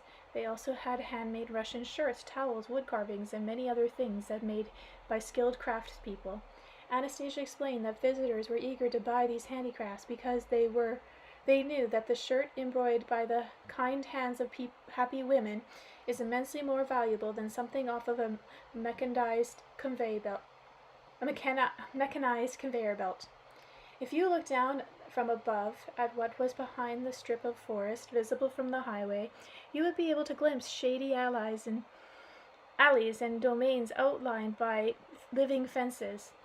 The strip of forest surrounded a community containing about 90 family estates. About a kilometer distance across open fields was another community surrounded by a strip of forest, and so on for the next 30 kilometers or so. Even though they were the same size, the domain plots were far from uniform in appearance. Some were dominated by orchard trees, others featured wild-growing trees, slender pines, loosely spreading cedar, oaks, and birches. Each domain invariably had a pond or a swimming pool. The houses surrounded by a flower bed were also quite different from one another. Some were large 2-story detached houses, others were smaller bungalows. They had been built in various styles. Both flat and sloping roofs were to be seen. Some in the little houses were all white, resembling the huts found in the Ukrainian villages. I saw no motor cars on the lanes running between the domains, nor for that matter could I detect any special activities or work being done in the domains themselves. I had the impression that all these extraordinary beauty was the creation of something on high, and that all people needed to do was to delight in this creation. In the middle of each community there were beautiful large 2-story structures. Around them scurried a host of active children at play. That meant that schools or clubs had been built in the center of the settlements. You see there, Anastasia, in the center of the community, where there's a school or a club, there's some kind of a visible life. But in the domains themselves, it looks pretty much like Dolesville. If their owners had managed to arrange the plants so that there is no need to fertilize or to battle with pests and weeds, what is there left for them to do? In any case, I think that man actually finds greater joy in intensive labor, creativity, and inventiveness, but there's none of that here. Vladimir, right here in these splendid domains, people are involved with the very things you mentioned, and their deeds are meaningful. It demands a significant high level of intelligence, mindfulness, and inspiration when the work of artists and inventors in the world you are accustomed to. But if they are all artists and inventors, then where are the results of their work? Vladimir, do you consider an artist someone who takes a brush in hand and paints a beautiful landscape on a sheet of canvas? Of course I do. People will look at this picture, and if they like it, they will either buy it or put it on display in an art gallery. Then why would you not consider as an artist someone who has taken, instead of a canvas, a hectare of land and used it to create an equally beautiful or even more beautiful landscape? After all, in order to create a beautiful landscape out of living material, the creator needs more than artistic imagination and taste. He also needs a knowledge of the properties of a great many living materials. In both instances, it is the task of what has been created to call forth positive emotions in the viewer and to delight the eye. But in contrast to a picture painted on canvas, a living picture has a variety of functions besides. It cleanses the air, it produces beneficial ethers for man, and feeds his body. A living picture changes the nuances of its colors, and it can be constantly perfected. It is connected to the universe by invisible threads. It is incomparable, more meaningful than something painted on canvas, and so the artist who creates it will be that much the greater. Yes, of course, I really can't disagree with that, but tell me, why do you consider the owners of these domains to be inventors and scientists to boot? Do they have any relation to science at all? They have a relation to science too. What kind of relation, for example? For example, do you, Vladimir, not consider as a scientist someone who is involved in plant selection and genetic engineering? Of course, everybody thinks of them as scientists. They work in scientific research institutes. They come up with new varieties of fruits and vegetables and other plants as well. Yes, of course, they come up with these, but what is important is the result of their work. It's significant for humanity. Well, the result is that varieties of vegetables and potatoes are brought forth that are frost-resistant and that will not be eaten by a Colorado beetle. In highly developed countries, they have managed to grow a living being from a simple cell. Now they are working on cultivating various organs for transplanting into patients, kidneys, for example. Yes, that's true. But have you not wondered, Vladimir, why in these highly developed countries there are also appearing more and more types of diseases? Why is it that these same countries have the highest cancer rates of all? Why do they need an increased number of drugs for treatments? Why do an ever-increasing number of people suffer from infertility? Well, why? Because many of those who you call scientists are not rational beings at all. Their human essence is paralyzed with the forces of destruction work through their merely external human form. Think about it, Vladimir. These so-called scientists have begun to fundamentally change the plants existing in nature, thereby also changing the fruits they bring forth. They have begun changing them without first determining their purpose. These fruits have, after all, in nature, as in the universe, everything is so closely interconnected. Let us take your car, for example. Suppose a mechanic were to remove or alter some part, a filter, let us say. The car might go for a while, but what would soon happen? The fuel feed system would go out of whack. Then the motor would choke. In other words, every part of the motor car has its function, and before touching a part, it is necessary to determine its function. Of course, you don't have to be a mechanic to see that, but nature, after all, is also a perfect mechanism, and nobody has yet fully fathomed it. Every part of this great living mechanism has its purpose and is closely interconnected with the whole structure of the universe. A change in properties or the removal of a single part inevitably affects the work of the whole mechanism of nature. Nature has many protective devices. First, it will signal an impermissible action. If that does not work, nature will be obliged to destroy the mechanic who fails in his calling. Man uses the fruits of nature for food, and if he begins to feed himself with mutant fruits, he will gradually transform into a mutant himself. Such an alteration is inevitable given the consumption of unadulterated produce. This is already coming about. Man is already experiencing a weakening of his immune system, his mind and feelings. He is beginning to lose the abilities unique to him alone and is being transformed into an easily manipulable biorobot. He is losing his independence. The appearance of a new disease only confirms this. It is a sign that man has tried undertaking an impermissible action. Well, let's say you're right, Anastasia. I myself don't think much of these hybrid plants. There was a lot of hoopla about them at first, but now quite a few national governments, including our own, have started mandating special labeling of genetically modified produce sold in stores. And many people try to avoid buying these mutant products, but they say there's no way to avoid them altogether, at least for the time being. There's too many of them. There's not enough real produce, and it's so much more expensive. There you see, this is because the forces of destruction have managed to lure humanity into a state of economic dependency. They have managed to convince man that if he does not consume their products, he will die of starvation. But that is not true, Vladimir. Just the opposite. Man will die if he does eat them. Reminds me of the Tree of Good and Evil. Maybe, Anastasia, but not everyone will die. Many already know about this and won't eat mutant products. How do you, for example, Vladimir, manage to tell the difference? I don't eat imported vegetables, for one thing. What local residents sell at the market from their own household plots is a lot tastier. And where do they get their seeds? What do you mean? Where do they get them? They buy them. There's a lot of firms dealing in seeds now. They sell them in pretty colored packaging.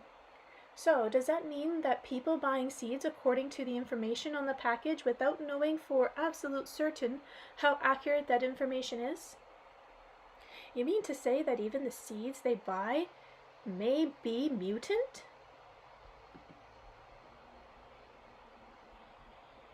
Of course they are. Yes, for example, on the earth today there are only 9 apple trees left bringing forth original fruit. The apple is one of the most healthful and delicious of all God's creations for man, but it was one of the first to be subjected to genetic manipulation. Even the Old Testament warns us against grafting. But people went ahead stubbornly and did it, and as a result the apples disappeared. What you now find in orchards, or grocery stores does not correspond to the divine fruit.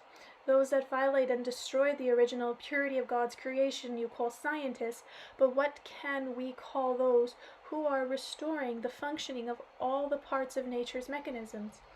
They're scientists too, but more illiterate, no doubt, more knowledgeable. The Russian families living in the domains which you see here are the same ones who are restoring that which was ruined before. And where did they acquire greater knowledge than the geneticists and the biologists involved in genetic selection? This knowledge has existed in every man right from the beginning. The goal, thought, and conscious awareness of their purpose afforded each of these the opportunity to reveal itself. Wow, so it turns out that the people living in the domains are both artists and scientists? Who then are we? I mean, the people living on the planet today. Everyone can supply their own definition if they manage to free their thought for at least 9 days. Chapter 12. Do we have freedom of thought? What do you mean, to free their thoughts? Everybody has freedom of thought. In the context of your technocratic society, Vladimir, man's thought is enslaved by the limits and conventions of this world. In fact, the technocratic world can only exist when the freedom of man's thought is nullified, and the energy of his thought is absorbed by it. Something's not clear to me here. Every man over his lifetime can do a lot of thinking about a lot of different things. There are limits on freedom of speech, for example. There are countries in which there is a greater freedom of expression, in other countries less. But everyone is free to think whatever they wish. That is an illusion, Vladimir. The majority of people are compelled to think about one and the same thing their whole lives. This is easier to see if you take the topics a typical man of your world thinks about and analyzing them in terms of distinct time segments, adding up the time he spends thinking about each particular subject. But this simple method you can determine the prevailing thought in contemporary human society. Interesting. Let's try determining this prevailing thought together, you and I. Very well. Then tell me, what would you consider man's average life expectancy today? Is that important?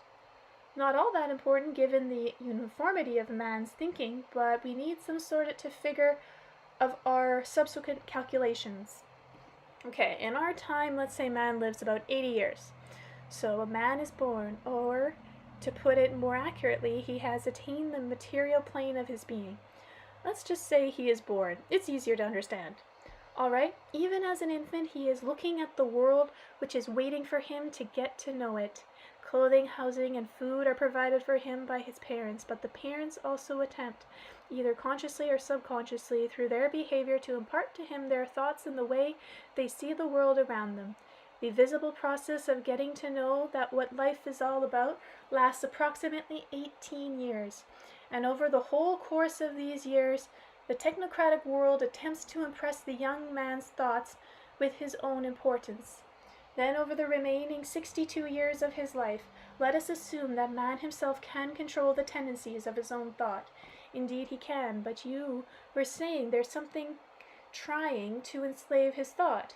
Yes, I did say that, so let us try and calculate how much time he is free to think for himself. Okay, let's. For a certain number of hours each day man sleeps or rests. How many hours a day does he spend on sleep? 8 as a rule. We took 62 years of man's life as a basis. If you multiply that by 8 years per day, taking leap years into account, you find that man sleeps for 587,928 hours of his life. Thus, sleeping 8 hours a day equates to 22 years of constant sleep. Now, we subtract these 22 years from the 62 years of his life, and we have 40 years when he is awake. Now, at some point during their waking hours, most people are involved with the preparation of food. How much time do you think man spends on cooking and eating food? It happens that women generally do the cooking while men are obliged to spend more time earning the money to pay for groceries. And how many hours would you say, Vladimir, go into the preparation and consumption of food every day? Well, if you take into account the time spent on buying groceries, preparing breakfast, lunch, and dinner, that's probably about 3 hours on a weekday, that is. Only not everyone in the family is involved in the cooking. The rest of us will, we eat and maybe help do the grocery shopping or wash the dishes. So that, I'd say, about 2.5 hours on average. In fact, it is more. But let us take your figure.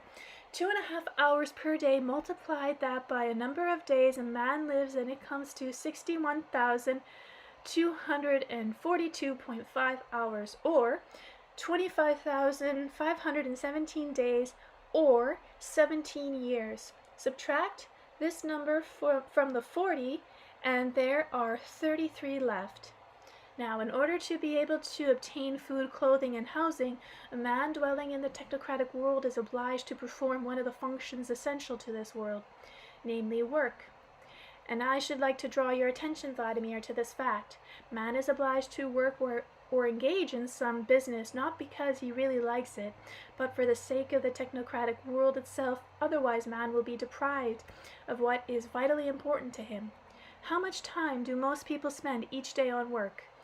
In our country, it's 8 hours, with another 2 hours or so spent getting to and from work. But every week, they get a couple of days off. So now try to calculate how many equivalent years of his life does a man spend on work, which is rarely satisfying. It would take me quite a while to figure out without a calculator. You tell me. All told, for the 30 years or so called work activity, he spends 10 years constantly working for someone, or rather for the technocratic world, and now from those 33 years of life, we have to subtract another 10, leaving us 23. Now, what else does a man do every day over the course of his life? He watches TV. For how many hours a day? No less than 3. These 3 hours amount to 8 years of constant sitting in front of television screen. If we take them away from the 23 remaining, we are left with 15. But even this time is not free from activity native to man alone. Man's thought is subject to inertia. It cannot make a sudden switch from one thing to another. Sometimes it is spent processing and making sense of information received. All told, the average man spends only 15 to 20 minutes of his life reflecting on the mystery of creation. Some do not think about it at all, while others spend years contemplating it. Anyone can figure it out if he looks back over the years of his life. Each individual is unique. He is more important than all the galaxies taken together, for he is capable of creating them.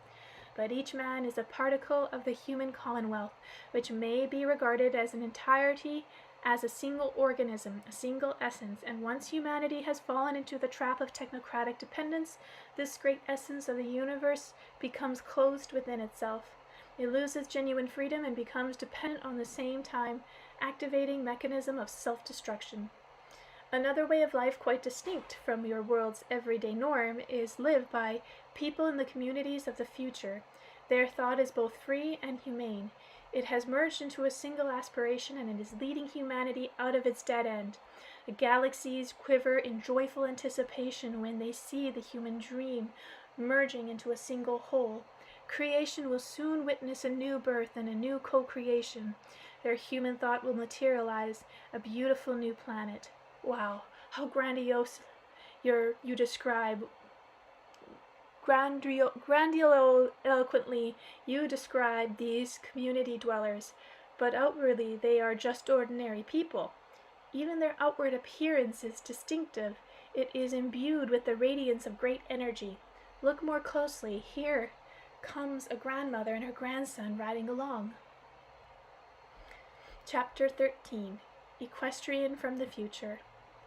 I saw a wagon emerging from the settlement, or rather a carriage from a folding top, drawn by a sorrel mare. On the carriage plush seat sat an elderly woman with a basket of apples and vegetables at her feet. Up in front, a shirtless boy, about 7 years old, held the reins, but did not appear to be controlling the horse. No doubt they had been along this route many times before, and the horse was simply trotting leisurely along the familiar route. The boy turned to the elderly woman and said something to her. His grandmother smiled and began to sing. The boy started singing along with her, picking up on the refrain. As for the tourists in their electric motor coach, passed by on the parallel highway about a kilometer distance. There was no way they could catch the sound of their song. Particularly the whole coach had their field glasses trained on the carriage and its passengers. They watched the spectacle unfold with bated breath, as though they had seen a miracle or an interplanetary alien, and again the thought came to them that there was something not quite right here. People had come from such a long way away and couldn't even carry on a normal conversation with the local residents, but we were limited to observing them from a distance, and the 2 occupants of the carriage weren't even looking their way. One of the tourist coaches slowed down to keep pace with the horse rot. The coach was filled with children visiting from abroad, excitedly waving their hands at the little boy, and his children riding in a handsome carriage, but not once was there even a glance in return. All at once a young equestrian emerged from one of the gates of the settlement, which were beautifully enwreathed with living vegetation. Her chestnut-colored racehorse maintained a heated gallop in a bid to catch up with the carriage, and was soon prancing daintily alongside. The elderly woman smiled, listening as the young equestrian spoke to her. Even though the boy may not have been too happy at having their duet interrupted, his voice could not help but betray an inner joy as he said, "Oh, Mamachka, you're a regular jumping jack. You can't stay still for a moment." The young woman laughed, reached for her canvas saddlebag, and took out a pirozek. Handing it to the little boy, he took a bite out of it and then handed it to the elderly woman, saying, "Here you go, Granny, try it. It's still warm. I wonder if that's pierogi." The boy gave a tug on the reins and stopped the carriage. He leant down and with both hands picked up a basket of yummy-looking apples. He held it out to the woman rider with the words, "Please, Mamma, take these to them," nodding in the direction of the touring coach with the visiting children on board. Grasping the heavy basket of apples easily with one hand, with the other hand she gave her prancing steed a pat on its neck, and galloped off towards the children's motor coach. Several other tourist coaches in the meantime had pulled up beside it, all eyes fixed on the young woman rider galloping towards them over the fields, clutching the basket of apples with one hand. Dashing up to the children who had now spewed forth out of the coach, she reined in her steed and without leaving the saddle deftly bent down and placed the apple basket on the ground in front of the excited children. After managing to give a dark-haired little boy a pat on the head, she waved, agreed to all, and headed off on her steed right down the middle of the dual motorway. The driver of the children's coach was talking on his two-way radio. "She's galloping right down the medium strip. She's marvelous." Many of the touring coaches along the motorway pulled over to the side and stopped. People quickly got out and spread themselves along the roadside, watching the beautiful young equestrian galloping along at full speed. No shouts, but rather whispers of excitement emanating from many people's lips. And here was really something to be excited about. Sparks flying from his hooves, and the steed flew along unhindered in his heated gallop. His rider carried no whip in her hand or even a switch, yet the steed kept quickening his step, his hooves barely touching the asphalt, his mane streaming from the brisk headwind. No doubt he was extremely proud of his rider and wanted to prove worthy of this beautiful woman on his back. Indeed, she was exceptionally beautiful in appearance. Of course, one could get excited about her perfect facial contours, her light brown braid, and her thick eyelashes. Of course, beneath her white hand-embroidered blouse and flower skirt with white chamomile, one could easily picture a shapely, supple waist on this girl with such a magnificent figure whose smooth feminine lines seemed to frame some sort of irresistible energy. The blush playing on her cheeks gave her a glimpse of the majesty and boundless possibilities of this unfathomable energy.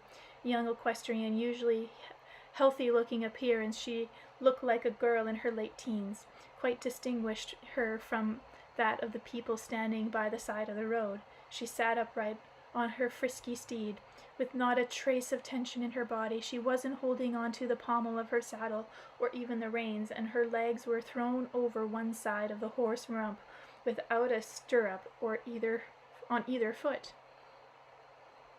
As she rode along with her eyelids lowered, she gracefully wove her wind-tossed hair into a tight braid. And she had only to raise her eyelids to inflame one of a crowd of people with some kind of invisible but captivating fire. Whoever caught her gaze felt himself straighten up inside and stand tall. It seemed that these people could feel the light and energy emanating from the equestrian and were trying to let it at least particularly fill their being. She understood their desire and generously shared what she had, galloping on and just being beautiful. All of a sudden, an excited Italian man ran out across the motorway right in front of the oncoming steed. He waved his arm wildly to each side, crying out in excitement, "Rosia! I love you, Rosia!" The young rider was completely unmoved by her steed, rearing up in its hind legs and prancing on the spot, with one hand simply holding on to the pommel of her saddle. She used the other to pluck a flower of the garland adorning her hair and toss it down to the Italian. Catching his gift, he presented it tenderly to his chest like a valuable treasure, constantly repeating, "Mamma mia, mamma mia."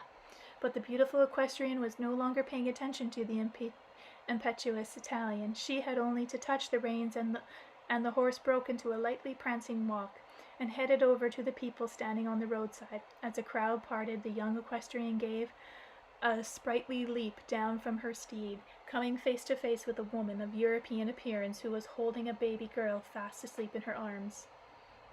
The mother was slouching a little, her face was pale and her eyes fatigued, and she seemed to have a hard time holding her baby. Still, without waking her, the equestrian gave the woman a big smile, and the two mothers' glances met. It was not difficult to notice the difference in the two women's mental state. The mother with the baby had a depressed look, which gave her the appearance of a fading flower in comparison with the young woman who had just approached her, a woman whose countenance suggested an irrepressible explosion of blossom from thousands of gardens. The two women looked at each other in the eye without a word between them, and then all at once, as though startled by a new conscious awareness of something, the woman holding the sleeping baby straightened up, and her face broke into a broad smile.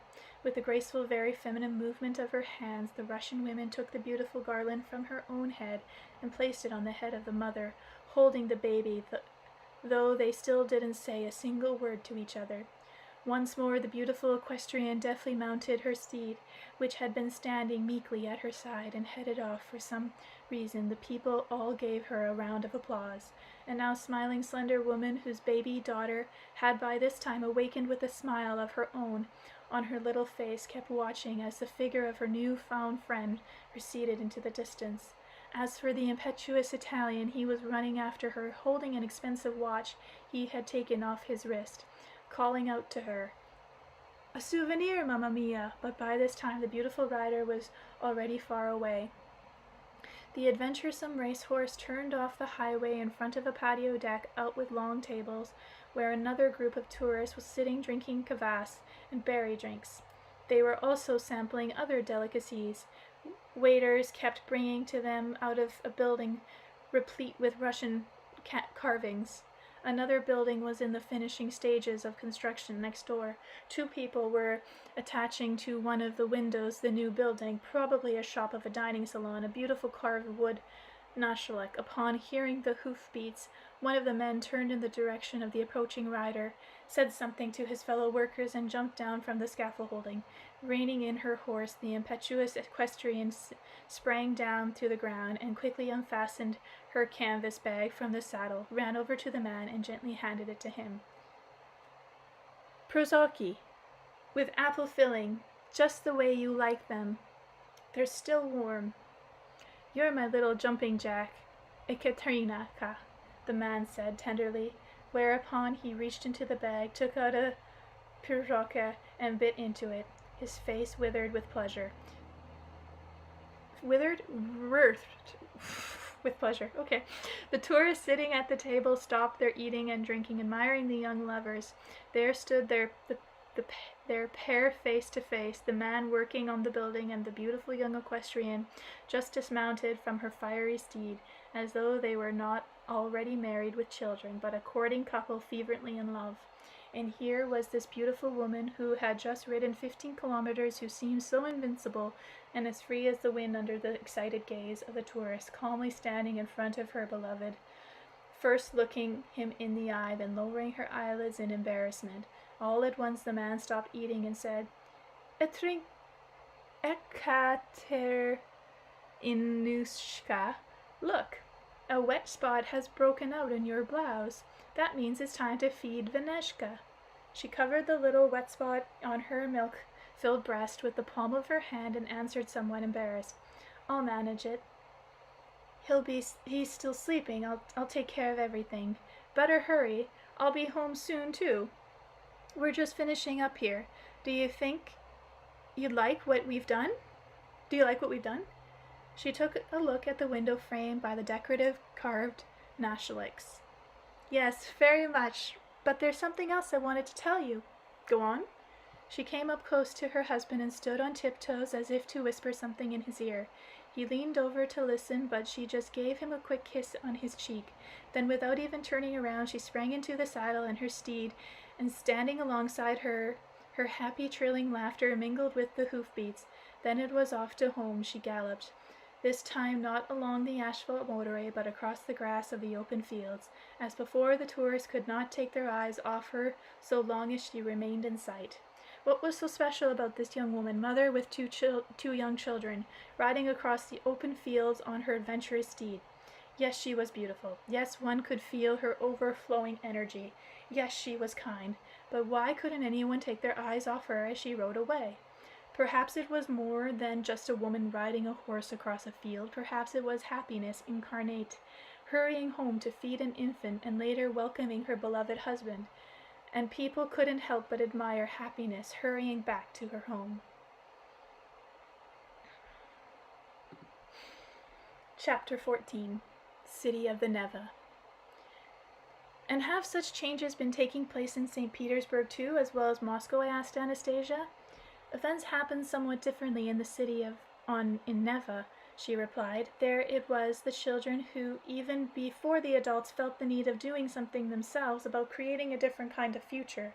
The children took it upon themselves to start changing the city without waiting for a decree from the authorities.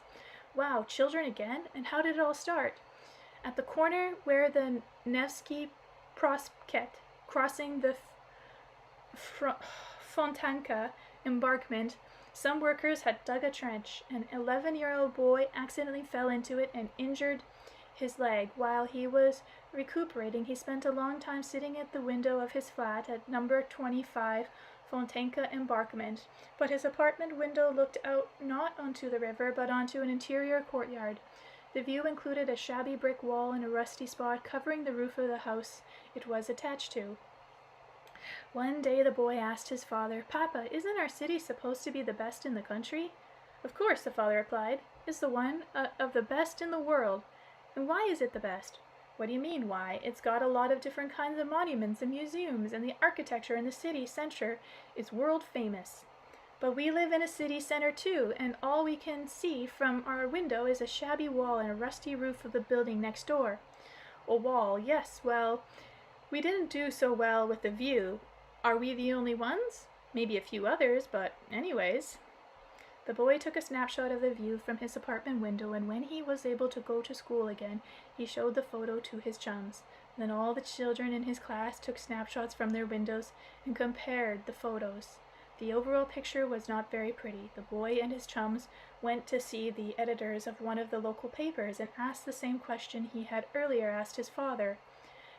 Why is our city supposed to be more beautiful than others? They tried explaining to him about Alexander's Column and the Hermitage. They talked about Kazan Cathedral and the legendary Nevsky Prospekt. "What makes a Nevsky so hot?" the boy inquired. "I think it looks like a stone trench with flaking edges." They tried explaining to him about the architecture merits of the thoroughfare, about the sculptural moldings on the building facades. Facades, maybe? No, that can't be facade. Facades? Facades? But how about the city at the moment didn't have enough funds to restore all the houses at once? But soon there would be money available, and then everybody would see how beautiful the Nevsky really was. But what's so beautiful about a stone trench, even if the facades are spruced up? Besides, it's all only going to get shabby again before long, and they'll only have to refill the holes and fix up the parts that have fallen down. The boy and his chums went around to various editorial offices, showing them their new considerable collection of photos and asking the same questions over and over again. At first the journalists were irritated at his persistence. On one occasion a reporter with a youth newspaper told him, "Oh, it's you again. And now you're dragging your henchmen along with you. You've got more and more of them, it seems, all the time. You may not like the city, the view from the window, but can't you do at least something about it yourselves? There's enough criticizing going on without you kids adding your 2 cents worth. Go back to your homes and stop interfering with our work." This admission was overheard by a veteran journalist who, after seeing the group of children make their way out of the newspaper office, spoke thoughtfully to the young reporter. "You know, their audacity reminds me of a particular fairy tale." "A fairy tale? Which one?" the reporter inquired. "The emperor has no clothes. Remember those words in the story?" After that the boy stopped bothering the editors with questions and showing the huge collection of pictures they carried around in their backpack. The school year ended, and come September another began, and it didn't take long for the news to spread throughout the newspaper office. The boy and all his chums are back again. The veteran journalist exclaimed to his colleagues at the Journalists' Club for the upteenth time. He's back, yes indeed. And just think, he finally managed to get a hearing, and he wasn't alone. They all sat quietly waiting together in the reception room for about 3 hours. I agreed to see them. I warned them to talk quickly, as I had set aside only 2 minutes to hear what they had to say. They came in and spread out a huge sheet of drafting paper across my desk. I looked at their masterpiece and was dumbfounded. I kept looking, not being able to take my eyes away or even to say a word. 2 minutes must have gone by, for I heard the boy say to everyone, "It's time for us to leave. We've overstayed our welcome." "What's that?" I called after them just as they were on their way out the door. He turned around, and I felt the look of another age ascend upon me.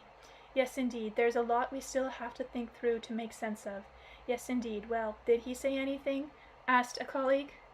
Others, too, became restless and asked, "Don't keep us in suspense. Did he say he was coming back?" Whereupon the veteran editor replied. He turned around and answered my questions like this: "That's our Nevsky you got in front of you. For now it's only on paper, but eventually the whole city will be that way." And then the door closed. For the umpteenth time the journalist bent over to examine the design and marveled at its amazing beauty. The design showed the houses along Nevsky Prospect, no longer one right smack up against the other, forming a continuous stone wall. Some of the old buildings were still there, but every other building had been taken down. In place of the razed house, there were now marvelous green and fragrant oases. Birds were shown nesting in the many birches, pines, and cedars, and it seemed as though one could hear their song just from looking at the drawing. The people sitting on the bench beneath shady trees were surrounded by beautiful flower beds as well as raspberry and currant bushes. These green oases jutted out a little into the street, and the Nevsky no longer looked like a stone trench, but a splendid living green alley. The building facades had a multitude of mirrors built into them. The thousands of splashes of sunlight reflected in the mirror played with the passer-by, caressed the petals of the flowers, and played in the streams of the little fountains set up in each green oasis. People were shown drinking water along with the splashes of sunlight and smiling. "Anastasia," I asked, "did the boy ever show up again?" "What boy?" "You know, the one who kept pestering the editors with his question." "The boy was gone for good. He became a great architect. Together with his like-minded chums, he created a splendid city of the future, cities and villages in which happy people began to live. But his first marvelous creation was the city he designed on the Neva." "Anastasia, in what year will Russia's marvelous future appear?" "You can determine the year for yourself, Vladimir." "What do you mean, for myself? Is time subject to man's will?" "What man does in his time is definitely subject to his will. Everything created by a dream already exists in space, the dream of many human souls. Your readers will turn the divine dream into a material reality. What you have seen may come about in 300 years, or it could come right now, this instant." "Right this instant? But you can't build a house in an instant, and a garden won't grow up even in a year."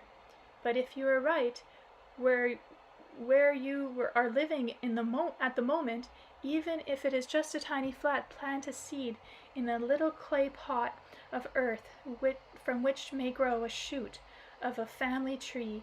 This tree will eventually grow to maturity in your future family domain. You yourself are talking about what will be. That's not the same thing as right now. In other words, a dream cannot materialize itself in a single instant." "What do you mean it cannot? After all, that material seed you plant, that is precisely the beginning of the dream coming true. The shoot interacting with the whole universe, it materializes your dream, and you will be able to enfold by splendid bright energies. You will stand before the Father as the embodiment of his dream. Interesting indeed. That means we should get started right away?" "Of course. Only where can I find the right words to get people to understand?" "The words will find it will be found if you can be sincere and true to yourself in front of people. I don't know how, but I shall act. Your dream has sparked something in my soul, Anastasia, and I very much want to make the future I have seen come true. Chapter 15. Making it come true. I need water.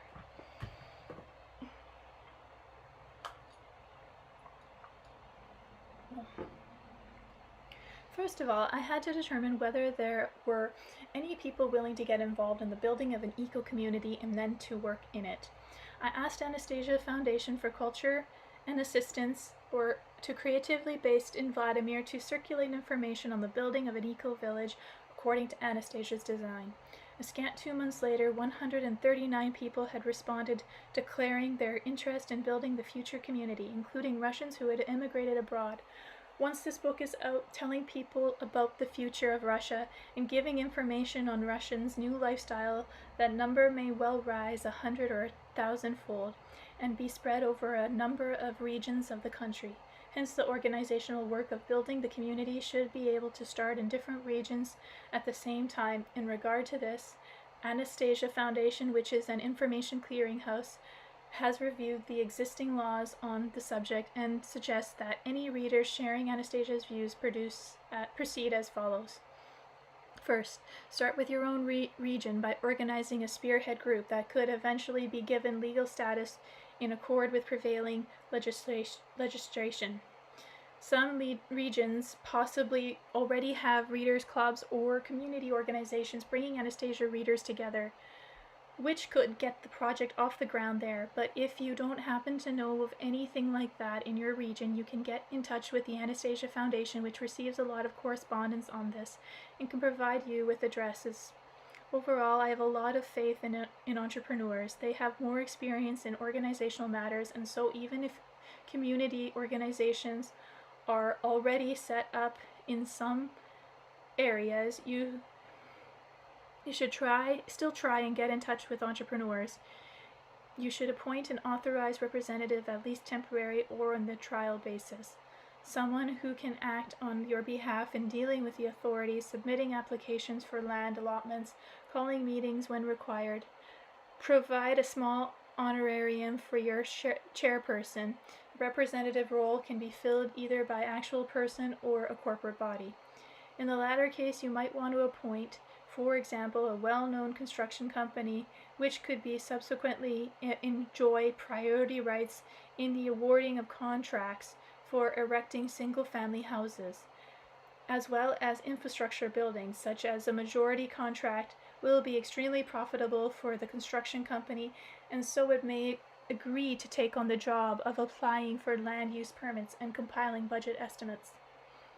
Second, submit a formal application to your regional local public authorities and directly to the official at the top for a single allotment of land, which an area of no less than 150 hectares.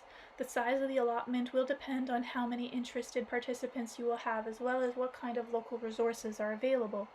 You will need to consider that in the future your community will be home to quite a few families, and so it should include a school, club, and medical facility. And these are best supported by a significant number of people. Small communities may not be in a position to create the required infrastructure.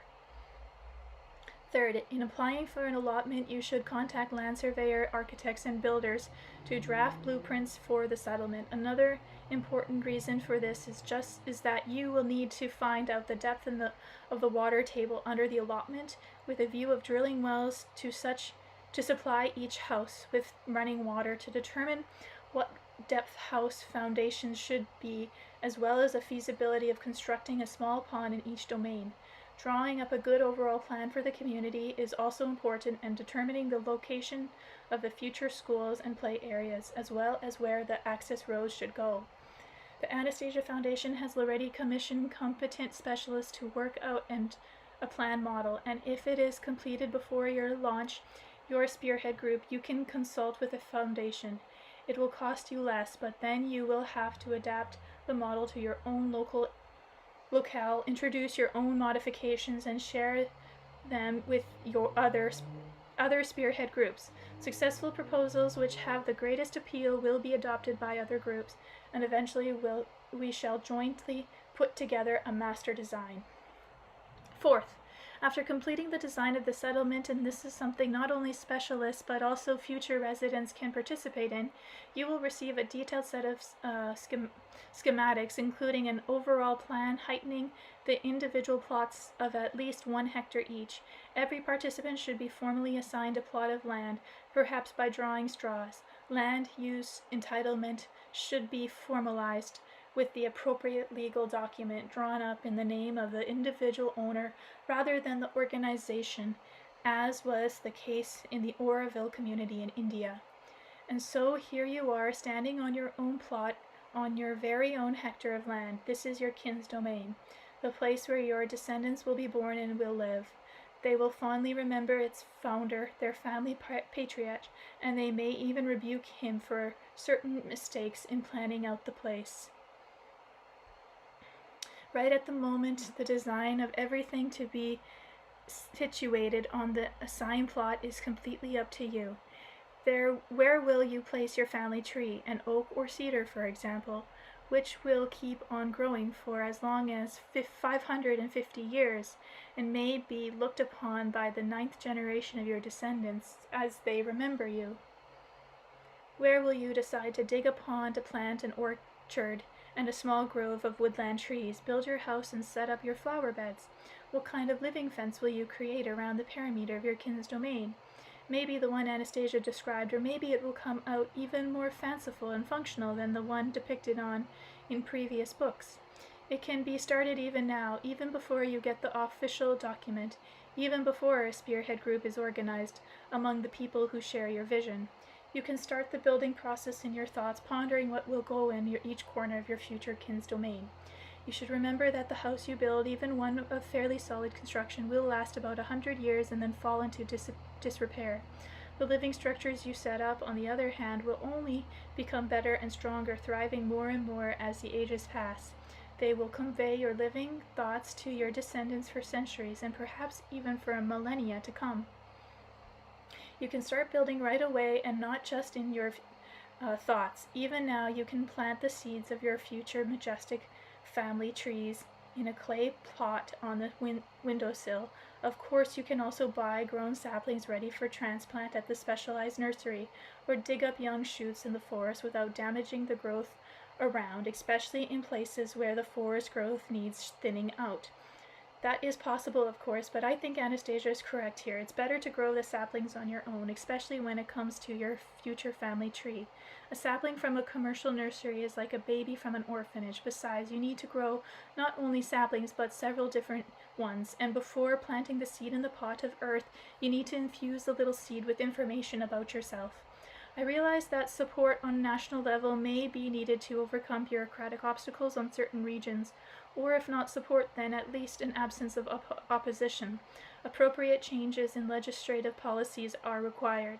Instead of waiting around idly for this to happen all by itself, waiting for at least one of our existing political bodies to mature into a state where it will support such projects, the Anastasia Foundation, at my request, has worked out a draft constitution for a new political party, a party of land users.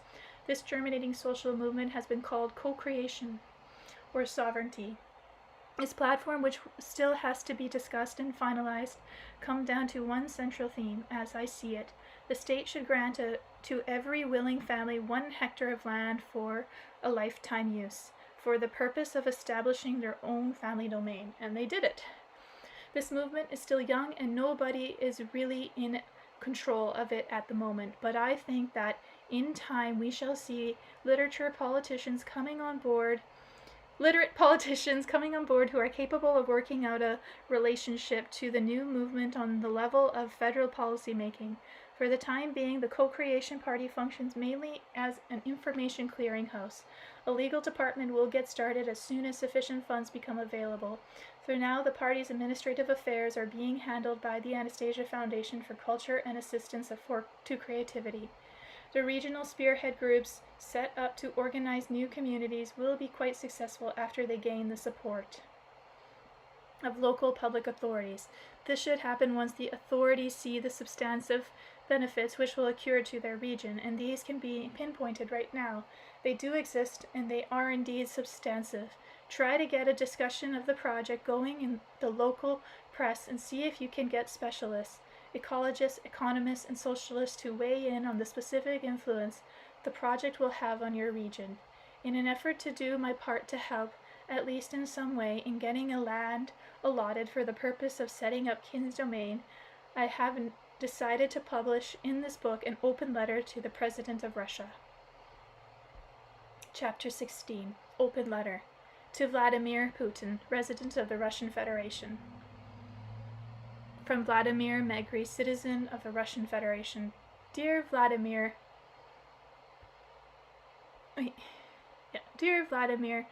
we live in a generation which must be very lucky indeed. We have before us a real opportunity to begin building a prosperous, flourishing state throughout, thoroughly protected from external aggressors, internal conflicts, and crime, a state in which happy families will live in prosperity. Our generation has the opportunity of not only building a splendid country, but of actually living in it, provided there is enough goodwill among the legislative powers that be to grant to every willing families 1 hectare of land from the purpose of establishing therein its own Kin's Domain. This simple action will suffice to call forth an impulse to creative endeavors on the part of the majority of people at various levels of society. The land should be granted free of charge for lifetime use with the right of inheritance. The produce grown on these Kin's Domains should not be subject to any form of taxation. You will agree, Vladimir, that an abnormal, illogical state of affairs has now come about. Every Russian is supposed to have a motherland, but nobody can show exactly where his piece of his motherland is. If every family receives one and transforms it into a flourishing corner of paradise, Russia as a whole will become a magnificent land. Current policies on national development do not inspire people into creativity, since it is not clear where or to what kind of future they are leading. The foraging of democratic, economically developed state of the Western model has been rejected, intuitively perhaps, by the majority of the population, and I think this is all to the good. Common sense makes us ask ourselves, why should any of us in particular, or as a nation, waste our efforts on building a state which will only be racked by drugs, prostitution, and gangsterism? All those things are part of Western society. We used to think that the so-called developed societies enjoyed an abundance of food products, but now it is clear that this abundance has been achieved at the expense of applying all sorts of chemical additives and poisonous chemicals to the soil, as well as a genetic engineering. We have seen that imported food products have nowhere near the taste quality of our own. In Germany, for example, people gladly buy potatoes brought in from Russia. In a number of countries, the government has become concerned over the situation and mandated special labeling of genetically modified produce. Scientists, too, are becoming more and more concerned. America and Germany are among these countries that have the highest per capita cancer rates in the world. Do we have to go down the same path? I don't think it is a path that inspires very many people, but our country has come to tolerate the promotion of foreign goods and the Western way of life. We have become resigned to the appearance in our midst of more and more diseases, to the fact that we can now drink water only out of bottles we buy at the store, and that the population of Russia is decreased by 750,000 souls a year. It's all just like in the West. Sorry, just a sec. There's a bunch of pictures here, but I want to finish the chapter first.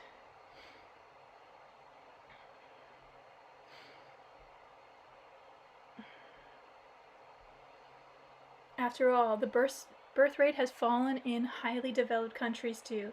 We are trying our hardest to be like them, but I have been hearing from people who live in these countries, hearing about their hopes that Russia is searching for and will inevitably find its own path of development and show the whole world a happy way of life.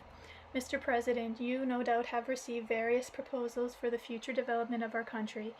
If this new proposal appears questionable in comparison with others you have seen, I would ask you to test it on your experimental basis in regions where the respective governors can discern in it a grain of common sense. You will find further detail of this proposal in the series of book entitled The Ringing Cedars of Russia, in which I happen to be the author. I would not imagine that you have had the time to read them personally, caught up as you are in attending a flood of affairs of state. Still, there are certain appropriate administrative bodies which are aware of these books and have already rendered their verdict. They conclude that these books have engendered a new region in Russia, which is spreading like wildfire. An opinion that is also being circulated in the press in a number of publications. Their conclusion came as a complete surprise to me. While I have expressed my feelings about God in these books, I have never thought of creating any kind of new religion. I simply wrote books about an extraordinary and beautiful recluse living in the Siberian taiga and the fever and dreams she entertains about what is splendid and beautiful in life. One could say that the enthusiastic reaction of the part of people of different social backgrounds and the popularity of these books both in Russia and abroad bear some resemblance to a religious phenomenon, but I think this is quite a different story here. The idea, philosophy, and topical awareness of this Siberian recluse, not to mention the language in which she expresses herself, have all deeply stirred people's hearts. It will probably be quite a while before scientists reach an unanimous conclusion on who Anastasia is and what is the full significance of the books containing her sayings, or how one should interpret the public reactions to them. Let them keep on trying to figure it out. I am only concerned lest their theoretical analysis overshadow the concrete proposals made by Anastasia. Vladimir, so that you may be personally persuaded of the effectiveness of Anastasia's proposal regarding the land, I invite you to authorize an experiment, regardless of who either Anastasia or Vladimir Megre may be, which will put some of her less significant statements to the test. First, I suggest that your public officials will not be unduly burdened if asked to commission in an appropriate scientific research institute to do a simple analysis on the effectiveness of Anastasia's proposal on cleansing the air in major cities from harmful dust pollution. The gist of this proposal will set forth back in my first book. Second, I recommend you authorize an analysis of Siberian cedar nut oil as a general remedial agent. Both data from ancient sources and modern research by scientists at the University of Tomsk confirm Anastasia's statement that this natural product, provided it is obtained through a specific technological method, is one of the most effective remedies in the world for the cure of a broad range of diseases. You will not find anywhere else on the globe a vast array of plantings than in Siberia, which is home to the nut-bearing cedar. The Russian federal budget could realize substantial profits from putting this product in the international market as well as from its use within our own country. We need to have a state policy on the exploration of Siberian flora, a policy amid not the establishment of large-scale industrial enterprises, but in the unfolding of the network of small businesses involving people actually living in the remote regions of Siberia. The implementation of such a policy does not require a huge outlay of capital, only a legislative decision allowing the local residents to acquire land in the taiga on a long-term lease basis. Moreover, Vladimir, life inevitably confirms even the statements of Anastasia that seem less plausible at first glance. Personally, I am absolutely convinced of our country's splendid future. It is only a question of whether those living today will accelerate its coming or slow it down. I sincerely wish you, Vladimir, along with all of us alive today, the opportunity of being the creator of this splendid future. Respectfully, Vladimir Megre. Let me see if I'll read the next one.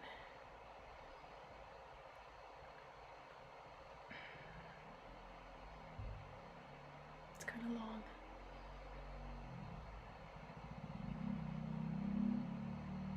But that's very long. Just give me a moment, guys. Just want to see how long this chapter is. Well, it's over 10 pages. Yeah, I might have to stop here.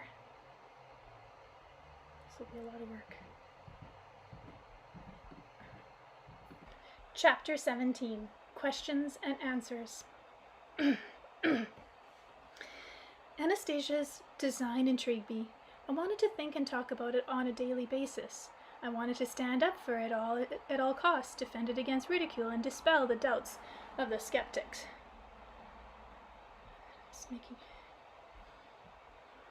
I talked about it at the Readers' Conference held in the city of Gelsenik and at the Central Letters Club in Moscow. The majority of the participants at these conferences, there were more than 2,000 in all, hailing from various countries of the Commonwealth of Independent States, as well as from further afield, either supported this design or at least expressed an interest. But in this chapter, I shall reproduce some of the basic questions and comments by the doubters, along with my responses to them, based on Anastasia's sentiment and my own convictions, as well as information I have managed to glean from other sources. Question. In today's world, no nation's economy can survive independent of the global economic system today. Today's economic process points to the need to create large industrial structures, the need for a specialized knowledge of today's market and how they are set up, as well as the major directions of capital flow. It does not appear that you have training in economics. Your proposal involves emphasizing small-scale commodity production, which may take away from more important things and ruin the national economy. Answer. It is true that I have no training in economics, but as to your point, that large conglomerates are of prime importance to the nation's economy. I am in complete agreement with you. I think you will also agree that a large factory, say, is economically viable for the nation only when it operates to produce goods in high demand. When a large enterprise shuts down, and such cases are not infrequent in our country or in others, it inevitably means losses. The state is obliged to pay workers unemployment benefits. Hundreds of thousands are forced to seek out a wretched existence on the strength of this paltry allowance. They don't know what to do. They're so used to relying on their production line job to feed themselves and their families. Given these conditions, they could make better use of their new free time, working intensively on their own plots of land. One's family domain is not just to provide a home base to spend one's leisure time in. It can also serve as a profitable workplace, more profitable even than in many enterprises, even major ones. In terms of the larger picture, on the national level, that is, the state may be seen as not only made up of industrial and financial conglomerates, both large and small, but its very building blocks consist precisely of this family's nuclei. For any family, the domain can serve as a home base, an insurance policy against any possible form of nationwide economic disaster. I don't see anything wrong with each family being offered the opportunity to provide independently for its own poverty-free existence. I also believe that personal freedom is impossible without economic freedom. At a working family, even one living in a modern city apartment cannot be free, dependent as it is on an employer who determines one's salary, on utility companies with the power to supply or withhold heat, water, and electricity, on the availability of groceries, and on the price of food products and consumer services. The family is a slave to all of these, and the children in such a family are born into a slave mentality. Question. Russia is an industrially developed country and a mighty nuclear power, and only as such will it be able to guarantee the security of its citizens. If all its residents do nothing but work the land, the country will be transformed into a purely agrarian state, and thus become defenseless against external aggressors. Answer. I don't think everybody's necessarily going to agree to work on their plots of land right off the bat. It'll be a gradual process, and the situation will unfold naturally in an orderly manner. National power depends not only on possessing a sufficient number of nuclear warheads, but also on the overall economic state of affairs, including sufficiency and quality of food products. And when a state does not have sufficient food production to feed its people, it is then obliged to sell off not only its natural resources, but its armaments as well. thereby strengthening thereby strengthening the position of any potential aggressor. The proposed design has the power to strengthen the economic position of the state as a whole, and as such offers the opportunity not only for more effective scientific and industrial development, but also a more efficient combat-ready army. In the near future, however, when this way of life has been adopted on a massive scale, I think, indeed, I am quite convinced that it will provoke a considerable interest among many citizens of other countries, including countries we don't currently get along with, and people in those nations, too, will want to reshape their lifestyle the same way many Russians have done. The adoption of this design on a variety of countries will signal the start of a whole new era of peaceful existence among peoples. Question. The implementation of the proposal is feasible, of course, in the more trouble-free regions of Russia, but isn't it naive to think that of implementing it in an inherently crime-prone republic such as Chechnya? Answer. A significant lowering of social tensions, especially in the so-called hotspots, along with complete cessation of conflict through the help of the proposed project, I see as something not only not naive, but absolutely realistic. If you take the northern Kashkais, for example, and its most troubled region, Chechnya, it has recently become clear, and has been reported in the press, that the basic conflict is centered around the struggle of a small group of people for control of the republic's oil reserve, as well as for money and power. This situation is typical of most of the hot spots today. Indeed, of most of the conflicts the world has known throughout the ages. That will leave the questions of why such a large part of the population, especially man, has been drawn into Chechen conflict. Chechnya used to have hundreds of illegal oil refined operations belonging to a small group of people. Tens of thousands of people from among the local populations worked in these enterprises. When the government tried to restore law and order, these people lost their jobs, leaving their families without any means of support.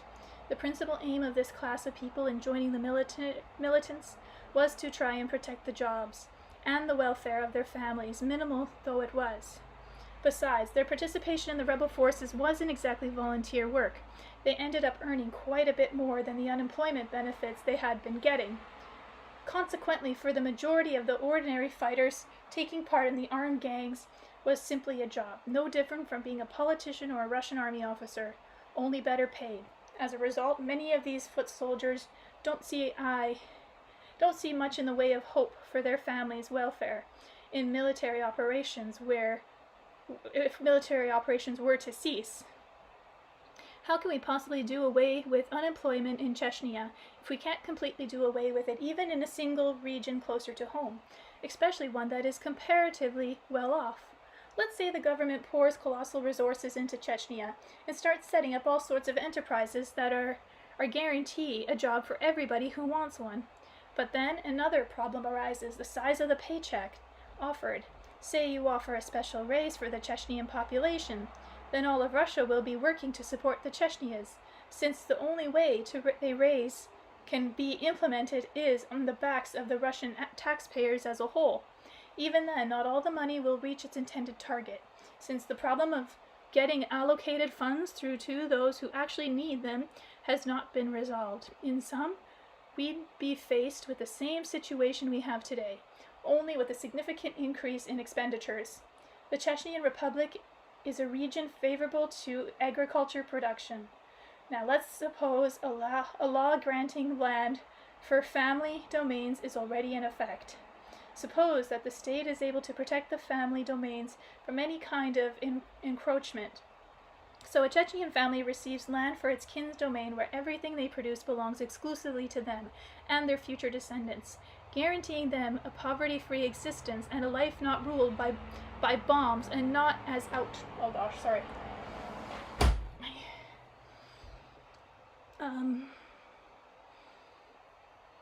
guaranteeing them a poverty-free existence and a life not ruled by bombs and not as outlaws but in their own splendid corner of the earth. a piece of their motherland which they have established themselves. I am certain that such a family will not oppose a government which has given them an opportunity like that. On the contrary, they will defend such government more zealously than they now oppose it. They will defend such a government as passionately as they would defend their family nest. They will counter an attempt by agitators to separate Chechnya from such a government or any attempt at racial discrimination. I am convinced that if the government launches a campaign on a sufficiently large scale introducing settlements like that in Chechnya territory, even on an experimental basis, the hotspot we all call Chechnya will be transformed into not only one of the most stable regions of Russia, but one of the major centers of spirituality on the earth. We shall see a complete 180-degree turn. When Anastasia spoke of ways to eliminate crime, I too had a hard time believing what she said, but eventually life inevitably kept bearing out the truth of her words, and as far as the Chechnyan Republic is concerned, at the Readers' Conference in Gelsenik there were more than 1,000 people from all parts of Russia and the Commonwealth of Independent States. I was especially struck by the fact that the delegation had come from Chechnya. Nobody had invited them specifically to the conference. The Chechnyans came all on their own. Later I spoke with several of them personally. At the moment we were talking about Chechnya, but are other parts of our country free of crime? It's there all right. And in just about every form you can imagine, one of the causes of crime is unemployment. The fact that people are released from prison with no opportunity to rebuild their lives in our society. Anastasia's project is capable of solving their problem. Question. If you give a hectare of land to everybody in Russia who wants one, there won't be enough land to go around, especially for the rising generations. Answer. At the present time, we are faced with a question even more acute, namely that there are not enough people to work the land. And I'm not talking just about wasteland and land unsuitable for farming, but arable land as well. As to the rising generations, it is unfortunately the case that every year more Russians are dying than are being born. According to Gostomat, the government statistics agency, the Russian population is showing an annual attrition rate of 750,000 people. So the current concern is over whether there will be a rising generation at all. At first, I too was under the misconception that a family or even a single person living, let's say, in a flat in a 5-story apartment block takes up less land than a family or person with a private house and a garden plot. But as it turns out, it's not that way at all. Any person, no matter what floor he lives on, consumes as food all sorts of things that grow on the land. To get those growing things delivered to him, roads, trucks, warehouses, and stores are required, and all of these take up land space too. So at any given moment, every individual is being supported by his own plot of land. It supports him regardless of whether the individual has abandoned it or even thinks about it at all. Naturally, I wasn't able to give a full answer to these questions right off, as I didn't have immediate access to all the figures, but I looked them up later and can now include them here. Russia's land. The total landmass of the Russian Federation comprises nearly of 1,710 million hectares, of which only 667.7 million hectares are fit for agriculture production. Figures for the beginning of 1996 show 222 million hectares used for farming at the time, or 13% of Russia's total land resources. Of these 130.2 million hectares, 7.6% of the total were classified as arable land. At the present time, Russia's population comprises of 147 million people, hence the problem of allocating a hectare of land to any family wishing to have one simply doesn't exist. According to the statistics, moreover, the real problem is quite the opposite. The population of our country is shrinking drastically, and here's what the analysis have to say in regard to the general state of the Russian population. And current trends continue between 2000 and 2045. The number of children under 15 years of age will be cut in half, while the number of senior citizens will increase by 50%. The capacity of the population to reproduce itself, we'll be pretty much exhausted. Oh yes, and one more problem, the quality of the arable lands of our country. Large areas of nations are witnessing topsoil erosion. Specialists are of the opinion that these processes have already reached a critical stage of the regional, interregional levels in all of Russia and agriculture zone erosion, or the threat of erosion has affected 117 million hectares, or 63% of all agriculture lands. Over the last 50 years, the rate of erosion has increased by a factor of 30. The rise has been especially steep since the onset of the 1990s. According to the UN Food and Agriculture Organization, Russia is among the top 10 countries of the world in terms of erosion states. And by 2002, erosion will affect as much as 75% of our farmland. I could go on and cite even more detailed statistics about our country's land. They're all pretty miserable. I shall include them at the end of this book. Now, after becoming familiar with the statistics cited above, I can confidently state that Anastasia's project is capable of stopping the drunken orgy our nation is indulging in with its land resources. To this day, it is the only effective and feasible project in existence. It envisions the restoration of the soil fertility through natural processes.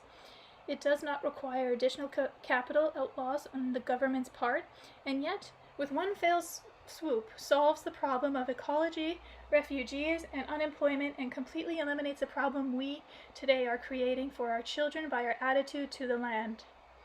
Perhaps there is something in nature a more effective and feasible project. In that case, let it be brought forward. At the moment, all some agencies are doing is demanding more money for the restoration of agriculture production by outmoding means.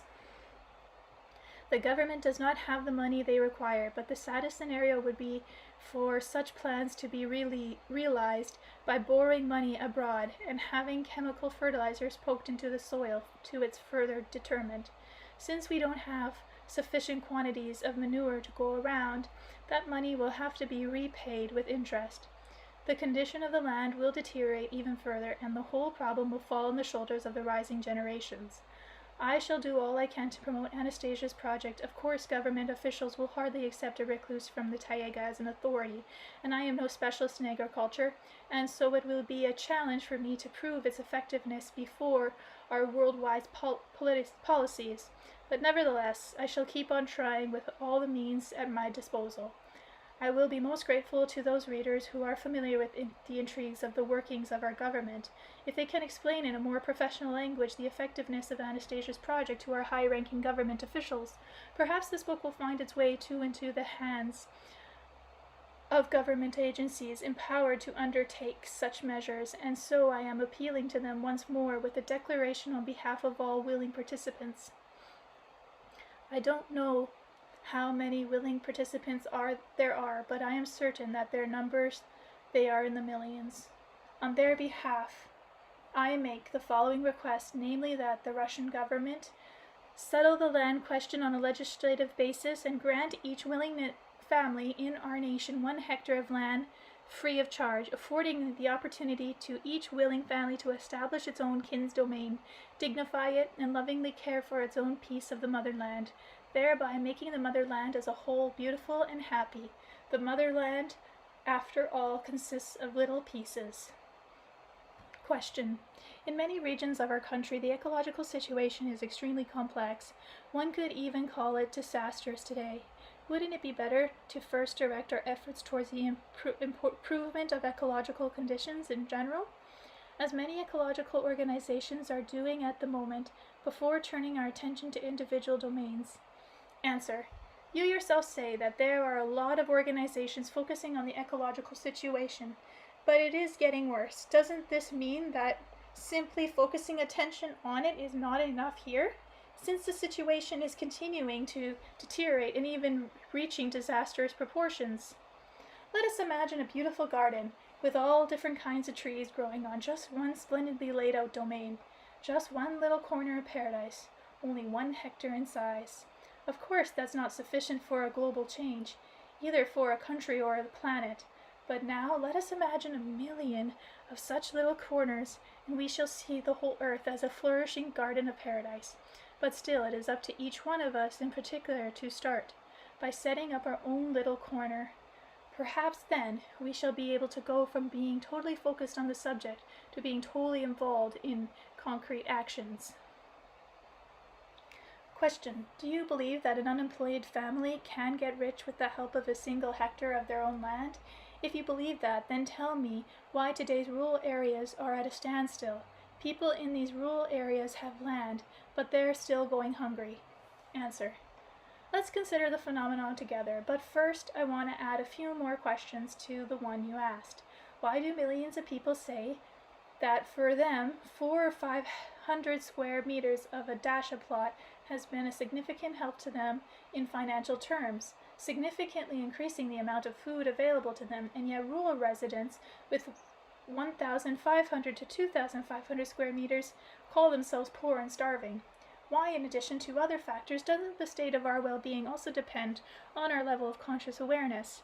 The majority of the rural population thinks that they can have a good life only in the cities, and that's why you've got so many young people leaving the rural areas altogether. I think our own recent propaganda, as it is, at least particularly to blame. I'm sure you remember those glowing articles in the Soviet press in the 50s and 60s, who were the heroes back then: miners, lumberjacks, machine operators, airplane pilots, sailors. Even painting the cityscape invariably featured a host of smoking chimneys from industrial giants. There was occasionally a condescending reference to the collective farmer, but a man tending his own garden plot was always negatively portrayed. They even tried building city-type apartment blocks in rural areas, thereby depriving people of their own backyard, and made them work only on so-called communal land. Just as with Auroville community in India, you could live on the land and cultivate it, but you still couldn't have any land to call your own, all of which leads to some pretty sad results. You hear constant talk from both politicians and media of the widespread poverty in the Russian countryside today. Just as the majority of the population at large, there's so much talk about it that everybody en masse ends up convinced that if you live in the countryside you must be poor. There are hardly any examples cited indicating that your well-being largely depends on you. It must be in somebody's interest to keep rehearsing this scenario. Don't rely on yourself. I am the only one that can make you happy. That's what you hear from a lot of religious leaders, as well as a lot of political gatherings from their own circle of voting around them. If you want to be poor and destitute, you can go right on believing them. I want to talk about not how to be poor, but how to be rich. When someone asks me if it is possible to live above the poverty line with one's own parcel of land, I answer yes. And here's the concrete example. In 1999, an acquaintance of mine, a Moscow entrepreneur who had read Anastasia, invited me over for a visit. He intrigued me when he said that he could prepare a table almost identical to the one Anastasia had set before me in the Tayega. When I arrived, his dining table was still empty. We sat down and chatted, and Andre, that was the entrepreneur's name, kept looking at the clock, apologizing for someone he was expecting being held up. Before long, his chauffeur arrived with 2 large baskets. The table was soon spread with tomatoes, cucumbers, bread, and much else besides. The room was filled with tempting aromas. In a few minutes, the women in Andre's household had laid out a splendid table. No Pepsi-Cola to drink, but some marvelous fragrant Russian kvass. Instead of French cognac, there was homemade wine. On top of it, all infused with some sort of herbs. The tomatoes and cucumbers were not as splendid as the ones Anastasia had in the Tayega, but they were far tastier than what they could get at the supermarket or even a farmer's market. Where did you get all this from? I asked Andre, in astonishment, and this is what he told me. At some point on their way back to Moscow from Ryazan, Andre's chauffeur had stopped the jeep at a small roadside market. They bought a little jar of pickles and a jar of tomatoes. Turning into a small cafe, they decided to have a decent meal. They opened the jars they had bought and took a taste. After lunch, Andre told his driver to turn around and go back to the roadside market. He He bought from the elderly woman behind the table everything she had and offered to give her a ride home in his jeep. The woman lived all alone in a rather old-looking cottage with a small vegetable garden. Her lot was situated in a wee village about 15 kilometers from the main road. Andre's enterprising mind was already working quickly, and here is how things unfolded. Andres purchased a house in the country with 2,000 square meters of land on the edge of the forest about 120 kilometers from the Moscow in an ecologically clean zone. He registered the house in the name of this woman, presented her with a document and a contract obligating him to pay her a monthly amount of $300, while the woman in turn was to give the produce from her garden to his family, except for what she ate herself. The woman's name was Nazada. She was 61 years old, and she really didn't understand documents or believe in them. Then Andre took her to the local rural council and asked the chairman to read her the documents and assure her that they were in order from a legal standpoint. The rural council chairman read over the documents and said to the woman, "What have you got to lose, Ivana? Nobody's asking you to give up that tumble-down hut of yours, so if you don't like it, you can always come back." Ivana was finally persuaded to accept the offer. For the past 3 years, she's been living in a well-built house. Andre hired workers to dig her a well and put in a heating system and a hot water furnace. They also dug and outfitted a vegetable cellar. They put a fence around the whole property, brought in all the furnishings she needed along with goats and chickens and animal feed, as well as a lot of other things needed to set up a home. Ivana's daughter, a wee granddaughter, came to live with her. Since Andre has read what Anastasia had to say about vegetable growing, he cultivated seedlings himself, but only with seeds he obtained from Ivana. Each summer, Andre's father, a retired restaurant manager, takes the seedlings out to her home and gladly helps the woman with the garden work. This arrangement has provided both Ivana and her daughter with work and a place to live. Andre and his family, his wife, their 2 children, and his father are supplied all summer long with fresh fruits and vegetables, which are really eco-clean, along with marvelous marinated produce during the winter, and all year long they have access to healthy-giving herbs whenever they need them. Maybe somebody will say that the example I have cited is an exception. Nothing of the sort. 10 years back, when I was president of Interregional Association of Siberian Entrepreneurs, many of its members tried to set up their own household plots, either for their companies or just for their families. Today you can find such services advertised in the papers. Only there is one but. It is very hard to find any capable worker, or rather anyone who is competent to do what Ivana did. And since such people are so hard to find, let's recall for ourselves what attitude we should cultivate towards the land. Let's share our experiences of how to be rich and happy on our own land, and not how to be poor. Question. Vladimir, I'm an entrepreneur. I too happen to know that many well-off people use the services of rural residents who are experts in cultivating and preserving agriculture produce, which is definitely superior in taste and quality to what comes out of the large-scale enterprises. But if everybody follows the same path, that will mean a saturation of the market. And then how is a family going to survive on income just from its own hectare of land, if it turns out that nobody needs the tomatoes and cucumbers they grow? Answer. The land yields not just tomatoes and cucumbers, but much more besides. However, even if half the total number of Russian families have their own domains, they still won't be able to just satisfy the demand of their produce over the next 20 to 30 years, since the demand will come not just from Russia but from many people abroad, especially in rich developed countries.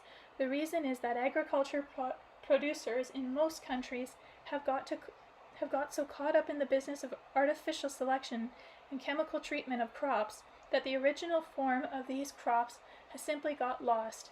And I'm not just referring to how they look, but to the fullness of their content. The example of cucumbers and tomatoes, though gives everyone a chance to be convinced independently of the following. Go into any average supermarket, or better still, into an upscale supermarket. There are quite a few of these days in our big cities, and you will see very beautiful imported tomatoes and cucumbers priced from 30 rubles per kilogram. They are uniform in size and a treat for the eye, and sometimes they are sold with the little green stem left on, but there's no aroma and no taste. They're mutants. They're an illusion, a mock-up, only an external reminder of what ought to be there. Most of the world today feeds on such mutants.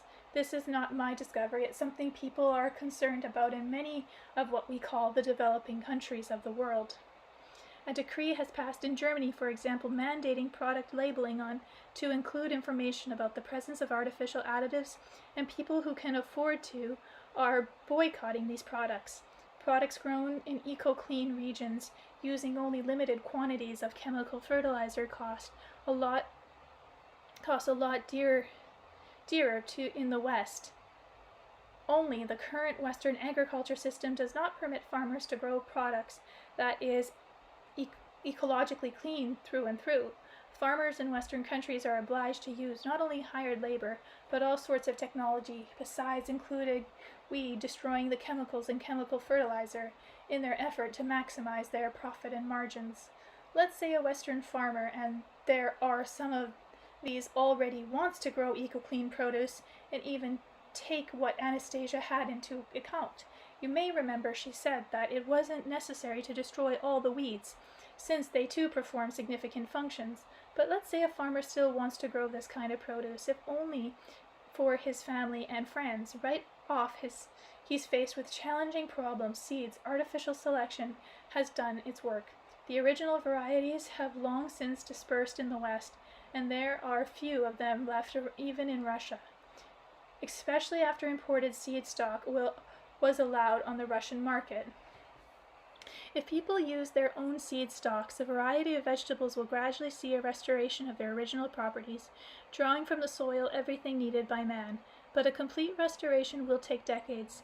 In Russia, possibly thanks to both poverty and the abundance of small private plots, many people are using their own seeds, and this turns out to be their greatest asset, the effects of which will soon be multiplied 100-fold in monetary terms. We're talking about seeds, about the necessity of growing crops in eco-clean zone and the avoidance of chemical fertilizers. All this is very good, something they're talking about in a lot of countries, but that's it, only talk. There's still a very real shortage of healthful and tasty agriculture produce in the world, especially in the developing countries. But that's not all. The processing, the preserving are the utmost important. In spite of all the efforts of our technocratic world, our highly equipped technological complexes are unable to match many Russian grandmothers in their production of marinated tomatoes, cucumbers, and cabbages of superior taste quality. What's the secret? Apart from the many pearls of wisdom, few people realize that once the tomato or cucumbers are plucked from the beds they have been growing in, no more than 15 minutes should go by before they are sealed in preserving jars. The shorter this period, the better. This is what preserves the marvelous aroma, the ethers, and the aura. The same applies to the additives, dill, for example. Water is extremely important. What good can we possibly derive from using chlorinated dead water?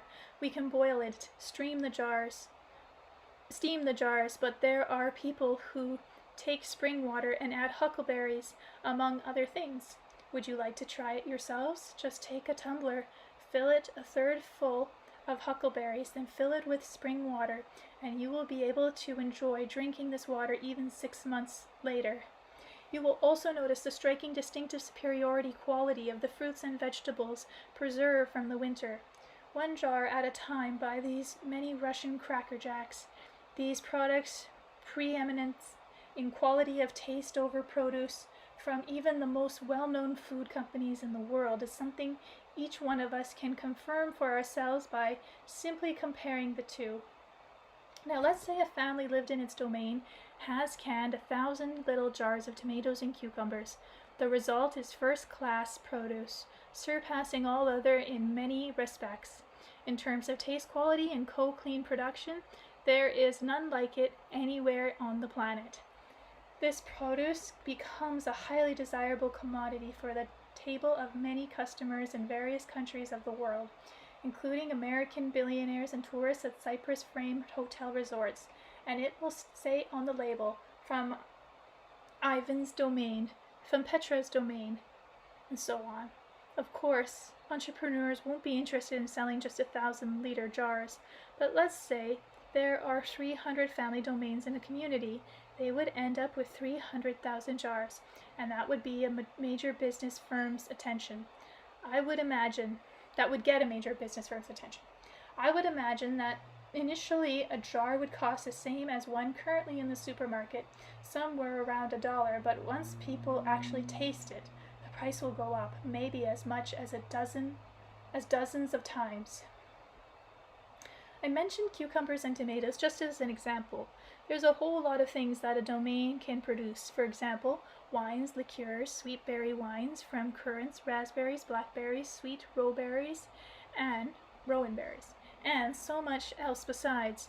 Each person can make up their own bouquet, improving it more and more as time goes on, and no super expensive elite wines will be able to compete with them. There aren't any winemaking materials anywhere in the world like those you can get in Russia. Besides, wines can be prepared using herbs according to ancient recipe and can be made healthful and vitamin enriched. Anastasia says that soon the hand-embroidered Russian kovasak will be considered the most fashionable garment in the world, so this is another line to think about. During the winter months, families can prepare handmade wood carvings.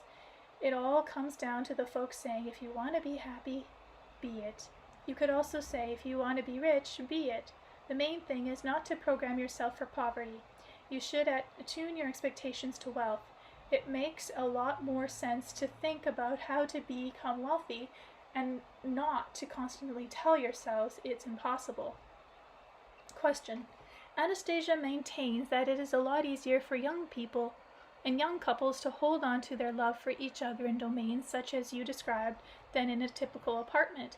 Please tell me whether you have discussed this point with psychologists or people who research family problems, and if so, what do they have to say about this, and what makes it happen? Answer. I haven't talked about this with any academics. Just what precisely makes the love last longer is not something that frightfully interests me. The main thing is that it hangs in there. The fact that it happens is something you could possibly confirm for yourself after thinking it over. Consider where you would like to see your own son or daughter living. In a city flat, which is like a sack made of stone, or in a house surrounded by a magnificent garden. Consider what you would like to feed your daughter or son or grandchildren, tinned goods or fresh, ecologically clean produce. And in the long term, do you want to see your children living healthy lives or living off the local pharmacy? Ask any young woman who, other things being equal, she would prefer to marry. Someone who has set up his life and his future family nest in a concrete apartment block or in a house with a splendid garden. I think the majority would choose the latter. Comment. The regeneration of any country can begin only on the basis of its spiritual rebirth. Certain members of our government, including the president, have realized this and started talking about spirituality. Anastasia is considered by a majority of readers to be a highly spiritual individual, living according to the laws of God, the Creator. She speaks of spiritual values, while here you are leading people astray, calling them in particular to get involved in business on their own plots of land, thereby leading them away from spirituality. Response. In the long term, I think that nobody will ever be able to lead mankind away from true values. It's good that our leaders today are talking about spirituality. As for Anastasia saying, even though I didn't always understand them myself at first, yet later they would still spill over into some kind of concrete reality. Concrete reality is more meaningful to me than philosophical musing, and so here I am talking about concrete things, which I consider most important on the spiritual plane as well.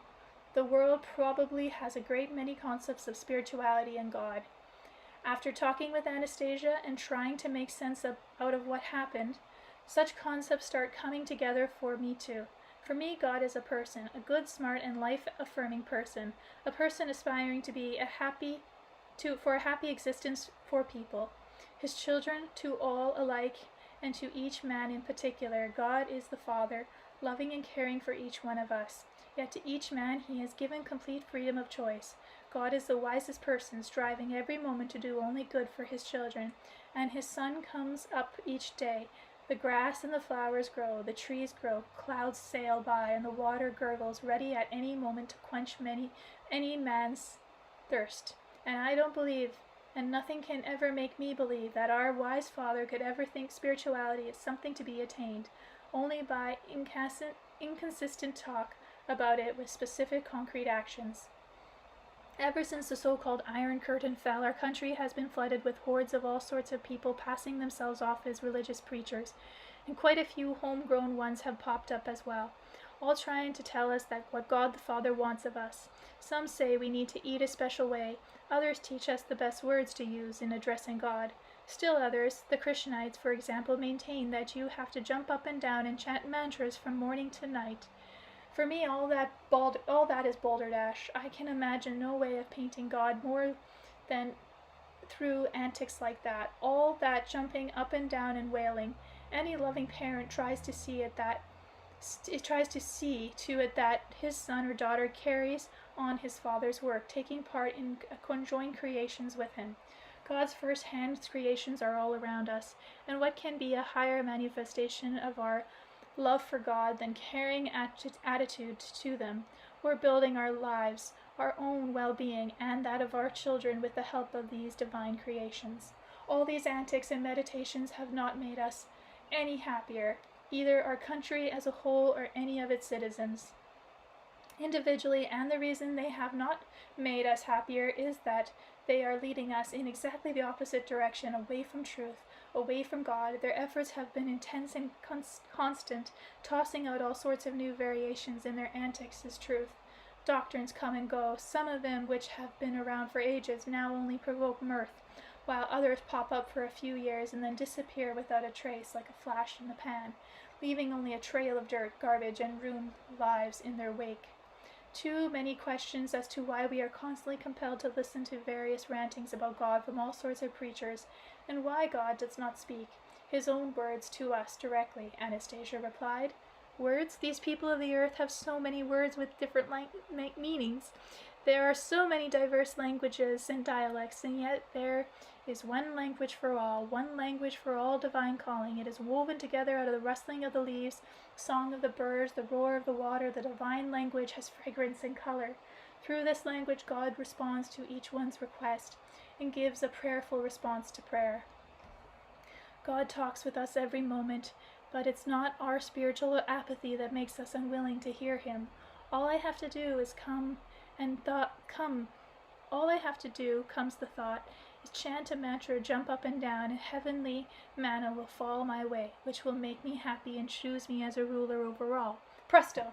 No sooner said than done, and here we have to spend years setting up our paradise, waiting until our trees grow and bear their fruit, and our flowers blossom. Yet if we don't do that, we are not only rejecting God, we are actually insulting him, degrading him with our antics and pompous verbalizations.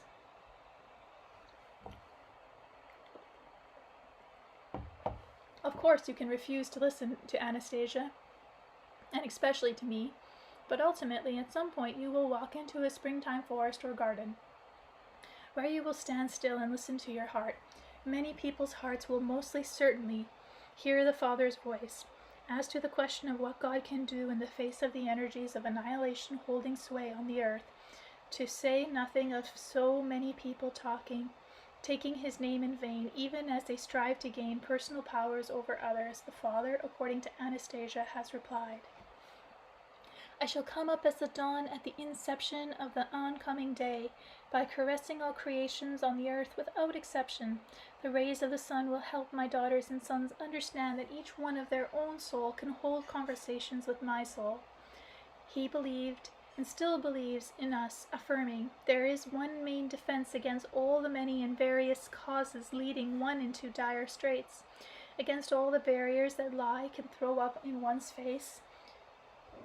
namely the fact that my daughters and sons aspire to the conscious awareness of the truth. A lie inevitably has its limits, but truth is limitless. It will impart itself as a conscious awareness to the hearts of my daughters and sons. So there is no excuse for tardiness in retrieving from one's heart and the conscious awareness of God's Son, not of a slave or some half-crazed bio-robot jumping up and down to the jingling of a bell. But how much can one ask of the Father? Give me, grant me, set me free. Isn't it time we ourselves did something pleasing for our Father? And what could be pleasing or bring joy to him? In response to a question like this, Anastasia once referred to a simple test we can make use of to verify the authenticity of the many religious concepts and tendencies we are faced with. She described it this way. When your heart is stirring by something someone says, claiming to speak in the Father's name, take a look at how the preacher lives his own life, and then imagine what the world would be like if everybody started to live that way. This simple test can help verify a lot of things. I tried imagining what mankind would be like if everybody to a man started chanting mantras from morning till night, the way the Christianites do, and the immediate results was the end of the world. Now imagine how it would be if every man in the earth started growing his own garden. The earth naturally would be transformed into a blossoming garden of paradise. As an entrepreneur, all right, a former entrepreneur, but still one at heart, I like specifics, and perhaps that's why I consider spiritual someone who can take action which will be beneficial to the earth, his family, his parents, and consequently God. If someone who calls himself spiritual cannot happify either himself or the woman of his heart, or his family or children, then that is a false spirituality. Question. Anastasia spoke of fundamentally different approaches to educate for children and a new school. Is this something feasible only in the kind of community she has designed, or in our major urban centers too? What does Sheznik think about this? Back in your first book, you quoted Anastasia as saying she considers raising children a top priority, and was always trying to bring up the subject. Whereas you seem to be constantly avoiding it. It almost never comes up in your books. Why? Answer. Mikhail Petrovich set up his boarding school in the forest as soon as the foundation is laid for the first community consisting of families' own domains.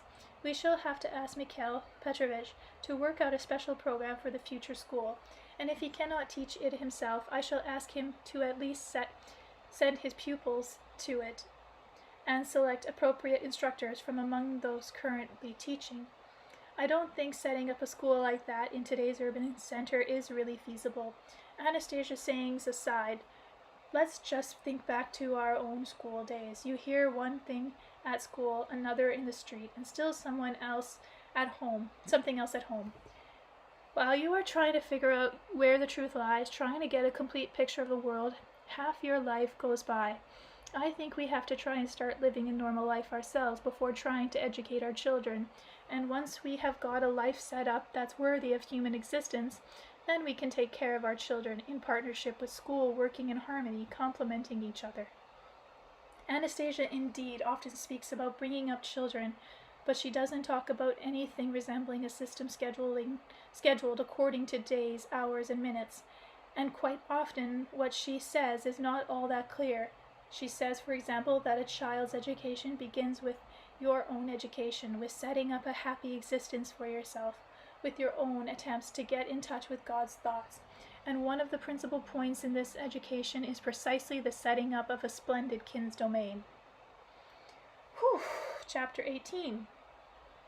Just going to see if I want to read it or not in this moment. I think I'm going to give my voice a break. Yeah, it's quite long as well. Yeah. Chapter 18. The Philosophy of Life. I visited this man 3 times in all. He lives in a prestigious Dasher community not far from Moscow. His 2 sons, who hold some sort of fairly high position in government hierarchy, built their aging father a large 2-story mansion and hired a housekeeper to look after both the house and their father. At best, they come to see their father once a year on his birthday.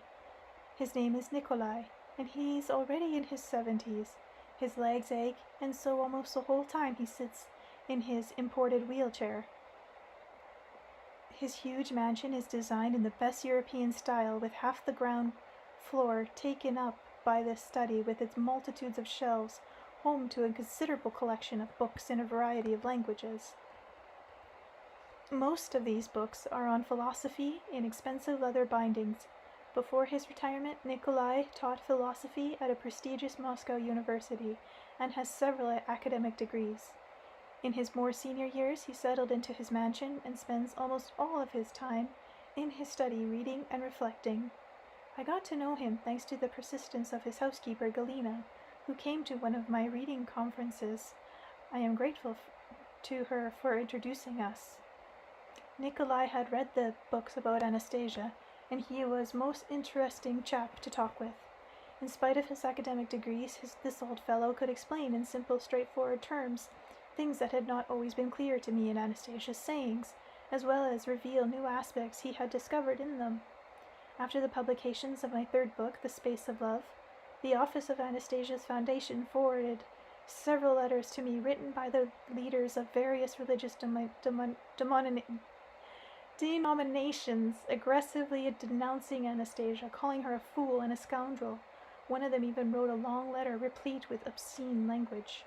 I was at a loss to understand why Anastasia had suddenly started provoking such unmitigated aggression among certain religious leaders, and so I decided to send some of these letters along to Nikolai for his opinion. 2 months later, his housekeeper Galina came to see me, having looked me up at my hotel. She was very distraught and pleaded with me to come see Nikolai right away, as she was concerned about his health. It was hard to resist Galina's insistence. Galina had a gorgeous, solid physique, no fat. She was simply a large and physically strong Russian woman in her early 40s.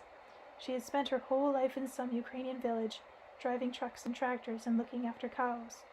She was an excellent cook with a good knowledge of herbs and was extremely neat. Whenever she got excited, she would lapse into her thick Ukrainian accent. I have no idea how Nikolai's sons happened to find her and set her up as a nursemaid to their father, but it was curious to see this aging intellectual, a philosophy professor, talking with a countrywoman of limited educational background. Galina had been allocated a room of her own in the mansion. It would have been fine for her simply to look after the household affairs.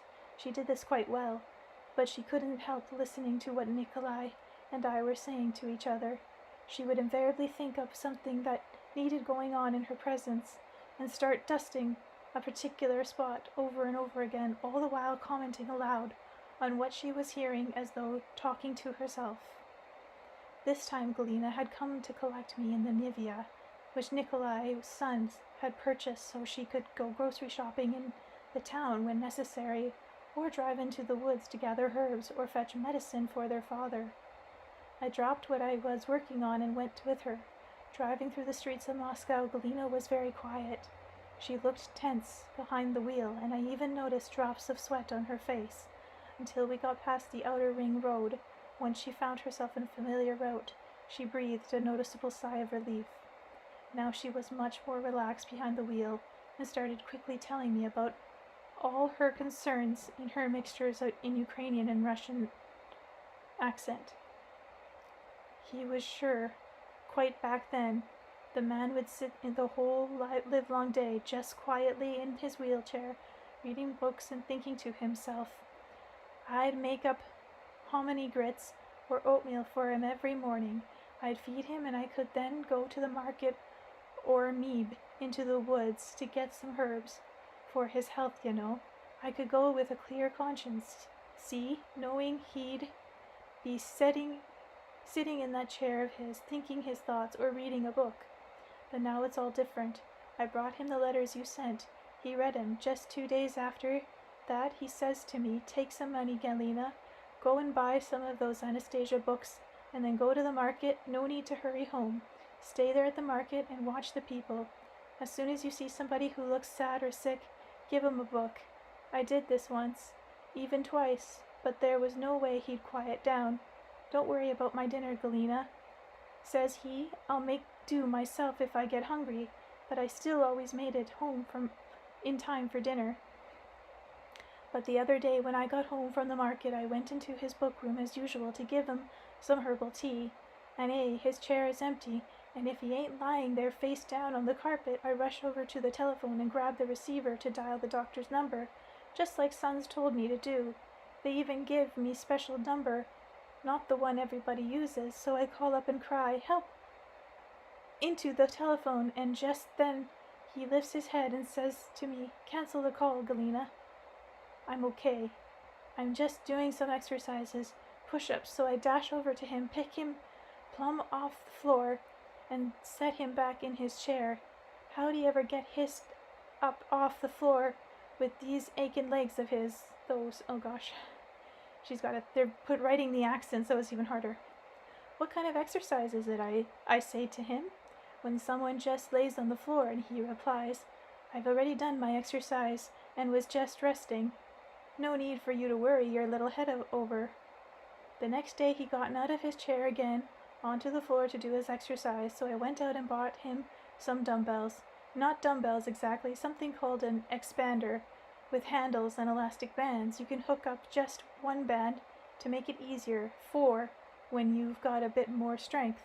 I bought him this expander, see, but he still keeps trying to get up out of his chair, just like a kid who don't know any better. His heart ain't any too young, and seeing it ain't too young, he shouldn't try things too heavy all at once, and he has to do it one step at a time, but he's just like a foolish kid. It's pretty near 5 years I've been working for him now, and nothing like this ever happened before, and I haven't a clue myself as to what's going on in my heart. You have to talk with him. Tell him to at least go easy on his exercises. If he likes him so much, tell him to go easy. When I entered Nikolai's spacious study, the hearth was cheerily ablaze. The old philosophy professor was not sitting in his wheelchair as usual, but at his large desk, writing or sketching out something. Even his outward appearance told me that something was very different about him. He was not wearing his customary dressing gown, but sported a proper shirt and tie. He greeted me with more vigor than usual, quickly inviting me to take a seat and bypassing the traditional "how are yous." Starting in talking, Nikolai spoke fervently, passionately. "Do you know, Vladimir, what marvelous times are coming upon our earth? I don't want to die. I want to live on this kind of earth. I read the letters with all those obscenities directed at Anastasia. Thank you for passing them along to me. In many respects, it was a real eye-opener. They call Anastasia a Taiga recluse, an enchantress, a sorceress. Very in fact, she is a warrior par excellence. Indeed, just think about it. Anastasia is a warrior par excellence for the forces of light. Her significance and greatness are something that will be appreciated by future generations. The human consciousness, mind, and feelings expressed in the sagas, folk tales, and legends that have been passed down to us were incapable of even imagining the greatness of this warrior. Only please don't be surprised, Vladimir. Don't get touchy as you usually do about Anastasia. Yes, she is man, she is a woman, endowed with all, and I mean all, of human nature, with all the feminine weakness and virtues designed to be a mother, but at the same time, she is also a great warrior right this moment. I shall try to express myself not quite so obtrusely. It all comes down to the philosophical concept, you see, Vladimir. On the shelves in my study there are a great many books. These are philosophical works of thinkers of different times and from different parts of the globe. Pointing to his bookshelves, Nikolai listed them off one by one. That's ancient rhetoric, talking about the living animated body of the cosmos. Next to that is what's been written about Socrates. He himself didn't write anything. Over to the right, you see Lucretius, Plurach, and Marcus Aurelius. A little lower down are 5 epic poems of Niziami, Ganjavi. Further along there are Arnani, Descartes, Franklin, Kant, Laplace, Hegel, and Stendhal. All of these men attempted to learn the central essence of things, to fathom the laws of the universe. It was people such as these Durant was referring to when he wrote, "The history of philosophy is essentially an account of the efforts great men have made to avert social disintegration by building up natural moral sanctions to take the place of the supernatural sanctions, which they themselves have destroyed. Great thinkers, Nikolai continued, have attempted, each in their own way, to get closer to the concept of the absolute. Their philosophical concepts gave rise to religion like philosophical tendencies, which in turn passed into history, eventually having defied all the timid counter attempts. The dominant concepts in our lifetime has turned out to be, to put it concisely, the concept of subjection to some kind of supreme mind. Its precise location is unimportant, be it in the infinite space of the universe or localized in the essence of a particular human soul.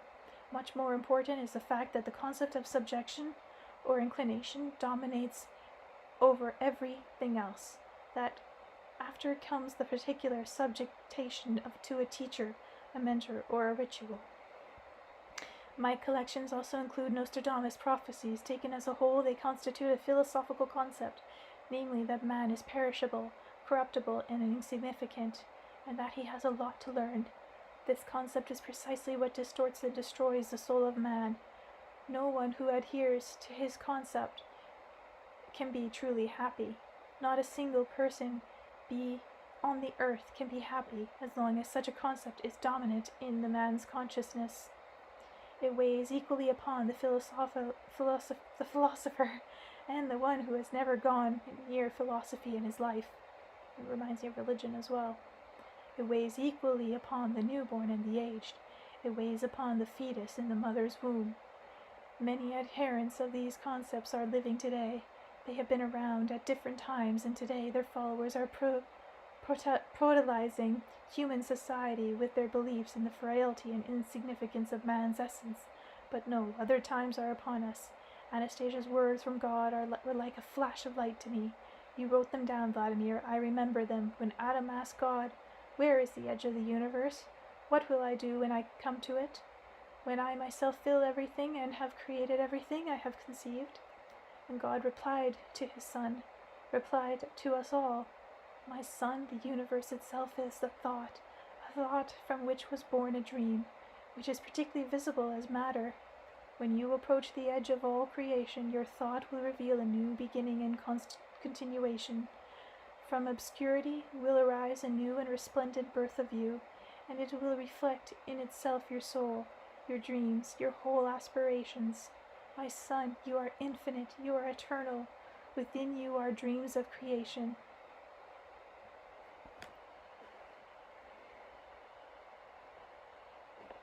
What a perfect, philosophically comprehensive, precise, and concise response that explains it all. It stands head and shoulders above all our philosophical definitions taken together. You can see for yourself, Vladimir, the vast collection of books on my library shelves, but the one book which is worth far more than all the volumes ever published on philosophy taken together is missing. Many have seen this book, but few are afforded the opportunity to read it. The language of this book is not one that can be studied, but it can be felt. What language is that? The language of God, Vladimir. May I remind you of how Anastasia described it? The people of the earth have so many words with different meanings. There are so many diverse languages and dialects, and yet there is one language for all divine callings.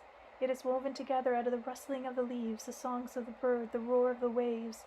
The divine language has fragrance and color. Through this language God responds to each one's request and gives a prayerful response to prayer. Anastasia can feel and understand this language, but what about us? How can it be that we have let it go unheeded for centuries? Think of the logic.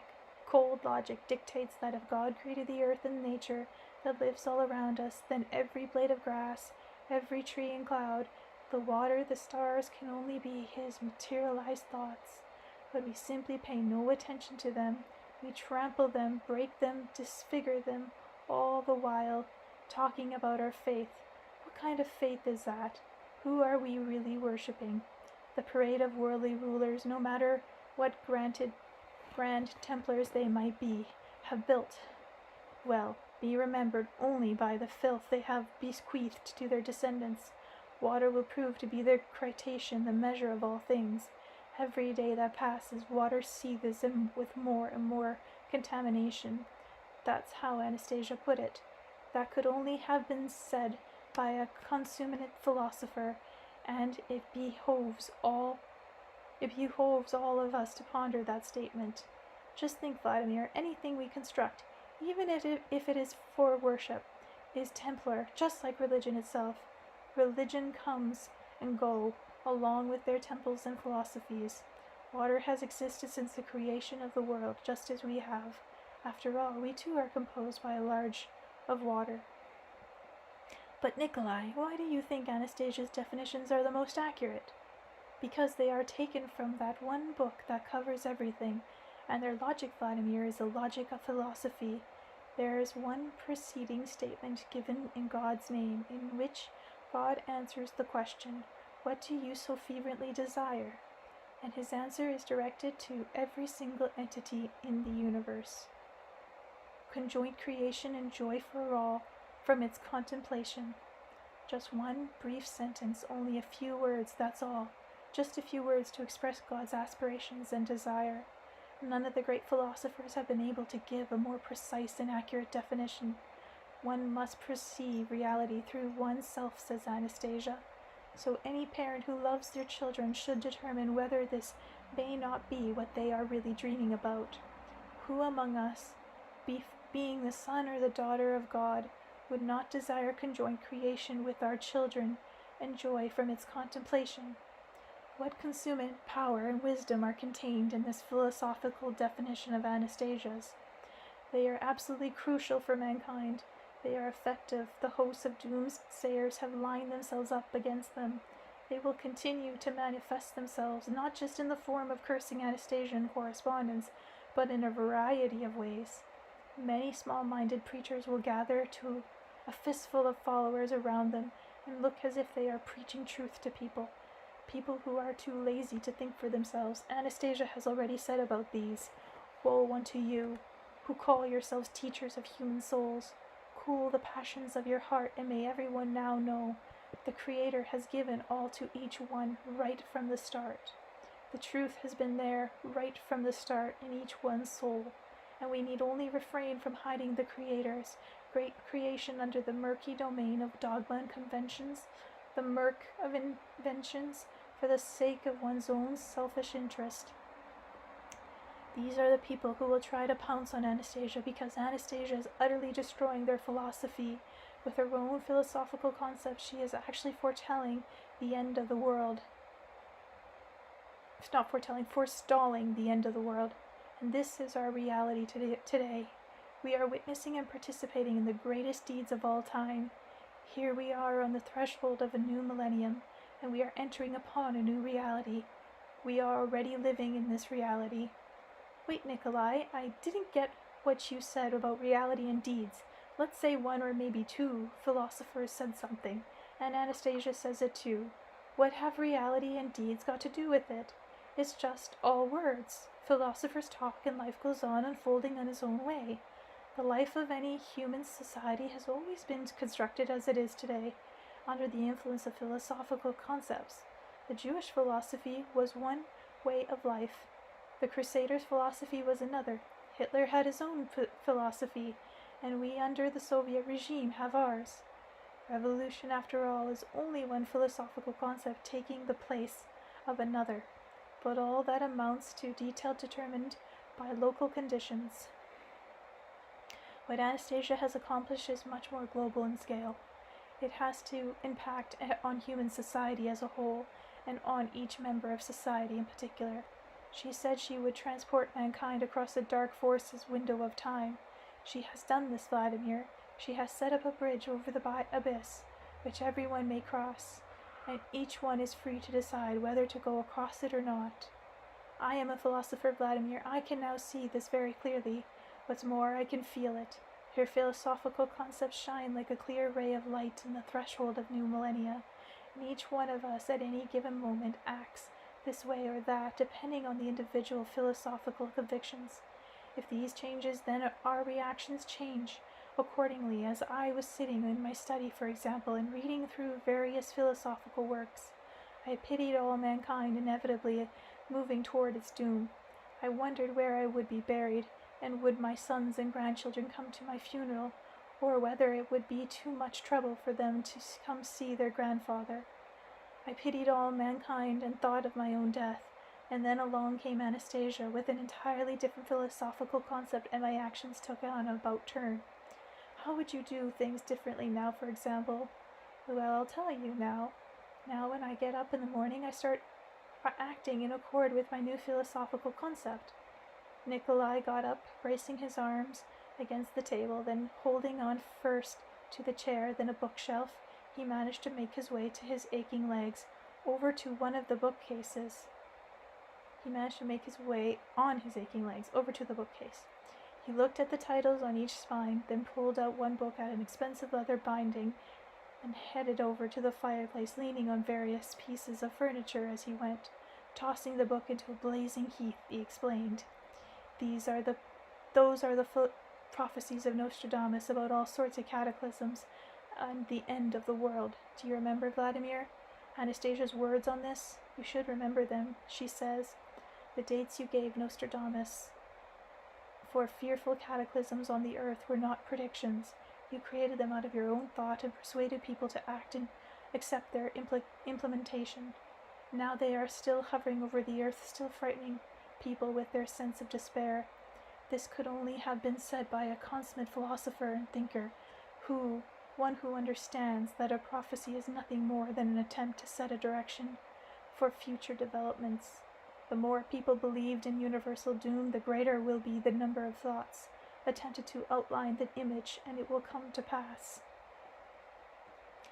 It can come to pass simply because human thought is material and creates what is material, and whole sects immolate themselves in different parts of the world.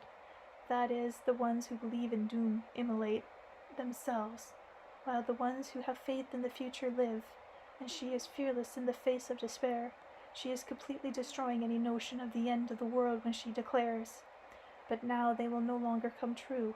Let your thought join and fray with mine. I am man. Anastasia, I am, and I am stronger than you. And again she says, all anger on earth, leave your deeds and make haste to me. Join fray with me, try your utmost, and again, with my ray I shall take but a moment to burn up the murk of age-old dogma. She alone has gone out to fight against the countless hordes, against the millions who outlined an image of mankind's total doom, and she doesn't want to involve us into this fight. She only wants us to be happy, and so she says in her prayer, addressing to God, in your bright dream, the coming ages, all will live and share. It shall be so. I wish it so. I am daughter of yours. My Father, you are present everywhere. And she will get her wish. Her philosophy is extraordinarily potent, and the coming ages will indeed live in the divine dream in splendid gardens of paradise. And she will not distract anyone with memories of herself. People will not build monuments to her, nor reminisce about her when it is clear to everyone where true humanity lies. People will simply drink in the divine nature. They won't be thinking about her, but flowers will bloom in various gardens, including one splendid flower named Anastasia. I am old, but I'm willing to serve as her foot soldier even today. You say, Vladimir, that philosophy is just a bunch of words, but these words spoken somewhere in the far-off Taiga have been enthusiastically taken in by my heart, and here you have first-hand evidence of concrete material actions. It is not mankind that is perishing in the flames, but predictions of the doom of humanity. That is why the doomsayers are all stirred up and have set their forces in array. Anastasia has stirred up people who have built their philosophy on such a scenario and manipulated mankind for their own purposes with their threat of the inevitable end of the world. Hasn't anyone before Anastasia come out against the notion of the end of the world? There have been a few timid but ultimately insignificant attempts, but they have hardly received any attention. Nobody, but nobody has spoken out as she has. Nobody's words have been accepted so readily and joyfully as hers in the human heart, and not a single philosophical concept has ever taken hold of people this way. But hers has taken hold. It is burning up the murk of age-old dogma. How she does it, well, that's not for us to grasp at the moment. There is an extraordinary rhythm in her words and a consummate logic. Possibly something else, possibly no, undoubtedly. The Creator, she says, has shone forth with some kind of new energy, an energy that tells us anew about something we will see around us every day. Undoubtedly, a new energy has made its appearance in the universe, and more people in our time are starting to possess it day by day. The fact is that decades and possibly even centuries, as a rule, are required to spread a significant philosophical concept. And here it's only taken her a few years. Amazing. You summarize, Vladimir, that her words were simply words, but her words are so strong that you see these hands. He raised one of his hands, looked at it, and added, even these old hands of mine are materializing her words, and the whole prospect of the end of the world is burning up in flames, and life will go on. These hands can still help life go on. The hand of one of Anastasia's foot soldiers. Holding on to the furniture, Nikolai made his way over to the table and picked up a pitcher of water. Bracing himself with one hand against the wall, he headed over to the window. It was a challenge, but he made it. On the window sill stood a beautiful flower pot in which a green shoot, still very young, was sprouting up from the earth. Look, my baby cedars come up at last, and now my hands will water it, materializing the world that are close to my heart. Bracing one hip against the windowsill, Nikolai grasped the pitcher with both hands and said, "The water isn't too cold for you, my dear." After a moment, though, he took a swallow of the water, held it in his mouth for a little while, and then resting his hands on the windowsill, let a thin stream of water spew from his mouth into the earth beside the green sprout. Galina was in the study during our conversation. She was always thinking up some excuse to be in this study. She would bring tea or start dusting, all the while muttering quietly to herself, commenting on what she had heard and seen. These last actions of Nikolai evoked a rather louder comment than usual. Now what's the point of that? Any decent person might wonder. Here he goes, doing tricks like that in his old age. He won't ride in his wheelchair. He goes on torturous his aging legs, making him walk like that. And somehow people ain't satisfied. Here it is, nice and warm and comfy at home, but it ain't enough for them, just ain't enough. I remember Galina being concerned about Nikolai's health, and asking him to warn him about something, only now I couldn't figure out what there was to warn him about, and I asked them, "What have you thought up this time, Nikolai?" He was a bit emotional, but said distinctly, "I have a big favor to request of you, Vladimir. I ask only to respect an old man's wishes." "Go ahead. I'll be happy to oblige if I can." "I've heard you're saying you're planning to get people together who want to start building an ecological settlement. You want to see about having a hectare of land granting to each family to set up a kin's domain." "Yes, I do. Anastasia's foundation has already submitted a proposal to several regional administrations about this, but there has been no decision on land grants as yet. They've offered a few small allotments just for a handful of families each, but unless we have a minimum of 150 families, we shan't be able to afford the cost of any infrastructure." "They'll grant the land, Vladimir. Most definitely they'll grant it." "That would be good, but what about this favor you want?" "When they start handing out land for kin's domain, and they'll definitely be doing this all over Russia, I would ask you, Vladimir, not to forget about an old man. Please don't forget to count me in. I too want to establish my own piece of motherland before I die." Nikolai started getting more and more excited. His words came quickly and with passion. "To establish it for myself, for my children and grandchildren. See, I'm growing my own baby cedar in this pot, so I can plant the seedling in the piece of my motherland with my own hands. I shan't be a burden to anyone. I'll set everything up on my own hectare of land. I'll put in a garden and plant a living fence. I'll be able to help my neighbors. I have some savings, and I keep receiving honoria for various articles. My sons, whatever else you say about them, they never refuse my financial help. I'll build myself a little house there and I can help finance construction for my neighbors. Now that'll be a fine sight to see. Galena was muttering even louder than before. People don't stop to think of it. How can you plant a garden when your legs don't move? And here he is, planning on helping his neighbors. Oh, if decent folk could only hear that. What would decent folk think? Here his sons have built I'm a house like this. He should just live and be happy and thank his sons and God for it. But people just can't sit still. They've got to keep thinking up things like that right into their old age. What might decent folk think about people like that? Nikolai heard what Galena said, but didn't pay any attention to her, or at least pretend to ignore her, and went on. I realize, Vladimir, that my decision may be treated as excessive emotionalism, but that's not how it is. My decision is the fruit of extensive reflection. I may appear to enjoy a fine life, but that's only in appearance. I have a mansion fully equipped, practically a palace. I have a mansion fully equipped. Sorry, I read that twice. Practically a palace. I've got a housekeeper to take care of it. My sons have done pretty well for themselves, but you know, before learning about Anastasia, I was as good as dead. Yes, Vladimir, dead. Look, I've been living here for over 4 years now. I spend most of my time in my study. I'm useful to no one, and there's literally nothing I can have an impact on. And the same fate awaits my sons and grandchildren. It's a fate of experiencing your death while you're still alive. They call man dead, Vladimir, when he stops breathing, but that's not the case. Man dies the moment he stops being useful to others, and is no longer in charge of anything. The neighbors' house around here aren't quite so grand, but I don't have any friends among them, and my sons have asked me not to announce my name, even to the neighbors. There are a lot of jealous types about, wondering whose house this is, a house that's practically a palace. Once they find out, they'll splash my name all over the media, inquiring how I managed to finance this step up. They'll never believe it was my own hard-earned money.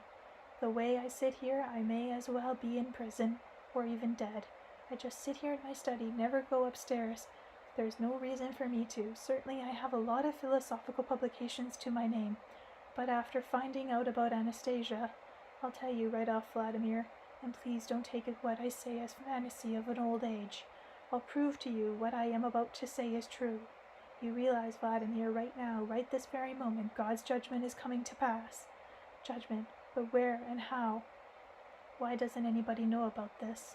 You realize, Vladimir, for so long we've imagined this judgment to be the coming of some kind of terrible being from on high with its terrible entourage, and this supreme being is supposed to tell each of us where we've been right and wrong. Then this supreme being is supposed to mete out punishment in due measure, sending whoever is being judged to either heaven or hell. How primitively we've pictured God's judgment. But God isn't some primitive creature. He can't judge that way. He was given man's eternal freedom, and any kind of judgment is a violation of one's person.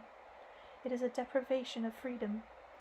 Then, what did you mean when you said something about God's judgment coming to pass right this very moment? And I'll say it again, God's judgment is coming to pass right this very moment. Everyone is given the opportunity to judge himself. I realize now what Anastasia's done. Her philosophy, power, and logic are speeding up the process. Just think, Vladimir, many people will believe her and bring the idea of these splendid divine communities to fruition. Once they believe, they'll find themselves in a garden or paradise.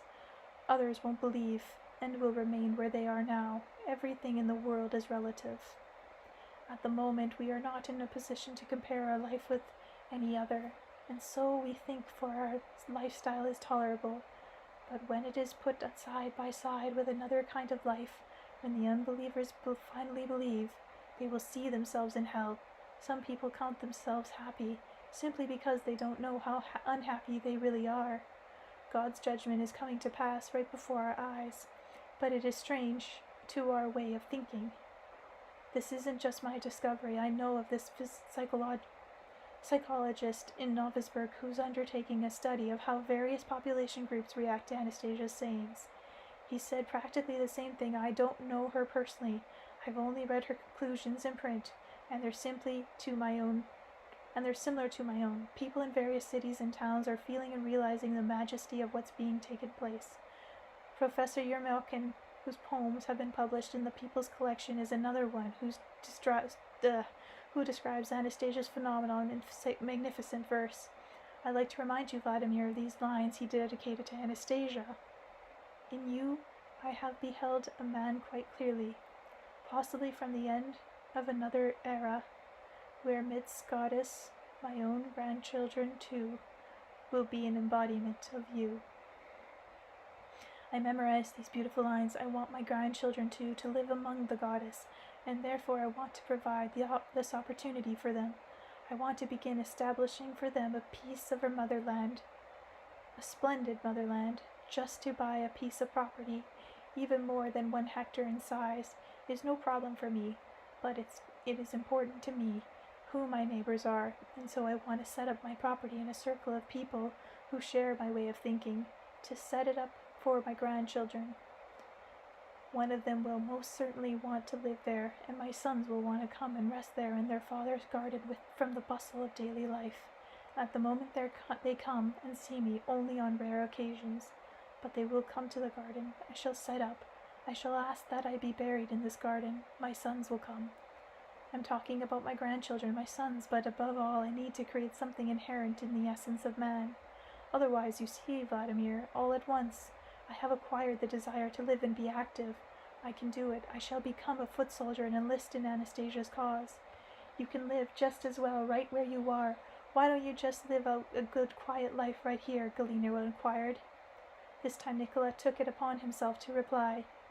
He turned to her and said, I can understand your concern, Galina. You're afraid of losing your job and the roof over your head. Please don't worry. I'll help you build a little house nearby. You'll have your own little house and your own plot of land. You'll get married. You'll find the one meant just for you. And all at once Galina straightened up her full height, threw her white rag down on the side table, the rag she had been pretending to dust withal during her conversation, and placed her hands on her solidly built thighs. She looked as though she wanted to say something but couldn't, as though her emotion state had cut short her breath. Then, mustering up her strength, she managed to pronounce quietly, Well, maybe I don't like the idea of being close to a neighbor like you. Anyway, I can build my own house just as soon as I get my land.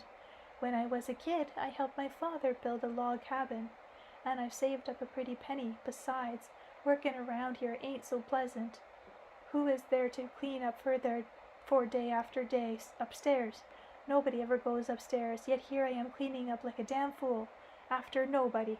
I don't want to live in a neighborhood if the neighbors don't have their heads screwed on right. Galina did a sharp about turn and quickly headed off to her room.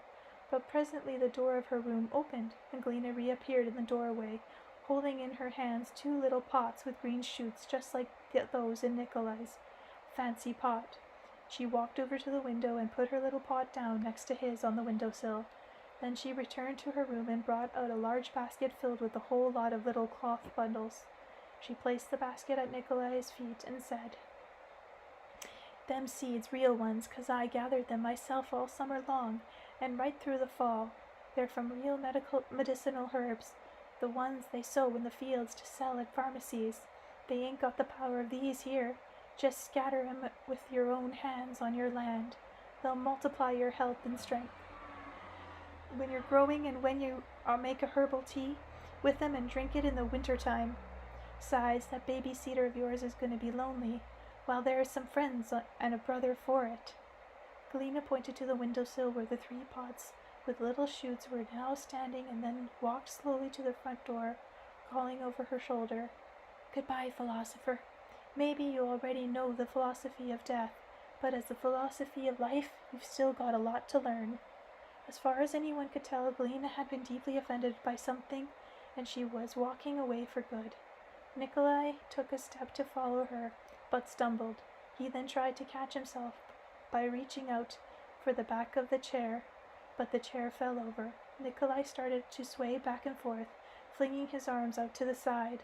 I jumped up to offer him a hand, but I was too late. Galina, who by this time had already reached the door of the room, turned at the noise of the falling chair and saw Nikolai swaying back and forth. Quick as a wink, she was at his side. With her strong arms, she managed to grasp the old man whose legs had already given way beneath him, and stood there holding him to her bosomy breast. Wriggling one hand free, she picked up Nikolai by the legs and carried him like a child to his wheelchair. She sat him down in it, then took hold of a plaid rug and began covering his legs, gently chastising him. "Some soldier of Anastasia you are. You ain't no soldier, just a green recruit." Nikolai put his hands on Galina, fixed his gaze on his drooping woman now sitting at his feet. He said simply to the familiar form of address, "For the first time, forgive me, Galina. I thought you were laughing at my aspiration, and here you are." "I'm the one laughing. You think I'm crazy," Galina blurted out. "Every night I sit and think only soul's thoughts. But how am I gonna plant herbs, real medicinal herbs, about how am I gonna use them to feed this bright-eyed falcon here to help him? I'm getting his strength back. I'll make some real soup from fresh cabbage that don't smell of chemicals. I'll give him some real cow's milk to drink, not that fancy pasteurized stuff. And just as soon as this old bright-eyed falcon gets himself straightened out, maybe I'll even bear him a child." Me, I wasn't laughing, not only a little bit. I was just saying that to see how firm a decision he'd made, to see whether he might change it in midstream. "It is firm, Galina. I'm not going to change it." "Well, if that's how it is, then don't chase me out in the neighborhood. Don't hand me over to some other suitor." "I wasn't chasing you out, Galina. It's just that I had no idea you wanted to be with me. Some people other than this well-appointed mansion. I'm happy to accede to your wishes, Gallia. I'm immeasurably grateful to you. I simply had no idea." "What's there here to have no idea about? What women would turn away from such a determined soldier as yourself?" "Oh, I've read about Anastasia. How I've read about her. Took me a long time, it did. Had to read syllable by syllable, but still I got it right off. All us gals today need to become like Anastasia, so I've decided to be a little bit of Anastasia to you. All us gals need to become a little bit like Anastasia. She ain't got too many soldiers just yet. Only a bunch of green recruits. Still wet behind the ears. Us gals are gonna make 'em strong, make 'em well." "Thanks, Galina. That means you, Galina, have read the books, and pondered them during your evenings." "For certain. I've read all the books on Anastasia, and thought about them during my evenings. Only please don't address me as a stranger any more. I've been meaning to ask you for a good long time. Just call me Gallia." "Okay, Gallia, I was intrigued by what you said when you were offended. Really intrigued. You said we already knew the philosophy of death, but as for the philosophy of life, we're still got a lot to learn." What a concise formulation of two contrary philosophical tendencies.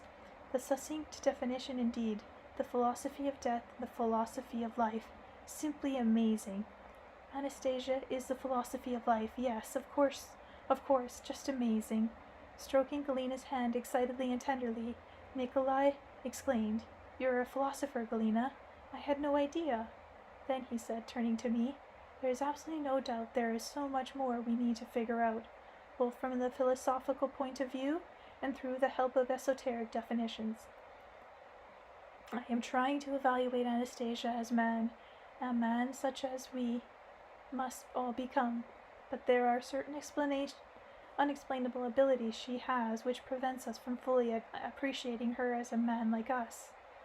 Vladimir, I remember you describing an episode in which she saved people at a distance from being tortured. She saved them, but she herself, if you recall, lost consciousness, went white all over, and even the grass turned white around her. What kind of device was operating here to make both her and the grass turn white? I've never heard of anything like that before, even though I've tried asking esoterics about it. It's not something either philosophers or physicists or esoterics know anything about." "What do you mean they don't know anything about it?" Galina burst into the conversation, still stirring on the floor at Nikolai's feet. "And what's there to think about when we need to scratch their eyes out?" Whose eyes, Gala? Do you have your opinion in this phenomena? Nikolai inquired in surprise. Galena was only too ready and willing to provide an answer. It's as plain as the nose on your face. Just as soon as a man is attacked by something rotten, by some sort of wretched news or threats or cause in anger, he goes all white, turns pale, you know. He turns pale when he doesn't return that anger, but burns it up within himself. Meaning, he gets all shook up and burns up the anger within himself, and this makes I'm go all white. Oh, her accent's hard. You see lots of examples like that in life, and I'm quiet because everyone's sleeping. Anastasia, too, can take this rot and burn it up within herself, and the ground goes all white trying to help her. And as for me, well, I think you gotta scratch its eyes out. The eyes of any kind of rot, I mean. Whoa, really? Many people turn pale, Nikolai exclaimed in surprise, fixing his gaze on Galena, and then added, but man truly turns pale when he does not reciprocate someone's insult, but tries to keep a stiff upper lip and hold it within. He burns it up within himself as it turns out. Why, that's true. How simple it'll turn out to be. Anastasia burns up within herself the energy of aggression aimed at her. If such energy were reciprocated, it would fail to dissipate in space, but would go off and find some other target. Anastasia doesn't want anyone to be a target. Just think of all the filth that will be aimed at her. So much has been building up over centuries and is being produced, even now, by the adherents of the philosophy of death. Who is strong enough to withstand such an onslaught? Tell me who. Stay the course, Anastasia, stay the course, noble warrior. And stay the course she will, Galena chimed in. We're gonna help her now. I have started giving away your books down at the market, and the gals that have been reading 'em now stand around on a street corner in clutches. I gave him some cedars too. They planted him, and I told him about the healing herbs too. The gals say we've got to do something. Sure, we ain't gonna beat up our husbands like one of them there in the corner suggests, but we better think about what we're gonna have children with.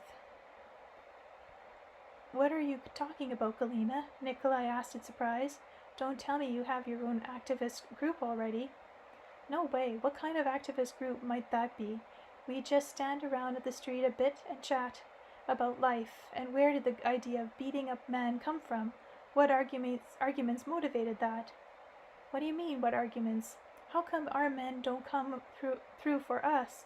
They want us to give 'em child, so we give 'em child. But then there ain't no nest for our young guns. And if you can make a nest, why ask for a child? What gal's gonna be happy with her man when her kids just wanders around aimlessly right before her very eyes? Teachers come to us twice already. Teachers says some sort of psych factor stop and from getting a hold of themselves. It's all because of some kind of loan they're waiting for from some foundation overseas. It's a syndrome, she says. Lack of self-confidence, and his psych syndrome digs up all sorts of reasons to avoid building a nest. And the teacher went on and told the gals that these loans have to be paid back in a certain number of years. Maybe 20, maybe 30, I don't remember. I only know they need to pay back a little bit more than they've been given. So it's like a man today ends up selling his own kids. What do you mean? You make a commission like that, Galena? Or a comparison on commission. What do you mean, why? The men we've got today, they've been fooling around looking to borrow money, and who will have to pay it back? For certain that'll be their kids that are still just young uns. Yeah, and the kids who ain't even born yet, and our kids will have to pay back more than their dads have borrowed. When the gals began grasping this picture of the future, they started going crazy over concerns for their kids. They felt like bashing their men's snouts in. As for me, I thought we better not wait for help from anywhere. It's time we ourselves started helping these poor men of ours. I once tried a taste of that overseas sausage, and my heart broke out in tears, and I really wanted to send a piece of our Ukrainian bacon to whoever made that sausage, along with some of our own homemade sausages. Oh, my dear God, people in these countries have no idea how sausages should taste. There's no point in taking loans from people like that. That's bad money. It's no good at all. It's all bringing us nothing but harm. As for beating it up, I told you only one girl proposed whipping all them men, and other gals didn't go along. What's the point? So you can knock the last bit of sense out of them. Even so, the gals tell each other how miserable their men have made their lives. And I boast a bit. I say my man comes to his senses. He already started making a nest. Your man? Who is he? What do you mean, who is he? I've been telling him about you. How you've gone on planting a baby cedar, how you sent me to buy a drafting board with a large ruler, the one on the table over there, Galena indicated, pointing to a drafting table next to Nikolai. I told him how he asked me what trees are best to plant around the hectare, and made drawings on sheets of paper at your desk, and sketched out a lovely community where good people can live. You didn't have enough room on your sheet of paper, so you asked me to bring you a bigger sheet on the board, and the ruler too. I told the gals about that, and we all went together to choose the drafting board. We chose the biggest and best we could find, and it sure cost a lot. The gals said to me, "Don't be stingy, Galena." They helped me, and I could see the envy in their eyes. The bitches were jealous that my child would be born in a marvelous garden in his own private ground with good people all around, and I ain't mad at them for being jealous. After all, everybody wants to be happy. They pooled their money together and bought him a camera so I could take a picture of your sketch. So I took the camera, and they showed me what button to press and where I should look through and to take a snap. Only I never got the courage to ask your permission, so I never pressed the button. You did the right thing, Galena, not taking a photo of my design without permission. When I finish them, perhaps I shall publish it as one proposal for the new settlement. That's going to take you a long time, and the gals right now can't wait to see this lovely, beautiful future, at least to sneak a glimpse. You've managed to come up with a lovely drawing on one of them large sheets. What makes you think I shan't soon complete it? Everything's almost all ready to be published. I have the plans and colors drawings too. That's what I said. You've already had a beautiful picture. For certain it shouldn't be published for people to use, but you could still show it to the gals, the ones I meet with, and I'll just say it's not quite right yet. Nikolai quickly wheeled himself over to the drafting table. I followed. There on the table lay plans down on colored pencil of several domains of the new settlements. The drawings showed little houses and gardens and a living fence made out of various kinds of trees and ponds too. The overall impression was fine, beautiful arrangements of everything. Where did you notice a mistake or an inaccuracy? Inquired Nikolai, or Galena, who would now have joined us at the drafting table. You didn't put any sun in that picture, and once you get the sun in, you have to put it in shadows too. And if you're going to put in the shadows, you'll see that you can't plant any tall trees. Along the eastern fence, they'll give too much shade on the plant beds. The trees should be planted on the other side. Really, maybe you're right. I wish you told me earlier, but this is only a draft so far. Anyway, Galena, did you say you're going to have a child? Well, it's like this. You keep on doing your exercises for now, but once you stand on your own native ground, you'll crawl out of your catacombs. And I'll feed you with what grows in your native soil, and give you healing tea to drink. And spring will come, you'll see an evening on that native ground gonna come alive and bloom, and you'll feel your own strength again. That's when I'm gonna have my child. Once again, Galena sat down on the carpet at Nikolai's feet and put her hands on one of his arms resting on the side of his wheelchair. Even though she wasn't exactly a spring chicken, Galena had a strong, powerful, and attractive body. She could even be called tender and beautiful. Their conversations became more and more friendly in tone, as though they were immersing themselves in some kind of philosophy of life. While I stood around slightly stupefied, feeling like a third leg, so I managed to get a word in edgewise. "Excuse me, Nikolai. It's time for me to be going. I don't want to be late for the plane. I'll have some pies ready for you in a flash," said Galena, getting up. "On some preserves for your trip. I'll get you back to Moscow in a jiff." Nikolai slowly got off from his chair. Bracing himself with one hand against the table, he extended the other to me in a gesture of farewell. His handshake was firm. It no longer felt like that of an old man.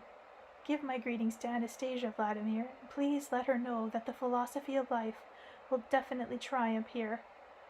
Our thanks to her. I'll tell her. Okay. Just give me a second, guys. Just want to see how long the next chapter is.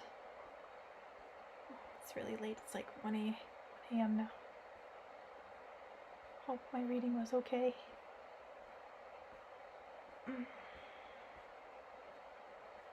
Still scrolling.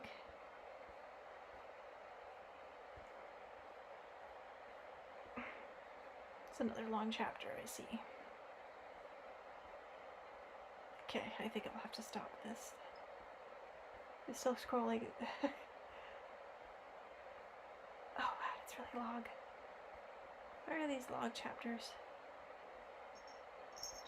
Okay. Okay, got an idea for it now. Good night, guys. Chapter 19. Who Controls Coincidences? Right from the very first appearance of the Anastasia book, there have been quite a number of articles written by various scholars on the Anastasia phenomenon, many of them including referencing to me. Whenever I heard or read unflattering remarks about myself, even if they temporarily upset me, it wasn't for long, maybe a day or two, a week at the most. My insides would get stirred up a bit, but then it was history. But this time, at a meeting in Moscow, one of my readers handed me an audio cassette. He said it was a recording of a talk given at an academic conference by the leader of the scholarly research group which was studying the Anastasia phenomenon. I listened to the cassette for a few days later. What I heard was beyond belief. Its message, once it had sunk in, not only knocked me off the rails, it seemed it was going to do me in for good. Really do me in, especially in my own self-esteem. Before listening to it, I was planning to head off again to the Taiga to see Anastasia and my son, but after hearing it, I put my plans on hold. Here's what I heard, slightly abbreviated. My respected colleague, I should like to present you with some of the conclusions and arguments worked out by a research group I heard on the basis of over 3 years, investigating the phenomenon we shall call Anastasia. In my report, I shall use the name Anastasia not just for the sake of convenience, but because the subject of our investigation has presented itself under that name. This does not rule out the possibility of giving it a more specific and characteristic definition in the future. It is difficult to do that at the moment, since I am persuaded that we are dealing with something that surpasses the boundaries of traditional academic disciplines and possibly modern science on the whole. We began by defining 3 research questions: the truthfulness of the events described by the author Vladimir Megre in his book, Megre's books themselves, and a public reaction to Megre's books. By the end of the first 6 months, it was clear that the truthfulness or untruthfulness of the events described in the book was an irrelevant question. The wild emotional reaction of most readers who have had contact with Megre's books has nothing to do with whether the event described are real or not. Public reaction is determined by a different set of factors entirely. However, the time and resources and intellectual potential we spent pursuing this question led to what is, in my opinion, a rather interesting conclusion, namely that the tendency of individuals, including sociologists, academic circles in general, to cast doubt on Anastasia's existence is in fact a contributing factor to the very phenomenon we are studying. It is this very hoopla surrounding the question, does she or does she exist, that has enabled the phenomenon to penetrate unhindered into all levels of society today. The denial of the existence of Anastasia has actually served to neutralize any opposition to her design.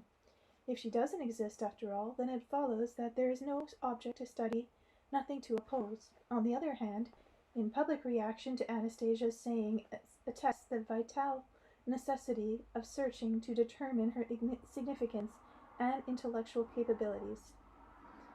As to the truthfulness of the events set forth in the books, we can state the following. In describing these events, the author not only presents himself under his own name, but does not shield anyone else connecting with his events.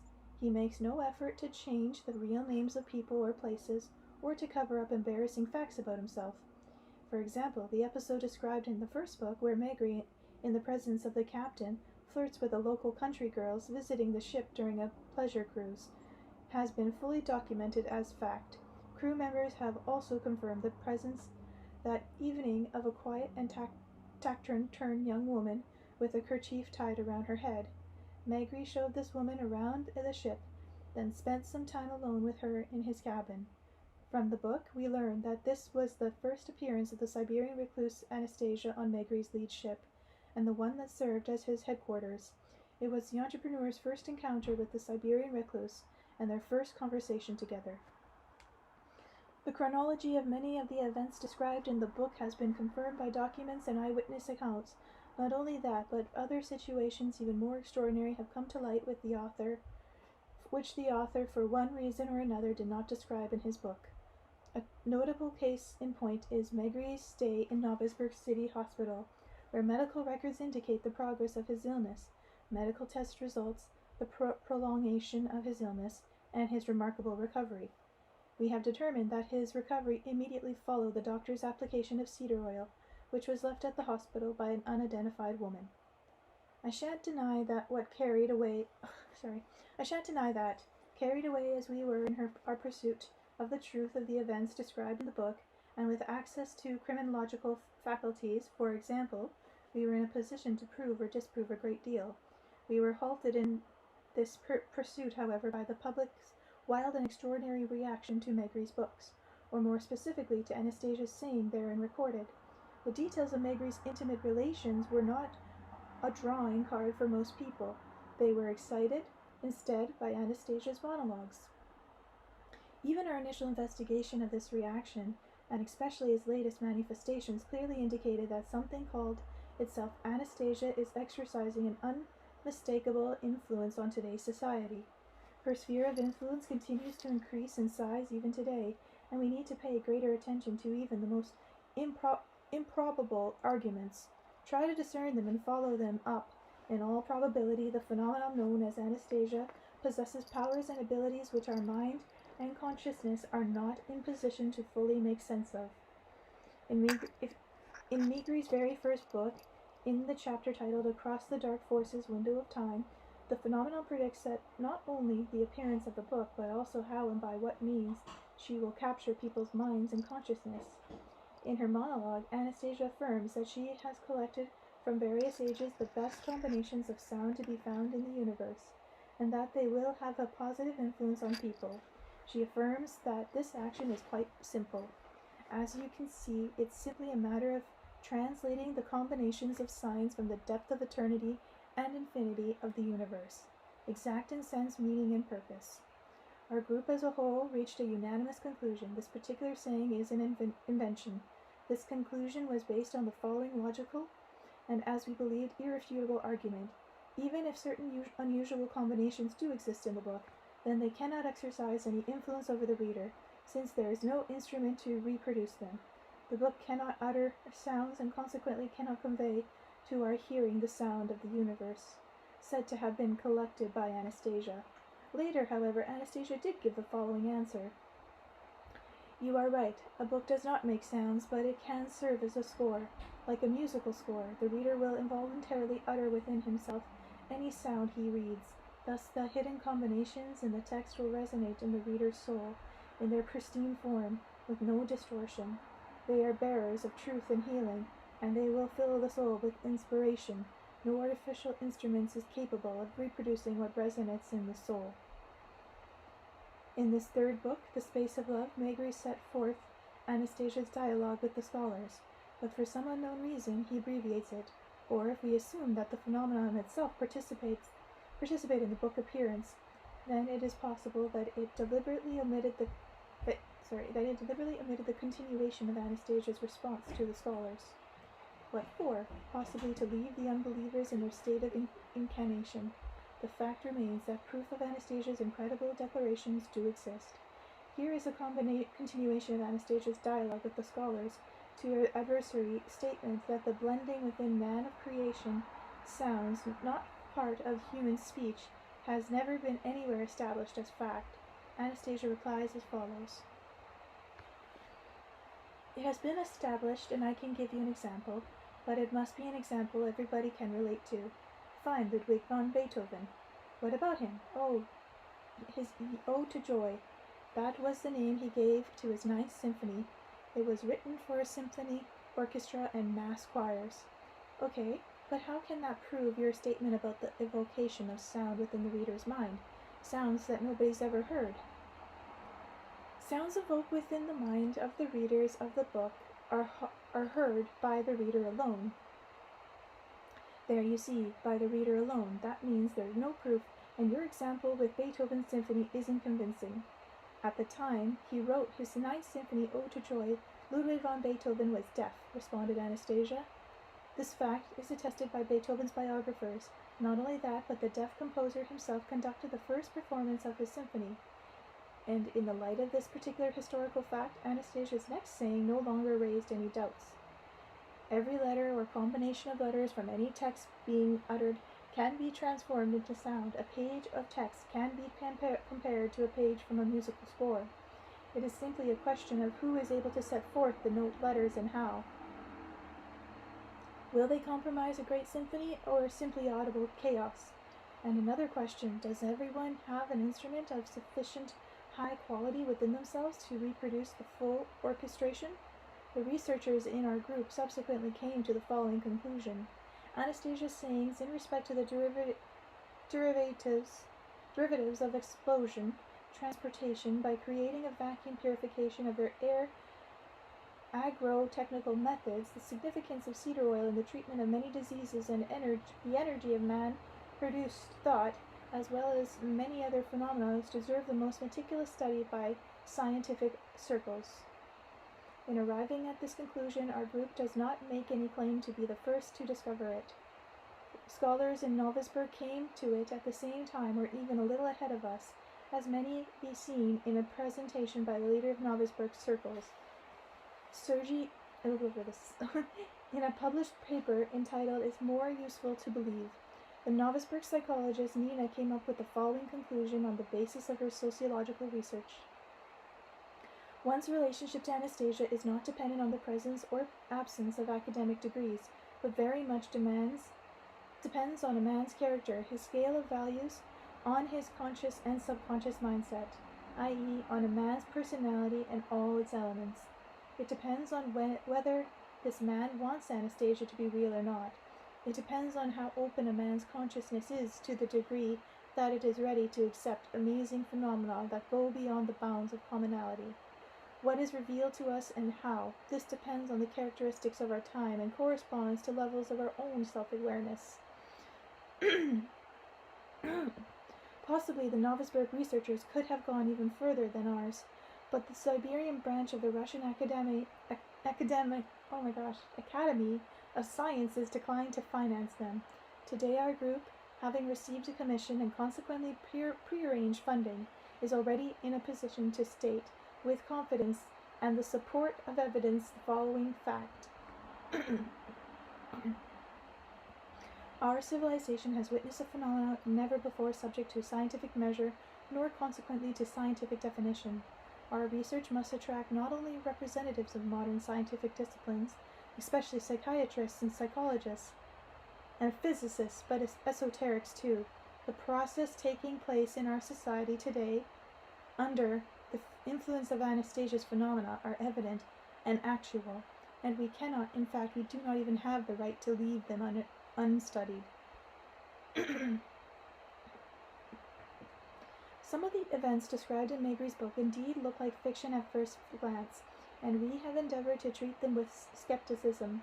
Nevertheless, the subsequent events that happened to the author but are not described in the books are even more incredible. But the incredible has happened, and we find ourselves obliged to draw conclusions which are difficult even for us to believe. One of these conclusions is that Vladimir Megre does not exist, and that there is no point in studying his biography for an explanation of what has happened. What appears at first glance to be rather a far-fetched conclusion removes and explains a whole host of improbabilities, namely, how did it happen then that an ordinary Siberian entrepreneur suddenly became capable of writing a book, a series of books, now which has become one of the most popular in Russia. The speculations put forth in the press, upon closer inspection, turn out to be unfounded. A bankrupt entrepreneur decides to settle his affairs by becoming a writer. But we have a lot of bankrupt entrepreneurs, yet not one of them has ever become a famous writer. He managed to think up a sensational storyline, but the storyline has nothing to do with it. Our esoteric press does nothing but publish sensational stories about unusual phenomena weeks after weeks. Super healers, flyers, saucers, aliens, yet the public hardly bats an eyelid. And these stories are prepared by professional writers and journalists. Megre's books have a powerful publicity engine working for them. Just the opposite. Many publications are now trying to promote themselves on the back of Megre's books. We have established beyond a doubt that Megre's first 3 books were published without even any exposure in bookstores, not by a publishing firm with a large distribution network, but by Moscow's print shop number 11, which doesn't deal in the book trade at all. And yet, here people have been standing in queue for Megre's books, and wholesalers have been paying advances up front to carry them, even before they're published. In the minds of many book dealers, the popularity of Megre's books flies in the face of all book business norms and goes against expert predictions concerning consumer demand. So what's the result? Did Vladimir Megre miraculously become a genius out of the blue? Nothing miraculous about it. I repeat, Vladimir Megre, the entrepreneur who is well known in Siberia, simply does not exist today. Evidence in support of this argument may be found through a careful reading of Anastasia's sayings back in the first book. Let's recall her words addressed to Vladimir. You will write this book guided only by feelings and your heart.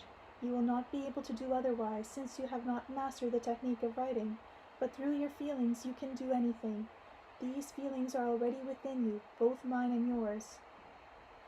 Note carefully Anastasia's last cited there.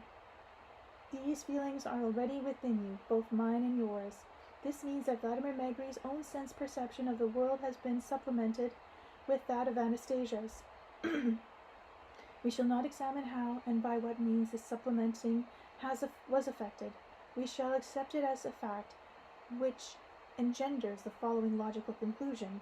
If to one defined magnitude another is added, then the aggregate of the 2 magnitudes engender a third independent magnitude. Hence the present Megre's date of birth cannot be determined by the date registered on his official birth certificate. There is more justification in considering his birth date to be in 94, i.e. the moment he met Anastasia, even though the outward appearance of the new individual corresponds to the former Megre. The radical difference between the two is all too apparent. This includes, for example, both his literary talent and his ability to hold an audience's attention for an extended period of time, 5 hours or more, as has been twice attested by witnesses to his appearance at a readers' conference in the city of Galzenik in the Krasner region. This fact is reflected in accounts in a number of national magazines. Many researchers and journalists have got caught up in comparison and investigations of events connected with the activities of Vladimir Megre. Just on the basis of the description in the books, they have been attempting to prove either subconsciously or openly and aggressively that this cannot be so. My dear colleagues, I am inclined to believe, and not without some justification, that the following communications will convince you that such a feeling is nothing more than a defense mechanism found in those whose minds or consciousness is incapable of making sense of what is really going on. Vladimir Megre himself, or more accurately part of his own self, is even less capable than that of making sense of the events he is involved in. It is just that he has gradually become accustomed to them and is beginning to categorize even the most incredible phenomenon as normal or commonplace, which has also served to keep him from having a nervous breakdown. I think that, like many readers, he did not pay any special attention to what Anastasia said to him back at that first meeting with him in the Taiga. When Megre protested, "I shan't even make an attempt to write anything," Anastasia responded, "Believe me, you shall. They have already created a whole network of circumstances that will make you do this." The dialogue is given right in Book 1, but in Megre's subsequent books there isn't even an attempt to return to this question. Who, in fact, are these mysterious they? Upon receiving specific information, the member of our group once more delved into the dialogue reproduced in the first book to select all the references to this they scattered over its pages. I shall cite these references in Anastasia's words. If it had not been for them, and for me too, your second expedition would not have been possible. I want you to be purified. That's why I thought back then about your trip to the holy places about the books. They have accepted this, and the forces of darkness are always fighting with them, but never have the dark forces scored a major victory. My plan and conscious awareness were precise and realistic, and they accepted them. They are answerable only to God.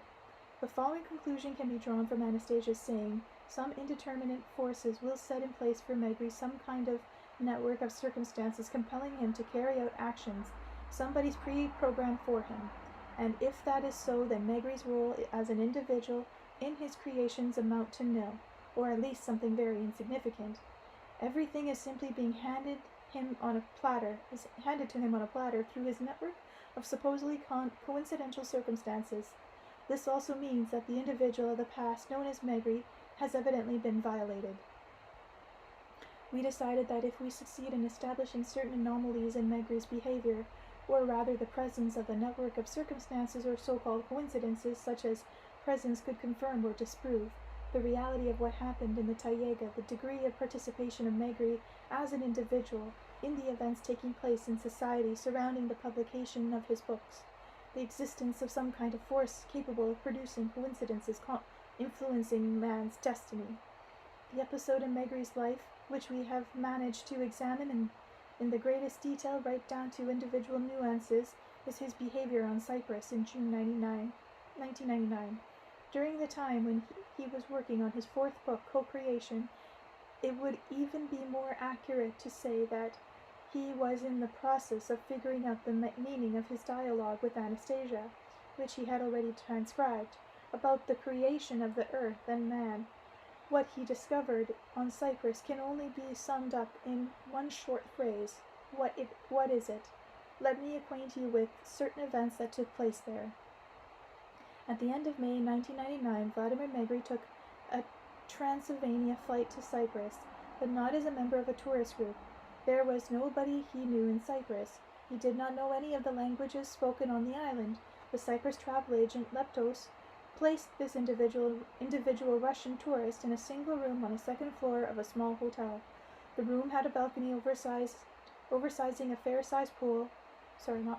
overlooking a fair-sized pool where tourists, mainly from England and Germany, would lounge around and have fun.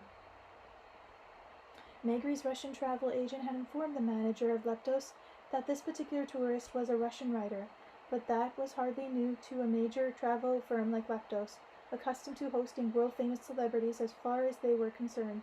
Megre was just an ordinary tourist. Nevertheless, on the second day of his stay, he was approached by the senior company manager responsible for the Russian tourist market, with an offer to show him around the city, including the estates the company itself had developed. They brought along a Russian-speaking interpreter employed by the firm. I am now going to quote my friend from the transcript of the statement provided to us by Leptos interpreter Marina Pavlova during an interview. I accompanied Nikos, the manager of Leptos, and Megre, and interpreted during their conversation. Megre distinguished himself from most Russian tourists by his uncompromising attitude, which bordered on tactlessness. For example, we were standing on a mountain with a terrific view of the sea and the city of Paphos. Nikos was giving the usual spiel. Look at all this natural beauty around us. What a fantastic view. I translated the sentence, but Megre responded, It's a depressing view. Nice and warm, the sea, but look, the vegetation's all stunted. Just an occasional bush here and there. So unnatural in a climate like this. Nikos began to explain. Earlier, the island was covered with cedar forest, but when the Romans invaded, they cut down the forest to build their ships. Besides, there is very little rainfall here, to which Megre retorted. The Romans were here many centuries ago. Over that time, new forests could have grown up, but you have not been planting them. Nikos tried to explain that there is a very little rainfall on the island, and even drinking water must be collected in special reservoirs. But Megre sharply responded, "There is no water because there is no forest, and the wind carries the clouds on past the island. If there were a forest, it would slow down the movement of the lower air current, as well as the movement of the higher altitude clouds. It would rain more often on the island. I think the reason they don't plant a forest is that they are trying to sell all that land for development." Having said this, Megre turned aside and became lost in thought. He didn't say a word. An oppressive pause hung over us. There was nothing anyone could say. The next day, as we were having lunch in a cafe, Nikos inquired as to what he might do to make Vladimir's stay more comfortable. Megre replied in all seriousness, "There should be more Russian spoken on the island. The restaurant should serve proper fish instead of some kind of perch. The hotel room should be quieter. Besides, I'd rather have a forest around me than people who smile when they don't mean it." Then there was the meeting between Megre and the head of the Leptos agency. How this came about I have no idea. The CEO has never met with any tourist in person, and even many of his employees have never seen his face. I was present at the meeting as an interpreter, but even here Megre said that the company should change the layout of the sites where it was constructed in its new estates. Each site should be no less than a hectare in size, a place where people can plant trees and look after them, and that the whole island will be transformed. If this doesn't happen, it won't be long before the island becomes an undesirable tourist destination, and Leptos will see a significant decline in business.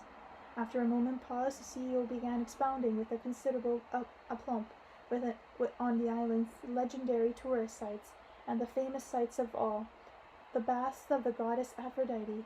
He concluded by offering Megre the opportunity to suggest anything that might make his stay more comfortable. While the CEO of Leptos might have been able to satisfy the wishes of many Western millionaires, what Megre said to him in response completely threw him for a loop. It sounded like a joke, as though Megre were making fun of him. Megre, in all seriousness, replied, "I need to meet with the granddaughter of the goddess Aphrodite." I tried translating this sentence as a joke, but nobody laughed. The shock of the remark left everybody speechless. By and by, news of the Russian tourist eccentricities reached the ears of the hotel staff where Megre was staying, and they began to make fun of him. Nikos told him in conversation that there was something abnormal in Megre's behavior. Nikos and I made a regular morning visit to the hotel in administration matters, and each time Nikos would jokingly ask the clerk on duty at the main desk whether Aphrodite's daughter had checked in yet. The clerk would laughingly respond that she hadn't arrived yet, but there was always a room waiting for her. Megre evidently felt the mocking glances of the hotel staff whenever he came down the bar from his room in the evening or to breakfast in the morning.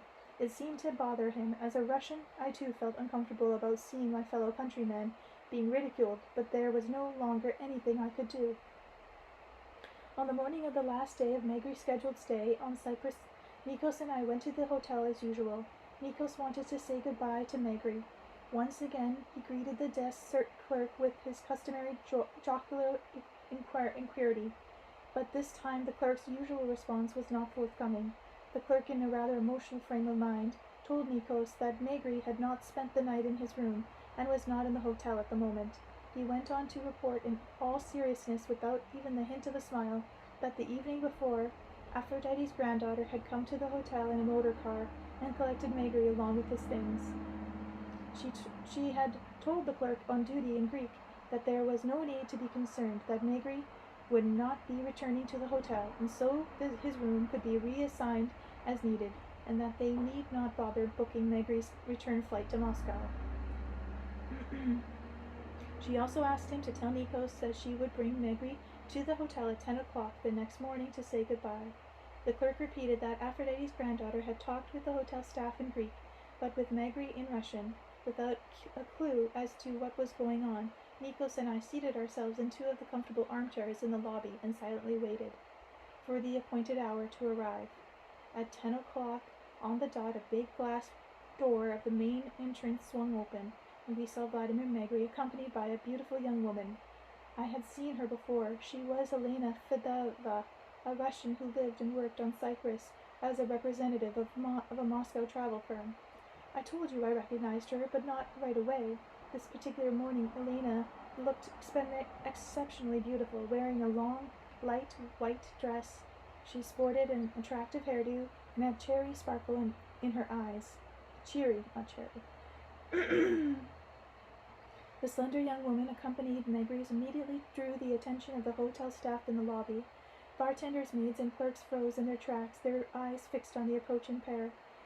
In talking with them, Nikos and I learned that Megre had decided to extend his stay on Cyprus by a month. When Megre temporarily withdrew to see about something at the bar counter, Nikos remarked on Megre's fussing, saying he was making demands which neither he nor Lepto CEO could possibly fulfill. Whereupon Elena responded, I have fulfilled all his wishes. I think I shall be able to fulfill any others too that may arise. Nikos continued to question Elena as to how she was able to do the impossible in just 12 hours. How could she make Megre's favorite Siberian freshwater fish appear in Cyprus, or cause cedars to grow on the island in just 12 hours, or make all the Cypriots suddenly be able to understand Megre's speaking Russian? Where could she have found a place for him to stay where nobody could interrupt the solitude he so desired? Elena replied that everything that Megre needed just simply appeared as though by coincidence. She put Megre up at her own villa, which just happened to be vacated at the right moment. The villa was located not far from Paphos, at the edge of the village of Paya, where nobody could possibly disturb him. She provided him with transportation by hiring a motor scooter especially for him. It turned out that her Russian friend Alla, who was also working on Cyprus, just happened to have some Siberian freshwater fish on hand, and cedars grow on a hillside not far from her villa. Besides, Megre had brought with him 2 little Siberian cedars, and she put them in pots right at the villa's entrance. The language barrier would present no further problem for Megre, since there are telephones in all the places he wants to visit, including shops and cafes, and she always has her own mobile phone with her, and that way she can interpret for Megre whenever necessary, i.e. whenever he has something he wants to say to someone. As Elena and Vladimir were already making their way towards the door under the fixed stares of everyone present, I reminded Nikos that he had forgotten to ask how Elena would be able to fulfill Megre's requests concerning the granddaughter of the goddess Aphrodite. Nikos looked at me in surprise and replied, If that Russian girl isn't the living embodiment of Aphrodite, or her granddaughter, then for certain the spirit of Aphrodite is present in her at this moment. My dear colleagues, after hearing Maria Pavlova describe these events of Vladimir Megre's life during his stay on Cyprus, the question naturally arose, whence came this chain of coincidences which fulfilled all Megre's stated demands in the blink of an eye? Was it really just coincidence, or was someone like Anastasia or mysterious they she talks about somehow shaping these coincidences? Note how immediately after the people around Megre at his hotel began to wonder what was going on, a situation turned up to remove him from the curious observer's field of vision. He retired to Elena's villa. As far as the people back at the hotel were concerned, this ended the unusual chain of coincidences, but we wondered whether it had really come to an end, and so we reconstructed subsequent events in as much detail as we could, thanks to the help of what we were told both by Elena personally and by people who knew her. And what did we learn? It turned out that not only did the series of extraordinary coincidences not stop, but they became even more mysterious. I'll cite just a few excerpts from our records. So, here we have Vladimir Megre, staying all by himself in Elena's small but cozy villa. He was most probably in the process of deciphering Anastasia's sayings about God, about the creation of the earth and man's destiny. He had just finished working on this part of the book, but he didn't understand everything himself yet, and true to his nature before publishing the book, he wanted to find somewhere or in something at least a modicum of confirmation of Anastasia's unusual sayings. At least a modicum of confirmation of Anastasia's unusual sayings. From time to time, he would bring up Elena and ask her to come and see him, to take him somewhere in the car, and each time the young woman would drop whatever she was doing at the moment to fulfill Megre's request, even if it meant reneging on a commitment to greet people arriving from Russia.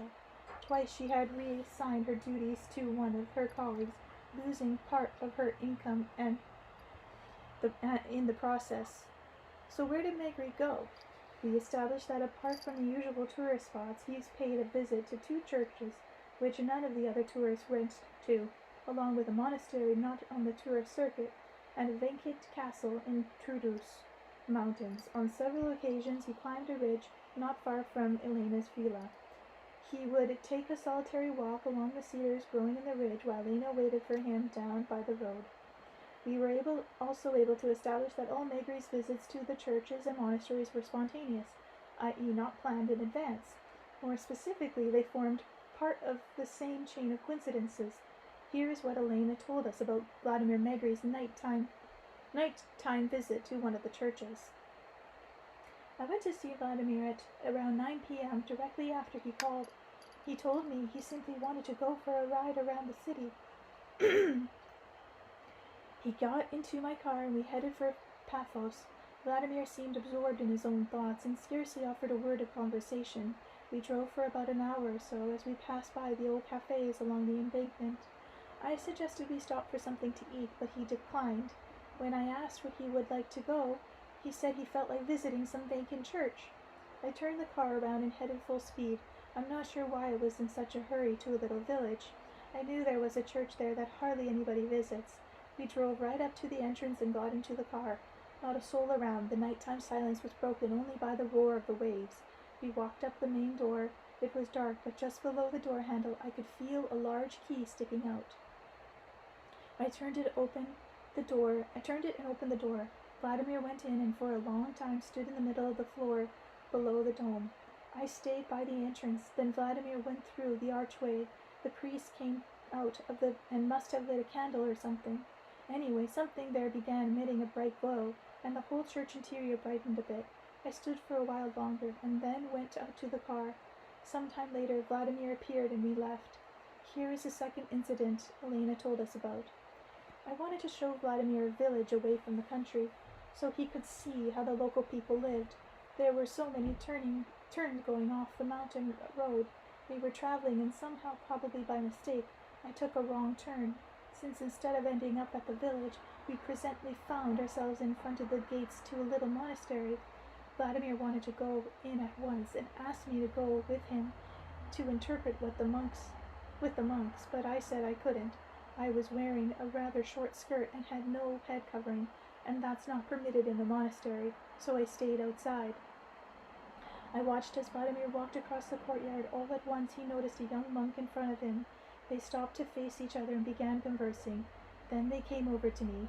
I could hear the young monk speaking with Vladimir in Russian, and presently Vladimir was approached by an older gray-haired man, the Father Superior, and the two of them sat and talked for the longest time on one of the benches in the courtyard. The monks and I were standing a little distance away, and we couldn't hear what they were talking about.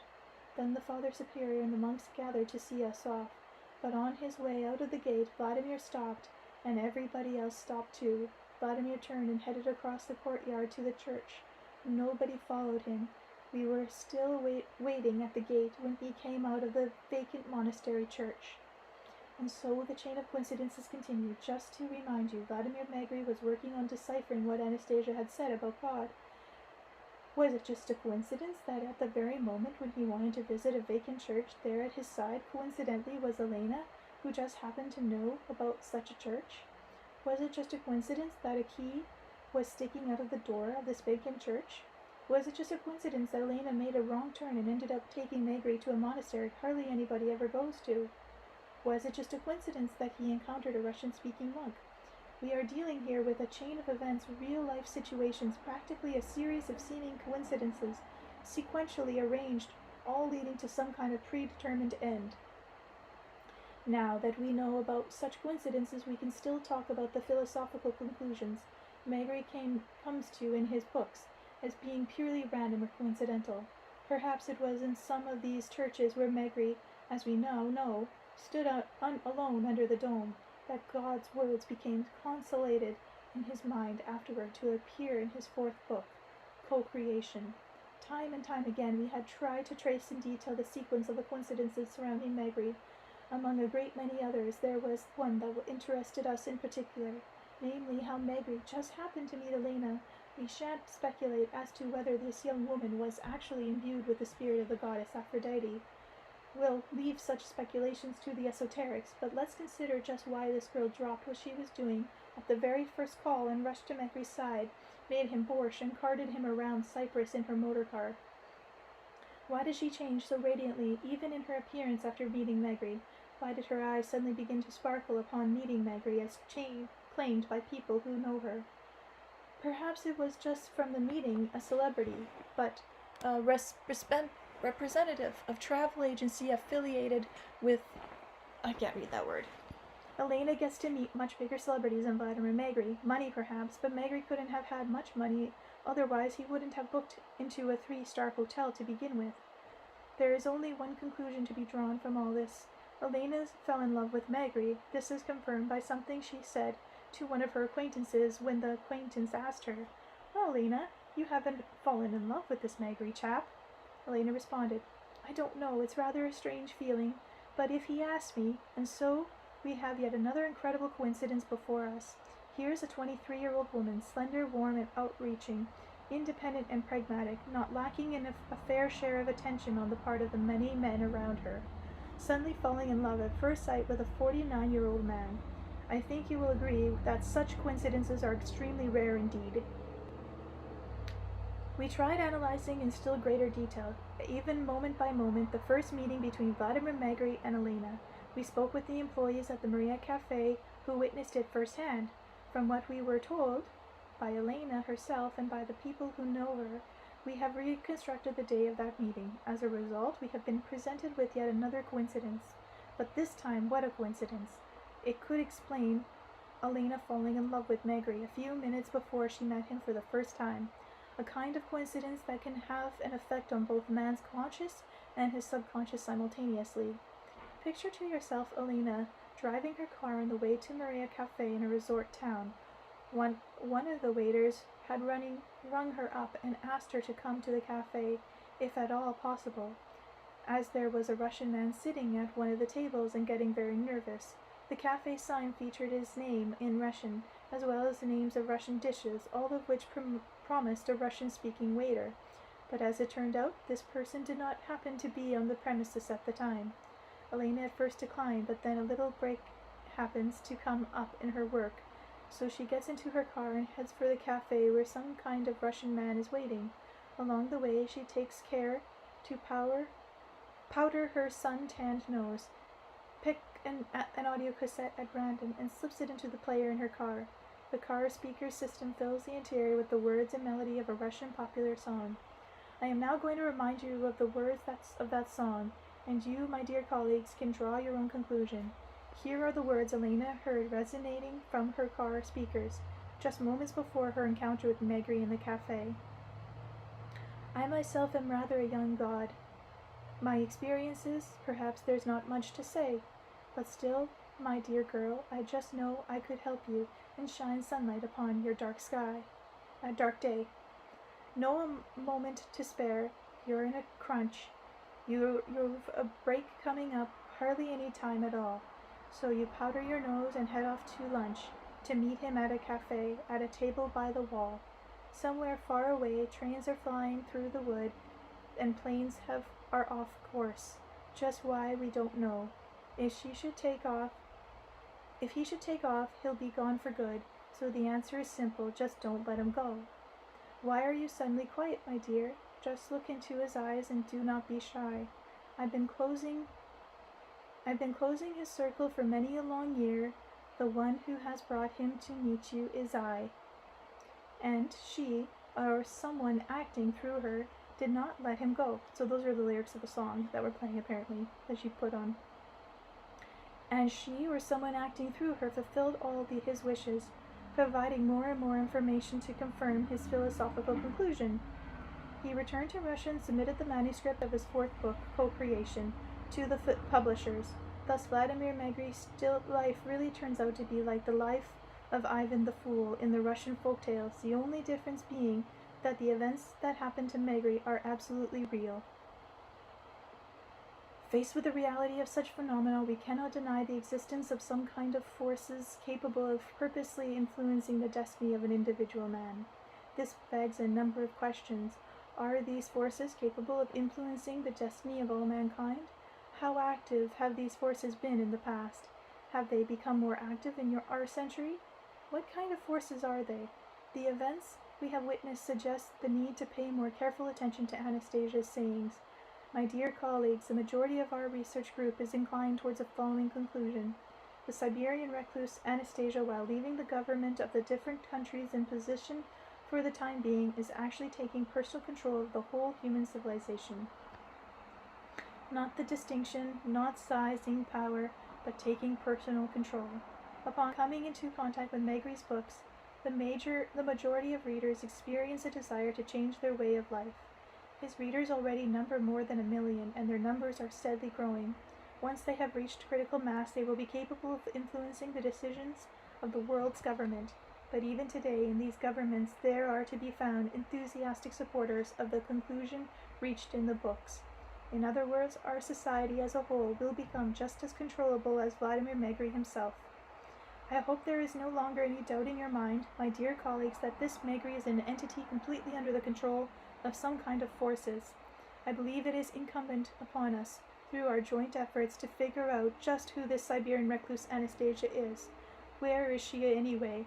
What are her capabilities? What kind of forces are helping her?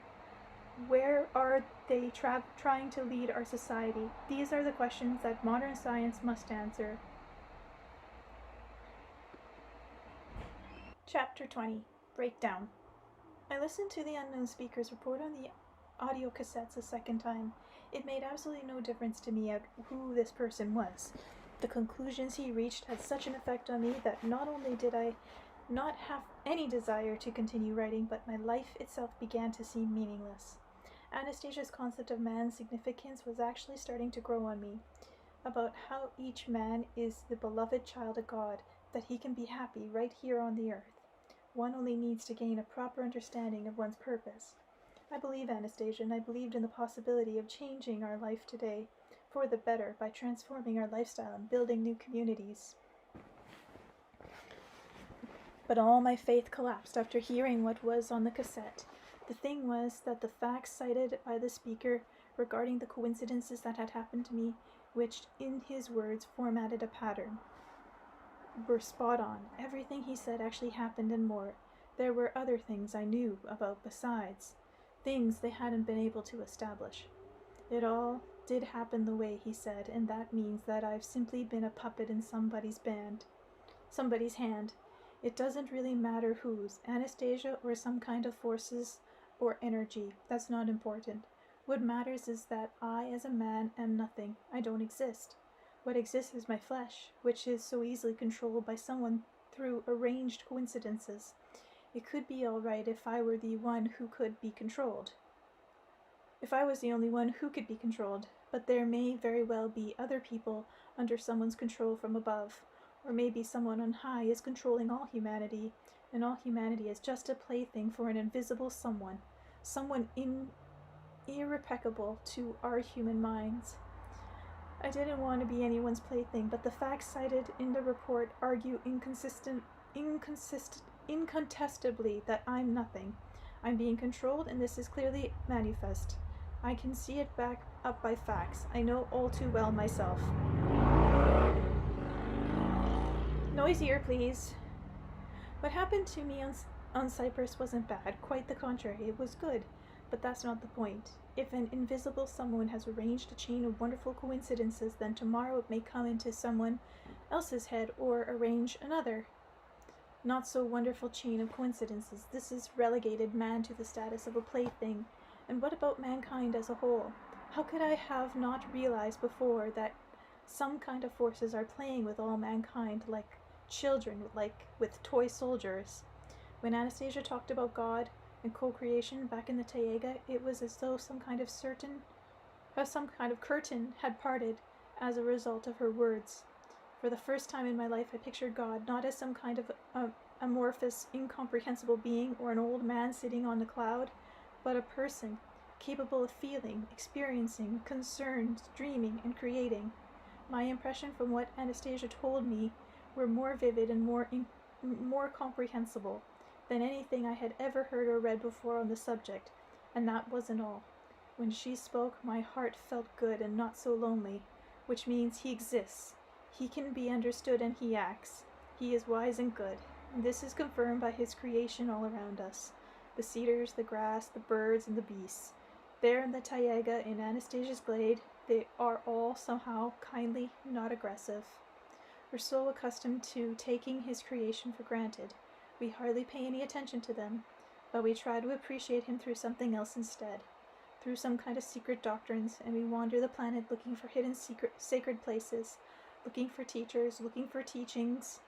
Now, if that isn't truly absurd, a complete absence of logic, if we talk about God as our good Father, then how can we assume that he will conceal something good from his children?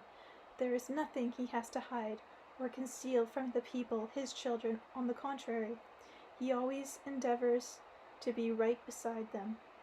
What power is it that opposes him? What power has so mesmerized us that we, through our lifestyles, have placed the whole planet, this splendid earth which he has given us, under the threat of global disaster? What power is toying with us? These are good questions. Every evening we see the glow emanating from the window of our many-storied apartment blocks. Behind every window, people's lives are unfolding.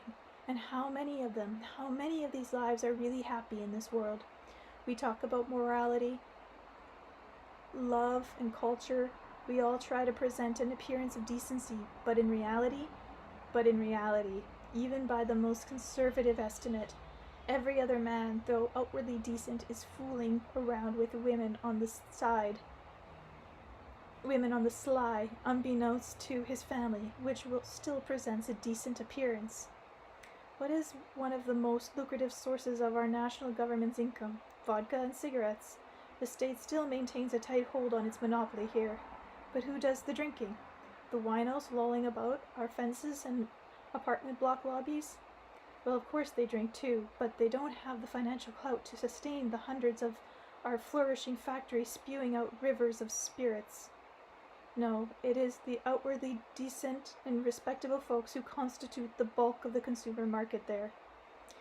We maintain huge police forces, not to mention personal security services and private investigative teams. What for? To round up all the winos and philanderers? Nonsense. With the force at its disposal, internal affairs could go and collect them all in a single day.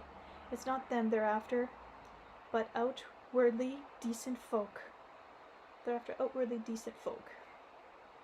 Just think, here we have a whole army of special services, and believe me, they do not sit around with time on their hands, which means there must be a whole army out there working against them, which means that here a constant warfare is being waged, and we are all sitting right on the border between the warring parties, financing both sides. We attempt to improve the technical capabilities of one of the belligerent, namely our organs of law enforcement, yet at the same time the other side is also upgrading its own technical prowess and financing it from our pockets too. After all, money has only one source, human labor, and the war is being waged on an ever more technical advanced level. And it's not just a 1 year or 2 year conflict, it's all going on for millennia, and nobody knows where it all started or who can put an end to it. And we're right in the midst of the action, and not one of us is neutral. We are all participants. We're all participants in never-ending war. Some of us are directly involved in the fighting, some finance it willingly or unwillingly. Others manufacture the arms for it. But we all proceed under the mask of decency, talking about science, technology, and culture. As an intensively developing intelligent civilization, we make ourselves look smart and utter the slogans of scientific and technical progress. Well, you smart civilization, what about all the stinking water coming out of your taps? How did you ever think up, especially with that smart appearance of yours, this business of forcing people to buy their drinking water in bottles? Water which gets more expensive day by day. We are unwilling to take off our masks of decency, and masks in general. But why? Why do we inevitably complicate our lives this way, year after year? Why are we moving so inexorably towards some stinking cesspool? And why are we moving toward it, even if we don't want to admit it to ourselves? Why is nobody stopping this movement? We have religious denominations aplenty, but not one of them can stop this movement. What if they can't stop it completely, but just slow it down? If so, then that would be a form of sadism, only prolonging the period of torture. We go on thinking of ourselves as being smart and decent civilizations, but why, in this smart civilization, are women losing interest in having children? Statistics are already showing us that our nation is dying out. What kind of forces are keeping a complete nutcase out of man?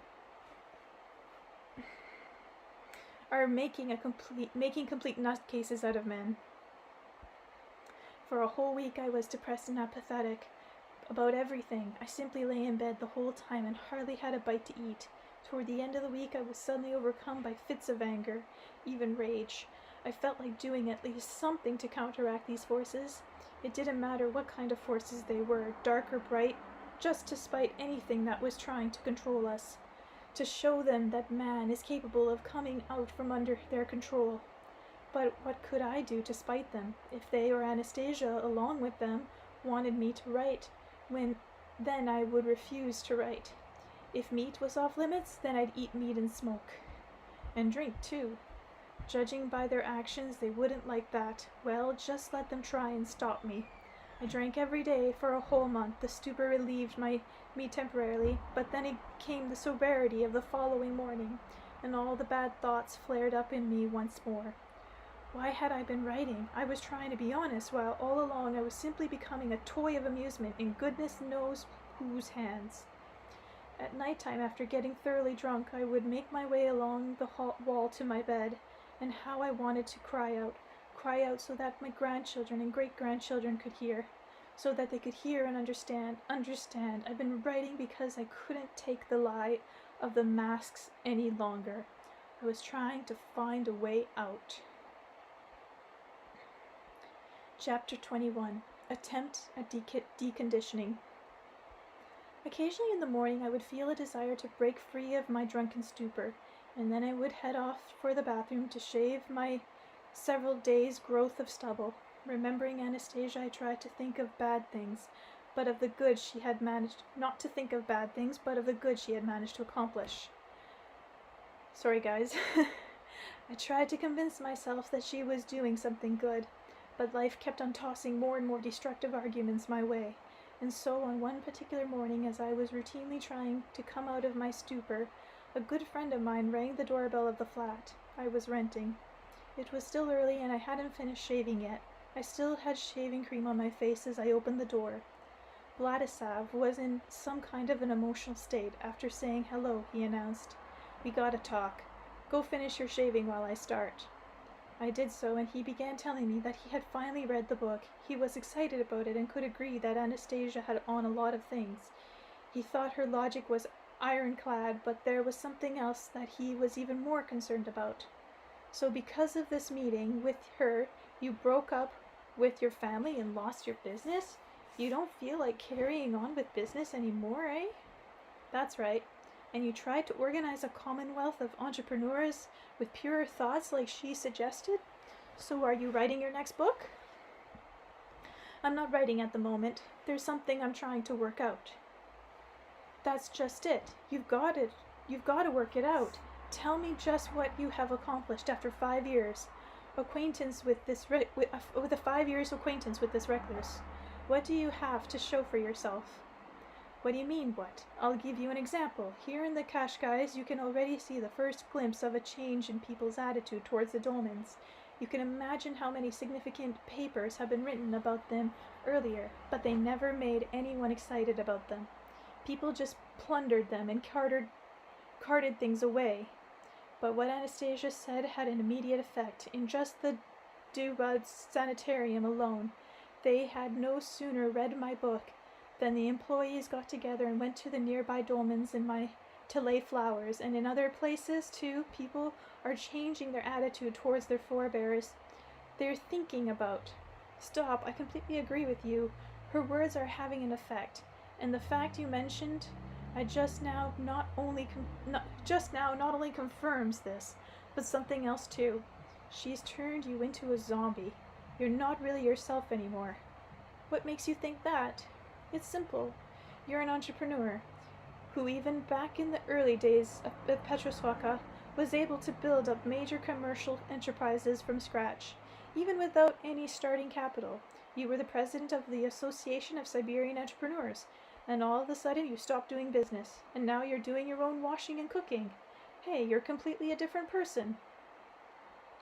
I've heard these arguments before, Vladislav, but what Anastasia said got me excited. She has a beautiful dream, carry people across the dark forces window of time. She believes in it. She asked me to write a book. I promised I would. She's alone, after all, waiting and dreaming. She probably somehow associates the book with that dream of hers. You said yourself that what Anastasia says in the book can have tremendous influence on people. That's just it. Another illustration confirmed her interference in things. Judge for yourself. An unknown author, an entrepreneur, all at once writes a book. And about what? About the history of mankind, the cosmos, the mind of the universe, raising of children. She's beginning to have an effect on people in their day-to-day life. Real life. She's influencing their behavior. But it is positive influence. Possibly. But that's not the point. Haven't you ever thought that what made you suddenly able to write a book? Anastasia taught me. How did she do that? She took a stick and outlined the letters of the alphabet on the ground, and she said, "Here are the letters which you know. All your books, both good and bad, are made up of these letters. It all depends on how and in what sequence these 33 letters are arranged. There are 2 ways of arranging them. So that's it. All you have to do is arrange those 33 letters in a specific sequence. You just arrange them, and then a whole group of people will head into the mountains to lay flowers on the dolmens. That's preposterous. Too much of a stretch for an ordinary mind. It has to be the presence of some power we can't yet fathom. Whether she's zombified you or programmed you or hypnotized you, I don't know, but she's done something. Whenever I call her a witch or use words like mysticism, fiction, or incredible, Anastasia herself would get very upset and start claiming that she was just an ordinary human being, an ordinary woman. It was just that she had a lot of information in her. But it's only a lot up by our standards. She says that back in the days of our pristine origins, anybody might have abilities like that, but later, after all, she bore me a son. And where is your son now? In the Taiga with Anastasia? She says that it would be more difficult to raise a child in the conditions of our technocratic world and make him into a real man, because the little one can't comprehend artificial objects. They only lead him away from the truth. We can't show them to him until he's already assimilated this truth. And why aren't you in the Taiga? Why aren't you with her, helping raise her son? A normal man can't live in those conditions. She's not even willing to light a fire. She's got her own way of eating. Besides, she says that I shouldn't communicate with my child for the time being. So she's not able to take it here in her normal living conditions? You can't live there? Then what's next? Ever thought about it? Here you are alone without a family. What if you fall ill? I'm not ill at the moment. I haven't had anything for well over a year now. She cured me. Does that mean you're never going to fall ill again? I'll probably get ill at some point. Anastasia said that all that one little aches and pains will try to come back again, since there's a lot of dark and harmful stuff in man, and of course in me, just like in everyone else. You see, I still smoke. I started drinking again. But that's not the main thing. She says people don't have too many bright aspirations and thoughts, and they're the principal defense against one's aches and pains. In other words, it's unlike you're going to have the same kind of future us normal people have. Anyway, I've come to you with a business proposal. I'll de-zombify you, de-hypnotize you, and then once you're back to normal state, you'll be able to help me. You can help me get my firm back on track. After all, you've had experience, and you were a talented entrepreneur. You've got connections. I shan't be able to help you, Vladislav. I'm not thinking about business at the moment. My thoughts are occupied elsewhere. It's quite clear you're not thinking at the moment. You've got to pull out of this first. Get back to a normal state of mind. Just believe me. I'm asking you as a friend. You'll thank me for it by and by. After all, once you get back to a normal state, you'll be able to evaluate what's happening for yourself. How can you define what is most normal? It's very simple. You live a normal, natural human life at least for a few days. You have some fun with girls, and then you take a look back at the past few years of your life. If you like what you see, you can go on working and living as you are now. But if from normal state of mind you see that you were hypnotized, you can get back into business again. It'll be good for you and can help me. I can't go with prostitutes. Who says anything about prostitutes? We'll take up with those who want it themselves. We'll have a party and enjoy some music and other people's company. We can have it at a restaurant or out in nature. I'll get everything organized. All you gotta do is go along. I need to work out things within myself first. I need to think. Come on, enough of the thinking. Look at my proposal as an experiment. I'm asking you as a friend. Just give me a week and then you can think. Okay, let's go for it. The following days we went by car to a neighboring town where some nice girls, as Vladislav put it, lived. Girls, he said, he'd known for a long time. I'm gonna see if I want to read this chapter. Give me a second. It's quite long.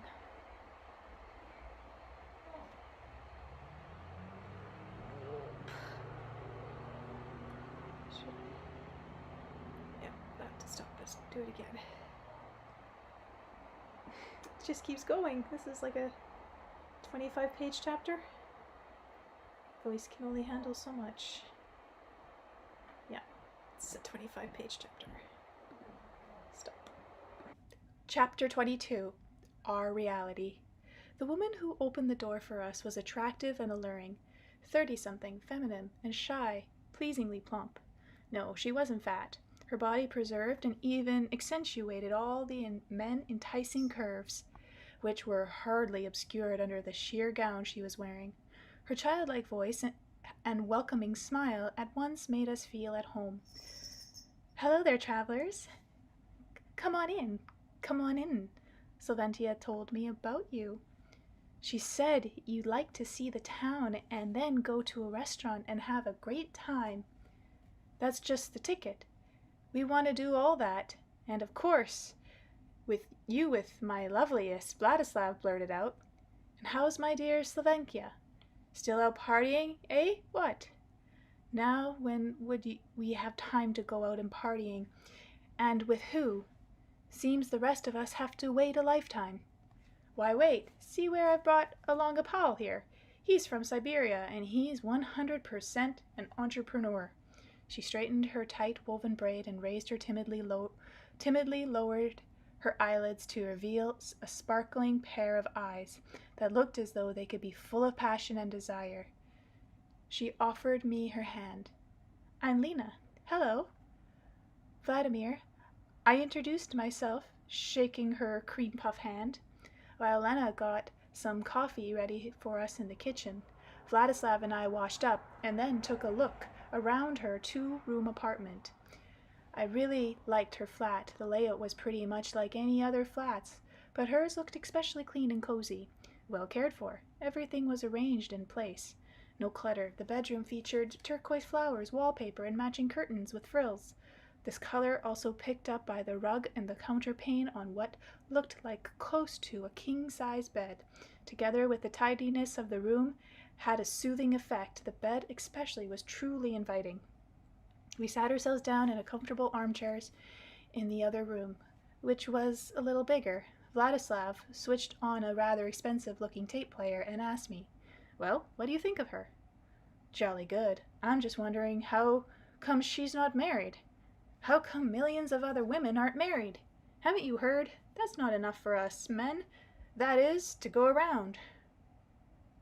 "There's not enough." "Sure, I've heard of that, but she's not just everyone. She's really nice, and she's managed to make a cozy nest for herself here." Yes, she has. She gets a decent salary. She's a top hairdresser. Not just a hairdresser, a stylist to boot. She goes in for competitions, and as for her clientele, let's say she has more than one wealthy lady waiting to pay good money for her services. Do you think she sleeps around? No way. Slavecki said that back when they were in school together, Lenka took up with this dimwit from the next class up. Then after they finished school, she dumped him. But he kept after her for the longest time and picked a fight with anyone who tried to go out with her. They were quite a few lads. He and this pal left it a pretty bad way, right before her eyes. He even got hauled up in delinquency charges. She felt sorry for him and never testified against him. She always claimed she wasn't fully conscious and couldn't remember, so they were only able to get him once for beating up on some lad who had a high-placed daddy. Then maybe she's frigid. Maybe she doesn't need a man. Frigid? I should say not. Didn't you notice the way she looked at you with those eyes of hers? Like a boa constrictor sizing up a rabbit. She was ready to jump into bed with you right off. Don't exaggerate. Now, don't you go with your fault-finding. Just enjoy yourself. Carpe diem. We agreed we were going to relax and to have a good time. So let's just relax and have a good time. Lena brought in cups of coffee on a beautiful tray. She had changed into a body-hugging sundress and put on a bit of makeup. Looking even better than before, she suggested, "If you're hungry, I can throw something together." "No," replied Vladislav. "We'll eat at the restaurant. Ring up one of the better places in here and reserve a table for 4. While we sat and drank our coffee, Lena telephoned a restaurant and reserved a table with some manager she apparently knew quite well.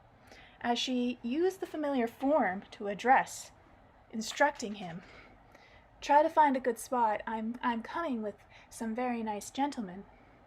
That evening, Lena took us on a ride in her car to see the sights of the city and its environs, ending up at the restaurant. An obliging doorman in richly adorned uniform opened the door for us with a gallant sweep of his hand. The maitre d' escorted us to a table on the far side of the dining room. It was indeed a nice spot on a slightly raised floor with a good view of the whole restaurant and the stage. The dining room, with its beautiful plaster moldings on the walls and ceilings, indicated a rather expensive establishment, was already most filled to capacity. Probably only the wealthy could afford to enjoy a meal here. We decided we would hold nothing back. We ordered the most expensive what is this word? I always call it hors d'oeuvres, but I know it's not that. Hors d'oeuvres, there we go. Some good wine and a bottle of vodka for me. The orchestra struck up a dance tune. Some kind of tango. Vladislav immediately suggested we all take the dance floor, and we started off. Lena's womanly body swayed cozily and comfortably in my arms. Already a wee bit tipsy, I was even more intoxicated by the fragrance of her perfume, not to mention those sparkling eyes of hers. Her lowered eyelids lifted from time to time to reveal a tender gaze, burning, as it seemed, in anticipation of forthcoming passion. And then they lowered once more, as though embarrassed all of a sudden. And by the time we got back to our table, all my sense of being a seeker on the straight and narrow vanished out the window. I felt good and lightheaded, and was grateful to Vladislav and Lena, and everything in general. So it was possible to live a good life as long as one didn't dig into it too deep, but simply enjoyed its benefits. I poured everyone a glass of wine, vodka for myself. I was just about to propose a toast when Vladislav interrupted. After dancing with his Slaventia, he looked very nervous for some reason. He immediately lit a cigarette, carelessly dropping the ashes into his salad. Without waiting for anyone else, he took a large gulp of wine and didn't say a word, only fidgeted in his chair. I was on the point of picking up my glass and proposing my toast when he started muttering.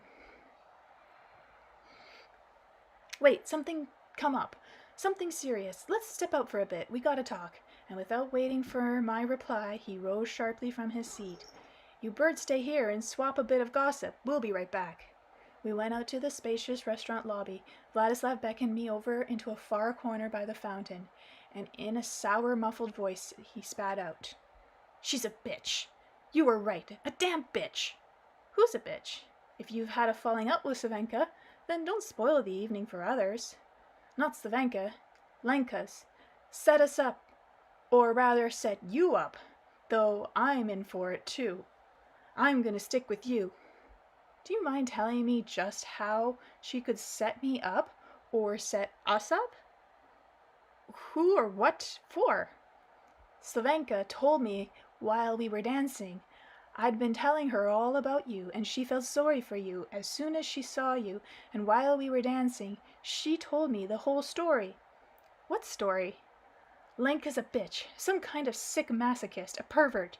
You can see how men fall for her. She flirts with them, and then she takes them to this restaurant. She invariably gets a table reserved through her friends there, and that lackey right off contacts this mafia bloke. What mafia bloke? That dimwit over there, the one she got to know in the school. I was telling you how even when she was younger, he and his chums would beat up on anyone taking her out. And now he's making like a kind of local gang boss, running some sort of racket. Anyway, she knows that as soon as she asks for a certain table through her pal there, he'll automatically contact this mafia bloke. And right here in the restaurant, or more often afterwards in some secluded spot, he'll lie in wait with his thugs and beat Lenka's companion half to death. The whole business is supposed to take place right before her eyes. She gets a real high from it, maybe even starts to come. Savenka says it's already a disease with her. She once admitted to Savenka that these scenarios can even sometimes give her an orgasm. And the dimwit, what does he get out of it? Who knows what he does to it? Who knows what he does it for? Maybe he loves her like he did before. Maybe he too gets some perverse pleasure from it. Savenka says Lena pretends she's out of it, and then after the scene's over, he takes her home and spends the night with her. And goodness knows what they do there in her flat.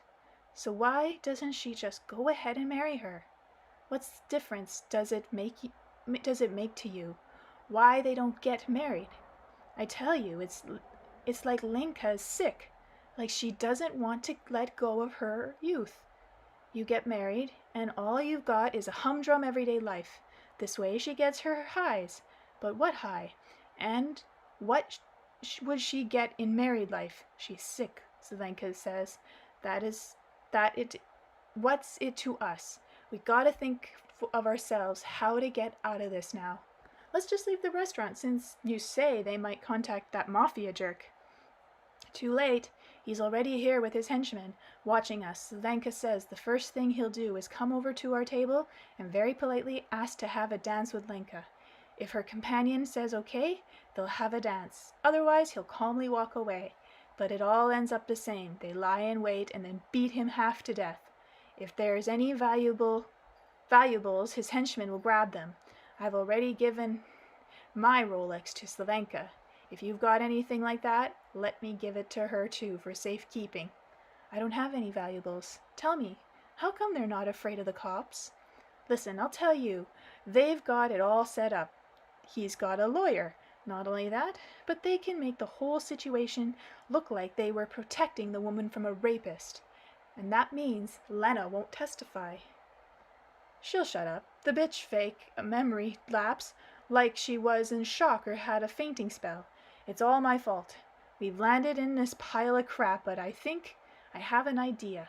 I've got an idea. Let's pretend to start something. Pick a fight. Get into a row with each other, so the police will come and take us away. Better to spend a night in the drunk tank and pay a fine than end up scarred for life.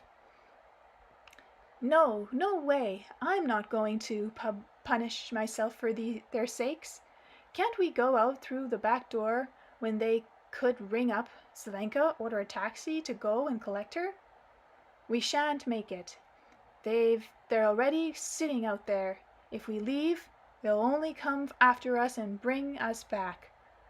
We'll get it double hard in that case, and then they'll claim we were trying to run off without paying our bill. If there's no escape, then let's go all out. Sky's the limit. At least play on the nerves of these bastards. It's a shame the evening's spoiled. I was having such a good time. How you gonna go all out? Tell me, how? We'll go and get really sauced. We'll go and get really sauced. Then we shan't have a care in the world. Let's pull out all the stops while we still can. Only don't let on that you know. Don't get nervous in the meantime. What do you mean? I'm not afraid for myself. I'm worried about you. Let's go. We returned to our table. The spacious and luxurious restaurants sparkled with the grandeur of the ladies' refined attire, and the jewels adorned them were to all appearances genuine. A lot of the still very young beautiful girls in the company of their suave escorts also sported fancy jewelry. These were the so-called new Russians out for a good time, but they are Russia too, which meant that here was Russia herself out for a good time in a way she alone was capable of, with daring and pizzazz, and the pizzazz will most certainly show itself in due time, even if for now everything is done with decors, grandeur, and luxury. As soon as we sat down at our table, I filled our wine glasses to the brim and proposed a toast. Here's to satisfaction. Let each of us sitting here tonight bring at least a moment's satisfaction to those around us. To satisfaction! Vladislav and I emptied our glasses while the women drank half of theirs. I edged my chair right up to Lenka's, put my arms around her right away, resting my hands on her half-exposed cleavage, and whispered in her ear. Your mother... Sorry, that's completely... You're beautiful and cute, Lena. You'd make a terrific wife and mother. Initially feigned embarrassment at my embrace and my hand upon her breast, she made an attempt to withdraw, but not a serious attempt. On the contrary, she began inclining her head toward me. Thus the game was afoot, playing by their or her rules, and I played along as best I could without really thinking about why I was doing it, as though rushing headlong, ever closer to a sad result for someone or some dark force's sport. And the result came. From a table beside the stage rose a stout-looking fellow with a neck like a bull's. He stood there for some time, staring at us. Directly the music began, he buttoned his jacket and confidently strode over to our party's table. But halfway across the floor he suddenly stopped and began to stare just as hard in the opposite direction, and throughout the room many heads turned in the same direction. A number of couples even got up from their chairs in astonishment. I too followed their gaze and nearly fainted from shock. There, making her way from the main entrance to the stage, was none other than Anastasia, and not a single person could be left unastonished at her sprightly, I would have to say, definitely sprightly step, not to mention her outfit. And what an outfit it was! She was still wearing her old but clean cardigan, skirt, and mother's kerchief, but this time they looked as though the world's most celebrated fashion designer had come up with the super ensemble, especially for her, outshining all the other women's attire that had seemed to be, to me, so refined and fashionable up till now. Perhaps it seemed that way on account of the fact that her unusual clothing was supplemented by some rather unusual jewelry, or perhaps it was her posture, or the manner in which she carried herself. From Anastasia's earlobes hung, as though clipped on, two little green twigs with fur-like needles. Her head was encircled by a garland of grasses woven into a braid, keeping in place a thick golden shock of hair. Over her forehead, a little flower, burning bright as a ruby, had been woven into the band, and she was wearing makeup. There was just a tint of green shadow above her eyelids. She had the same skirt as before, but with a slit almost to her thigh. Around her waist was a belt made from a kerchief and tied with a knot. The incredible ensemble was topped off with an extraordinary, super fashionable purse, into which she had transformed her bundling cloth. Folding the cloth in half, she had tied 2 of the corners to one end of the bark-covered stick, and the other 2 corners to the other end, and then used a little grass belt she had woven to fasten it all together into a kind of hippie-style handbag. And to top it all off, she stood with a freedom and confidence that models and supermodels could only dream of. Just a moment, I want to just go over some of this.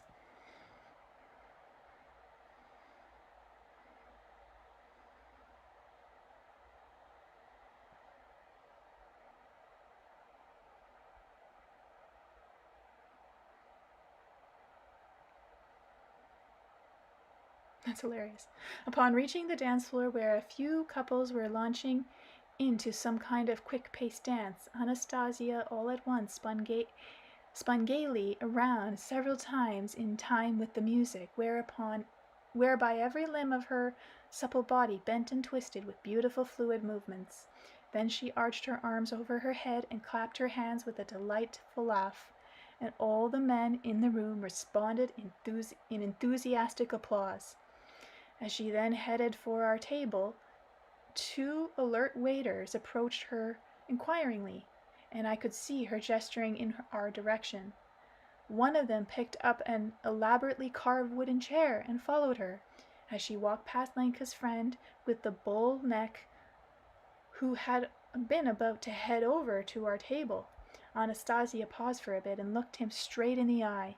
It almost seemed as though she gave him a wink before heading over to us. There I was sitting with my arm around Lena, watching the proceedings with open-mouthed astonishment. None of us were talking, only staring. Anastasia approached our table as though nothing unusual had happened, and greeted us as though she were an expected guest. "Hello and good evening." "Hello, Vladimir. If you will allow me, you will not mind if I join you for a bit?" "No, of course not, Anastasia. Do sit down."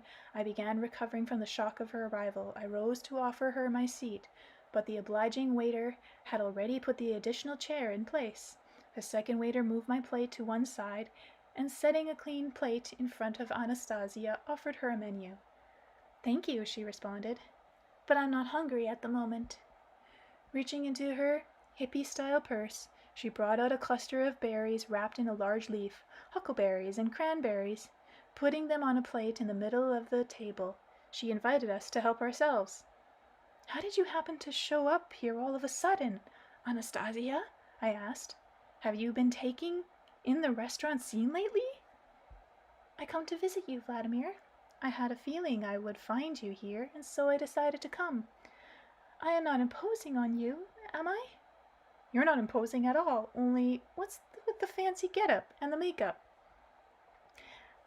"At first I did not have any makeup or fancy clothes, but when I tried to enter the restaurant, the doorman would not let me in. He let others in and bowed to them as he held the door open for them. But he told me, 'Out of here, sister. This ain't your local greasy spoon.'"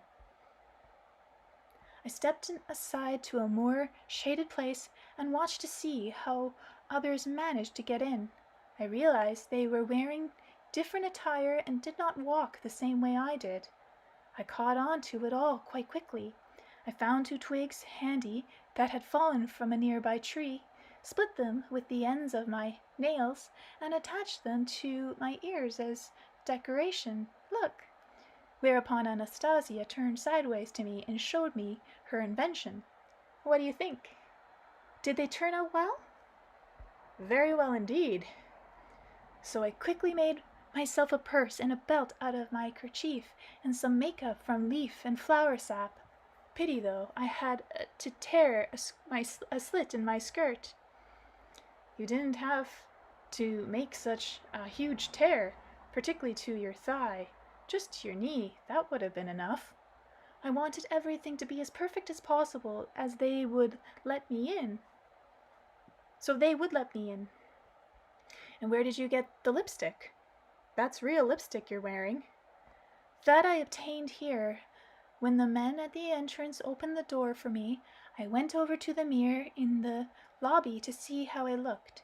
Naturally, I was curious. There were some women standing in front of the mirror looking at me. One of them came over all excited and asked me where I got my outfit from. She offered to do a full swap.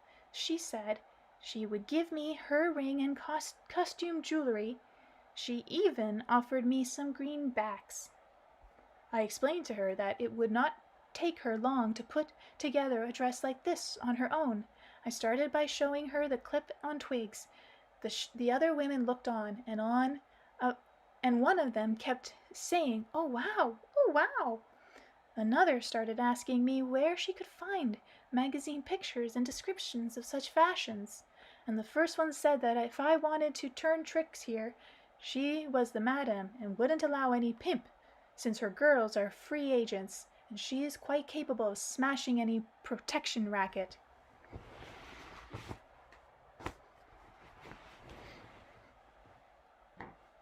That must have been Anaka Putanka, said Saventa. She's one tough cookie. They're really afraid of her. If anyone crosses her, she can come up with all kinds of schemes and arrange an incident where so many heads will be banged together. They'll really be sorry.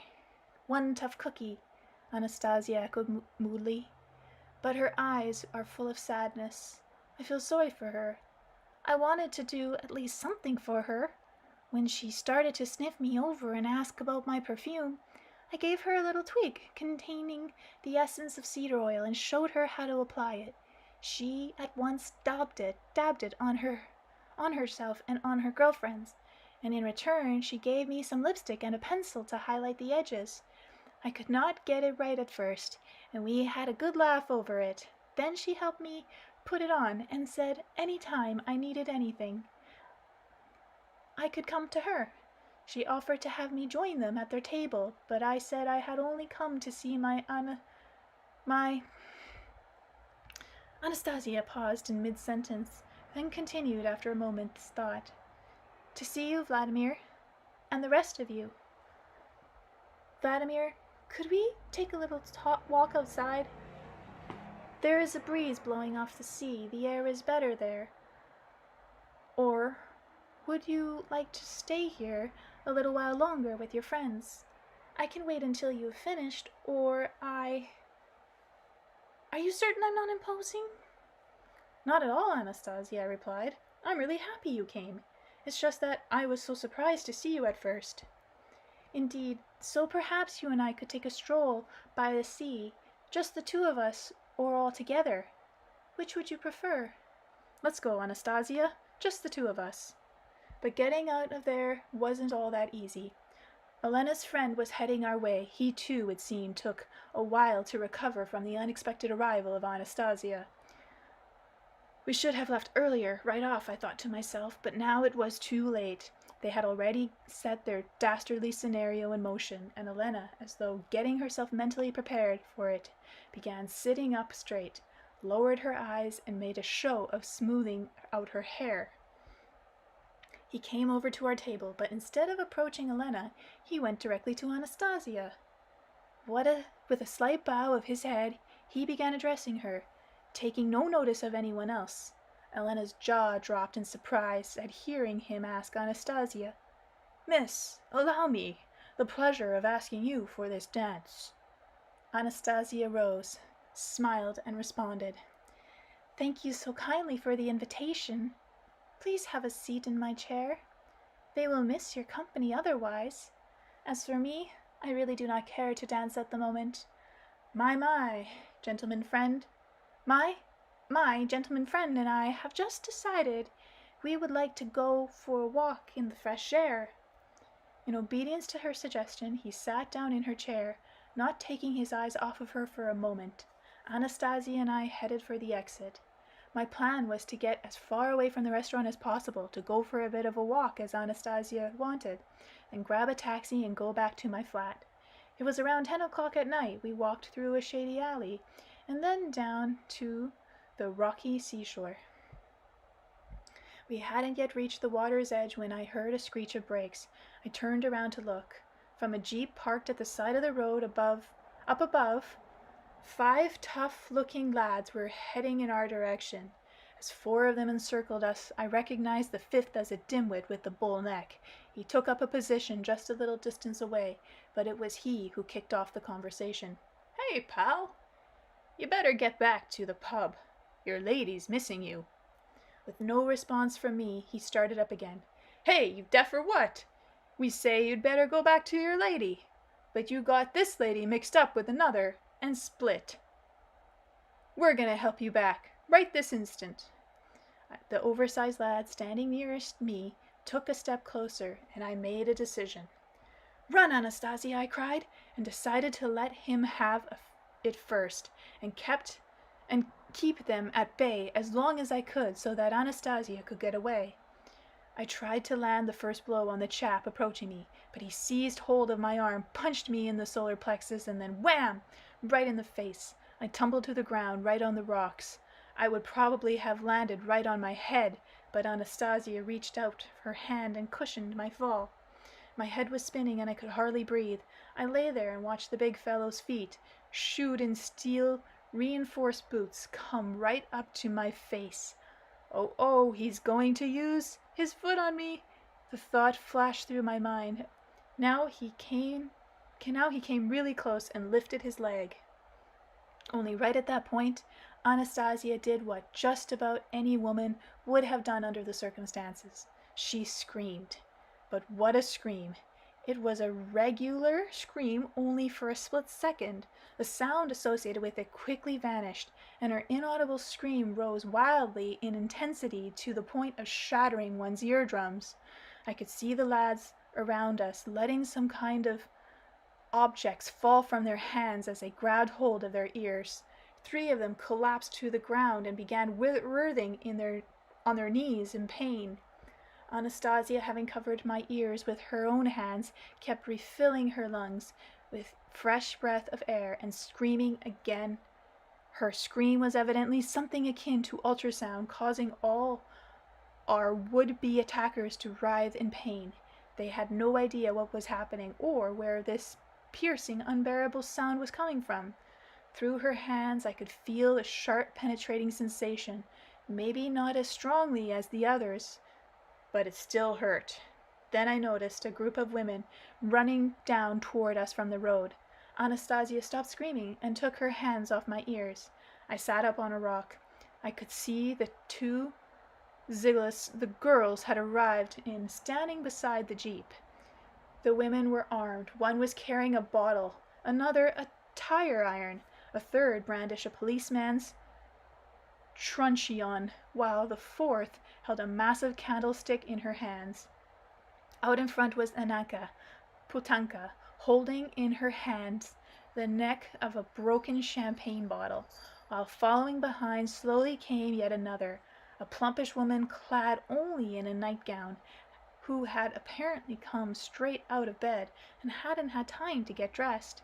Somehow the madman in charge had managed to sound the alarm and rope all her workmates into the task at hand. Fearsome, devilish Ananka stopped just a few meters from our little group, which was now picturesque, sprawled over the rocks. Anastasia was the only one of us standing, and Ananka spoke to her. "How now, my friend? You've got so many lads here after you. They wouldn't be bothering you, would they now?" "I just wanted to have a talk with one of them," Anastasia calmly replied. "And the rest of them? What are they doing here?" "They followed us for some reason. I have no idea what they want." "You have an idea?"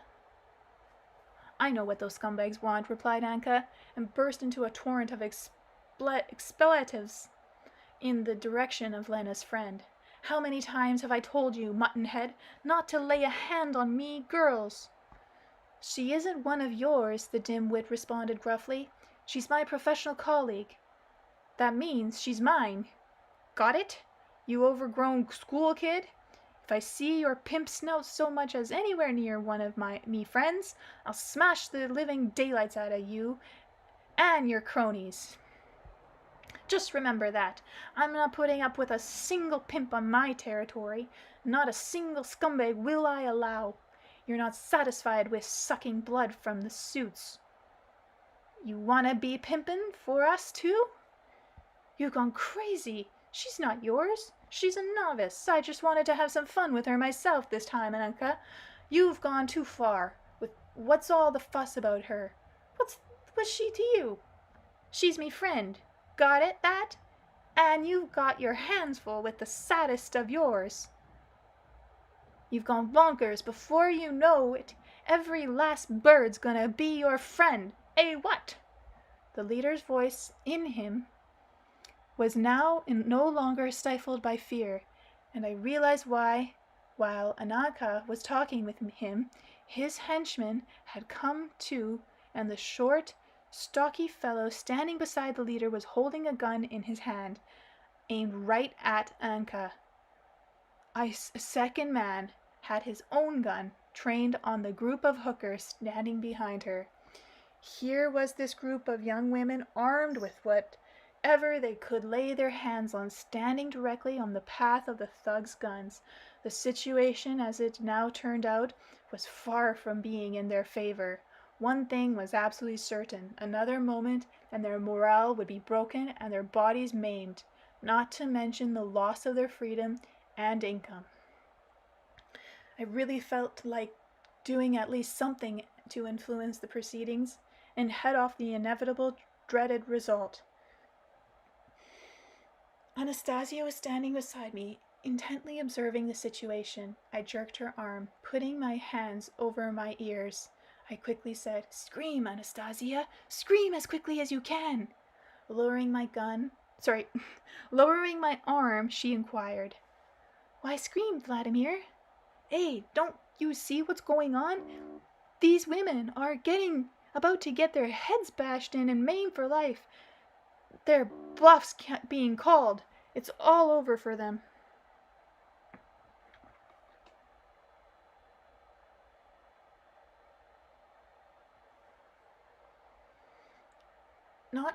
Not for all of them. The spirit is still fighting in 3 of them. But what can the spirit do against guns? They're done for. They're not done for yet, Vladimir. As long as their spirit is still fighting, nobody should interfere. Outside interference may take care of the situation at hand, but it will weaken their self-confidence and mean that a whole lot of other situations in their lives will not turn out favorably for them. They will come to rely on outside help. Stuff that philosophy of yours, at least for now. Can't you see the situation's hopeless? I fell silent. It was clear Anastasia's mind was made up, and I thought wistfully, oh, if only I could scream like that. Seeing his cronies ready and alert, Lena's boyfriend, the pimp, spoke up. It was clear from the tone of his voice that he was already feeling he had the situation well in hand. "I told you, Anka Putanka, you've gone too far, but this time we've won. So you better drop your toys, you little darts. Drop them and get those rags off. We're gonna screw all of you, one at a time." Anka looked around at the thugs standing or concealing themselves, guns at the ready, and answered with a sigh. "Maybe you don't need all of us. Maybe just me's enough. Ha ha, bitch.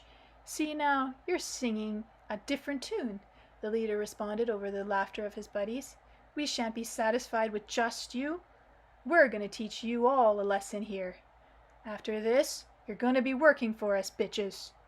And just where are you going to get the stud power to take on all of us?" Anaka responded with a laugh. "You'll be lucky to if you have enough for just one. Shut your trap, bitch. We'll screw all of you several times over." "I doubt that. I bet you won't be able to take on even one of us." "We'll keep screwing you all night long.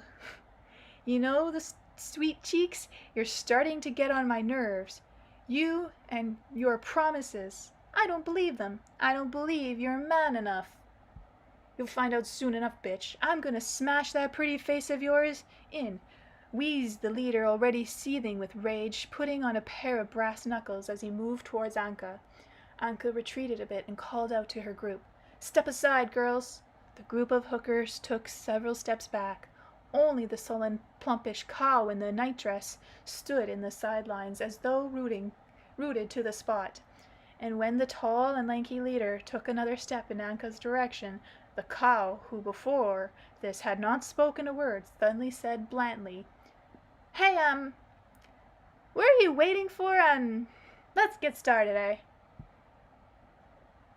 "Don't be in such a hurry, Mashka," replied Anka, taking another couple of steps back. "We'll go ahead, seeing you're itching to go get it on with." Get it on with it. It's so weird writing. The plumpish Masha, calmly and coquettishly, tore open the flaps of her nightdress, scattering the buttons to the winds, exposing not only her bare breasts and bikini briefs, but something else as well. Under her nightgown, the cow was carrying a Kalashnikov assault rifle with a silencer and a night vision telescope sight. She pulled the bolt, raised the butt stock to her shoulder, pressed her cheek to the stock, and peered into the sight. "Only remember, Masha, no automatic," Anka suggested. "This ain't no war zone. Just one bullet at a time. You know, every bullet costs money." "Uh-huh," answered Masha, her eyes still pressed to the sight, and fired off 5 shots, each about a second apart. But what shots they were! The first bullet tore off the heel from one of the leader's boots, apparently wounding his foot in the process. He jumped back in the direction of the water, limping. The other 4 shots landed right by each of the thugs in turn.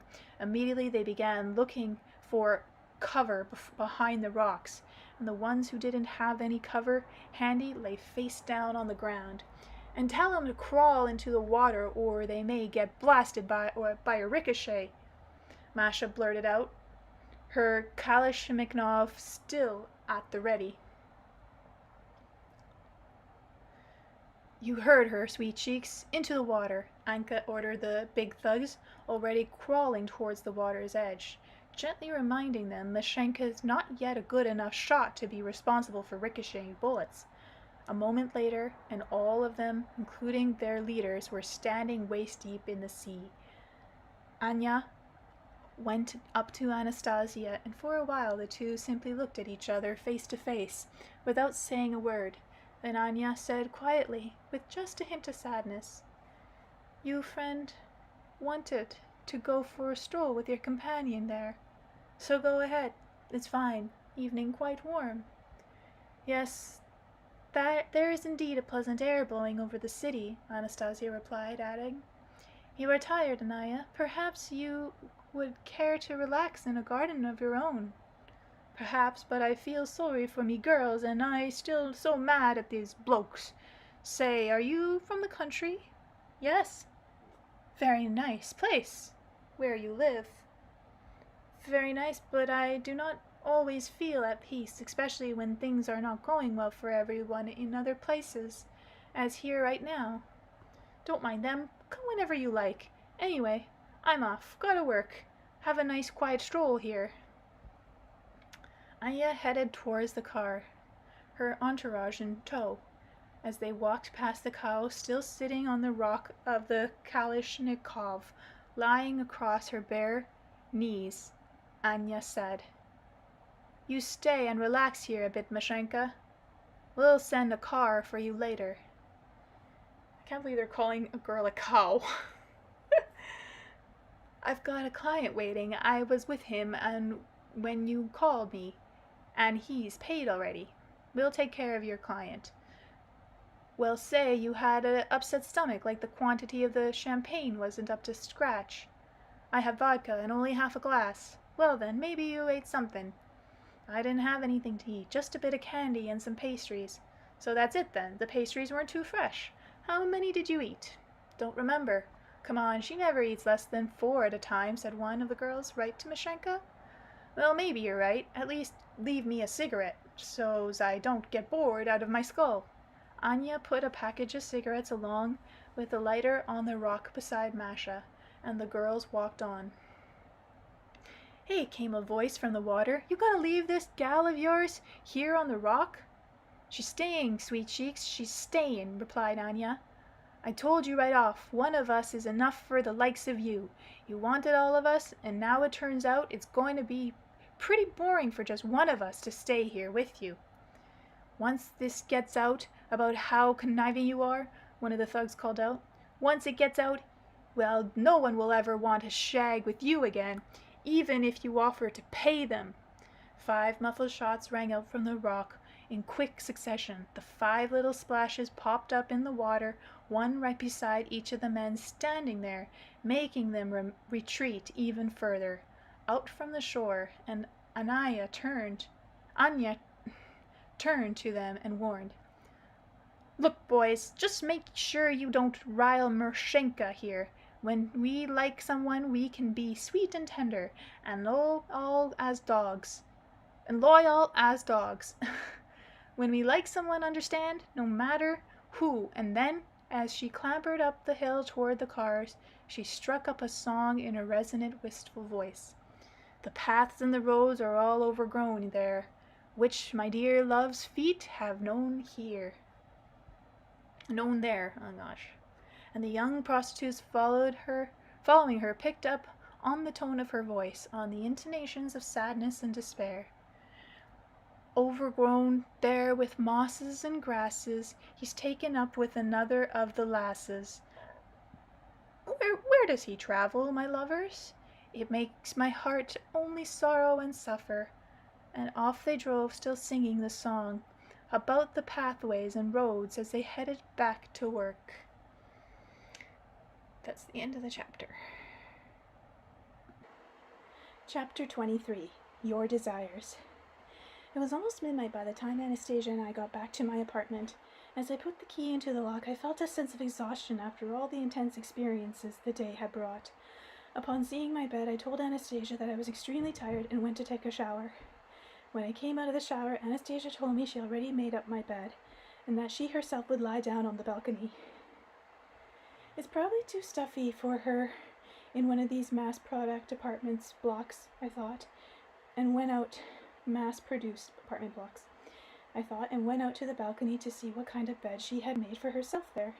It turned out she had put a little strip of rug down on the balcony floor and covered it with some white paper, which my landlord had got ready for wallpapering the flat.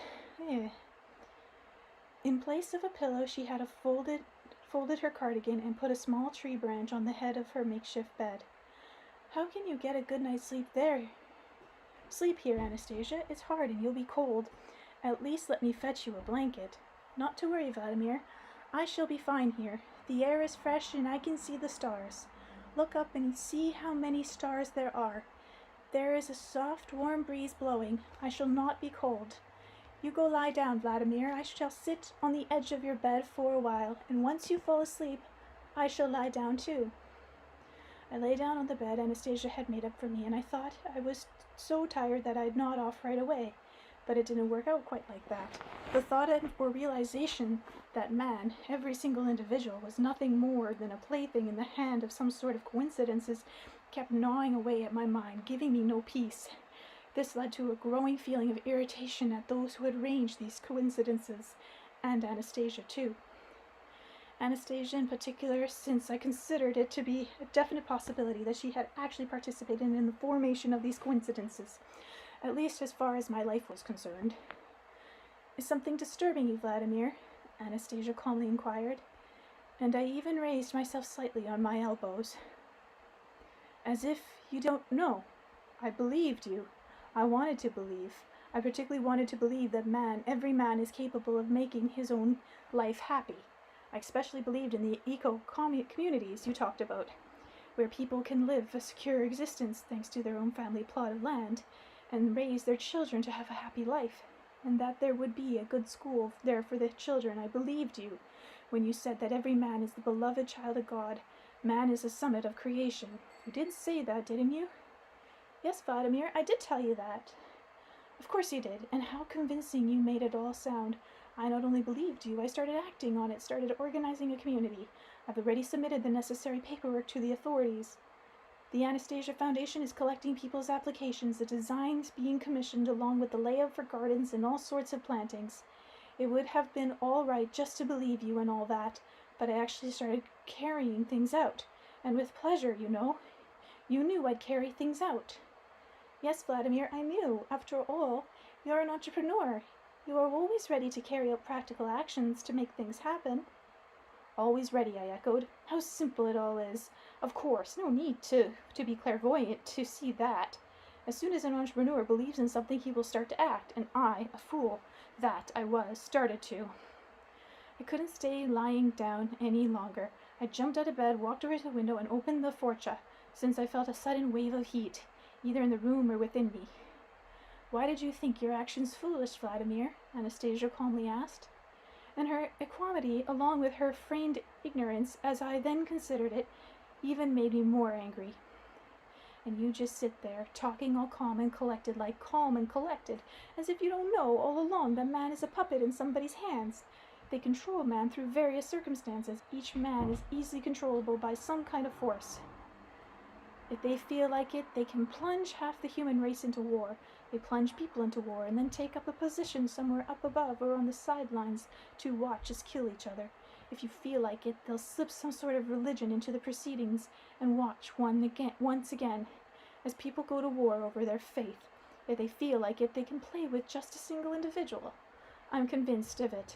I've been convinced by people who are smart enough to analyze what's going on. Yeah, that's the cabal he's talking about. And just how did these smart people succeed in convincing you that man is just a plaything in the hands of some kind of forces?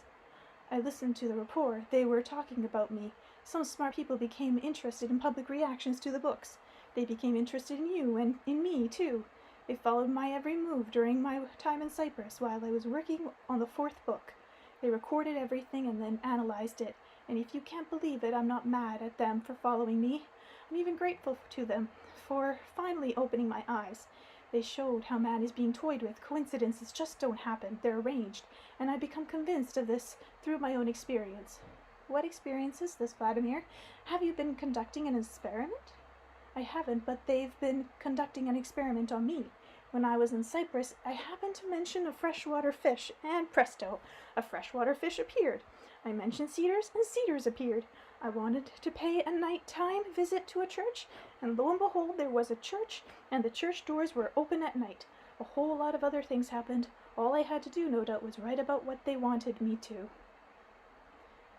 But the main thing, the granddaughter of the goddess Aphrodite appeared. I mentioned to several people in Cyprus that I wanted to meet with her granddaughter, since I had it up to here with their Aphrodite. There were posters everywhere about her baths, and people were forever carrying on about her. Anyway, I told them I was going to meet with the granddaughter of this goddess Aphrodite.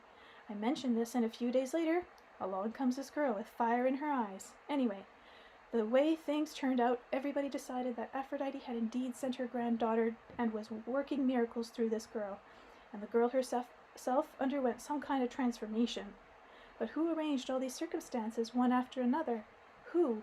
I certainly didn't arrange anything. I've only one thing like this happened to take place. Well, okay, but here was a whole chain of them together, and if you take them all together, it's no longer coincidence, it's a pattern. This is a conclusion the academics came to, and I'm convinced they're right, and you can't persuade me otherwise. But I was not about to deny that there is a pattern to what has been happening, Vladimir, Anastasia calmly observed. I felt my whole insides turn cold, and I was suddenly overwhelmed with some kind of extraordinary sense of apathy following these last words of Anastasia. I did have a hope, a faint one, but still a hope, that she would be able to dissolve the whole feeling that had been building up in me of man's utter insignificance. Not just my insignificance, but all mankind's. But this she didn't do. In any case, how could she have? Who would dare deny what is so patently obvious? Indifferent to everyone and everything, I stood by the window, in a room lit only by moonlight, and looked out at the stars. Somewhere out there, perhaps on one of those very stars, live those who were controlling us, toying with us. They were living, they were real. But could our existence really be called a life? A toy in subjugation to somebody's will cannot be said to live an independent life, which meant only one thing: we were not living. This is why we are indifferent to so many things. Once again, Anastasia began talking in that same quiet and calm voice, but this time her voice didn't arouse in me any emotions whatsoever. It was more like some kind of extrasensuous sound. Extraneous sound, maybe? Vladimir, you and the people who sent you that cassette with the report were right. There really are energies out there capable of changing time, joining together into a single chain various events, or, as happened with you, arrange a chain of circumstances required to achieve a predetermined goal. Pure coincidence do not happen. That is already clear to many people. Coincidences, even those which seem to be the most far-fetched, are programmed. Everything that happens to each individual is programmed, and what happened to you on Cyprus, which served as a clear illustration for the researchers as well as naturally for you, was also programmed and then turned into reality. Tell me, please, Vladimir, would you not like to know where the one directly responsible for programming your coincidences is now? What difference does it make where he is? Doesn't matter to me. On Mars, the moon, whether he feels good or bad, he is right here in this room, Vladimir. That means it's you. If so, that still doesn't change anything. I'm not even surprised. I'm not angry. I simply don't care. We are manipulable, and that's the hopeless strategy of the human race. Tragedy. Not strategy. Kind of works. For the cabal. I'm not the one in charge of programming your coincidences, Vladimir. I am able to exercise but a tiny speck of influence. Then who is in charge? There's only 2 of us in the room. Or is there a third, a programmer who's invisible? Vladimir, this programmer is right within you. It is your desires. How so? Only man's desires and aspirations can launch any kind of program of action. This is the law of the Creator. Nobody, none of the energies of the universe can ever break that law, because man is a master of all the energies of the universe. Man. But I didn't launch anything on Cyprus, Anastasia. Everything happened all by itself by coincidence, apart from me. There were indeed certain minor incidents that were not part of the more significant events, but though they contributed to their realization, and these incidents did happen apart from your will, but the basic events themselves were preceded by your desires. Was it not you who wanted to meet with the granddaughter of the goddess Aphrodite? You expressed your wish in the presence of witnesses and repeated it a number of times. Yes, I did. And if you remember that, then how can you call servants carrying out the will of their lord masters, and how can you call the master a plaything in their hands? Yes, that would be silly. Interesting how all this is turning out. Wow, desires. But why then aren't all our desires fulfilled? Many people wish for things, but their wishes aren't fulfilled. So much depends on how meaningful the goal is, on whether the desire corresponds to the light or the dark, on how strong the desire is. The more substantial and bright the goal, the more the forces of light are drawn to fulfill it, to bring it about. And if the goal is a dark one, let's say, for example, I get drunk, or get into a fight, or plan a war, then the dark forces take over. Man, through his desire, has given them the opportunity to act, but as you can see, it is still man's desire that is first and foremost. Your desire, Vladimir. I began to ponder what Anastasia had said, and my heart felt better and better. The very pleasant moonlight filled the whole room, and it seemed as though the stars in the sky were shining, not with cold light, but with a warm one. And Anastasia, sitting there on the edge of the bed, seemed to look even better than before. I said to her, "You know, Anastasia, back there when I first arrived in Cyprus, to be honest with you, I very nearly went on a binge, because at first I couldn't find anything there I liked. Nobody spoke Russian. It was too noisy to work. People were whooping it up all around. Why on earth did I end up here? I thought, maybe to get to know some hookers. There are lots of women there, shall we say, of loose behavior, from both Russia and Bulgaria. You see, Vladimir, You had the desire, and there they were. You got drunk on vodka and set up a date with them. With one woman from Bulgaria and another from Russia. Only even before that you wanted to meet the Aphrodite's granddaughter. Your first desire proved to be stronger, and she appeared, and saved you from all that wretched stuff. She helped you. Yes, she did, and just how might you know about the Bulgarian girl? From my feelings, Vladimir. I don't understand that, but never mind. Tell me rather, this girl, Elena, she's not the daughter of the goddess Aphrodite, she's Russian. She's simply an employee of the tourist agency on Cyprus. But I was talking about Aphrodite's granddaughter. Does that mean these forces of light are too punny to show me the real granddaughter of Aphrodite? They are by no means punny, and they did show you. The goddess Aphrodite today exists as energy. She is capable of connecting for a time with the energy of any man, if she can see some meaningful reason to do so. That Elena, whenever she was with you, had two energies inside her. There was a lot she could do during those days. There was a lot she succeeded in doing, and she managed to help you too.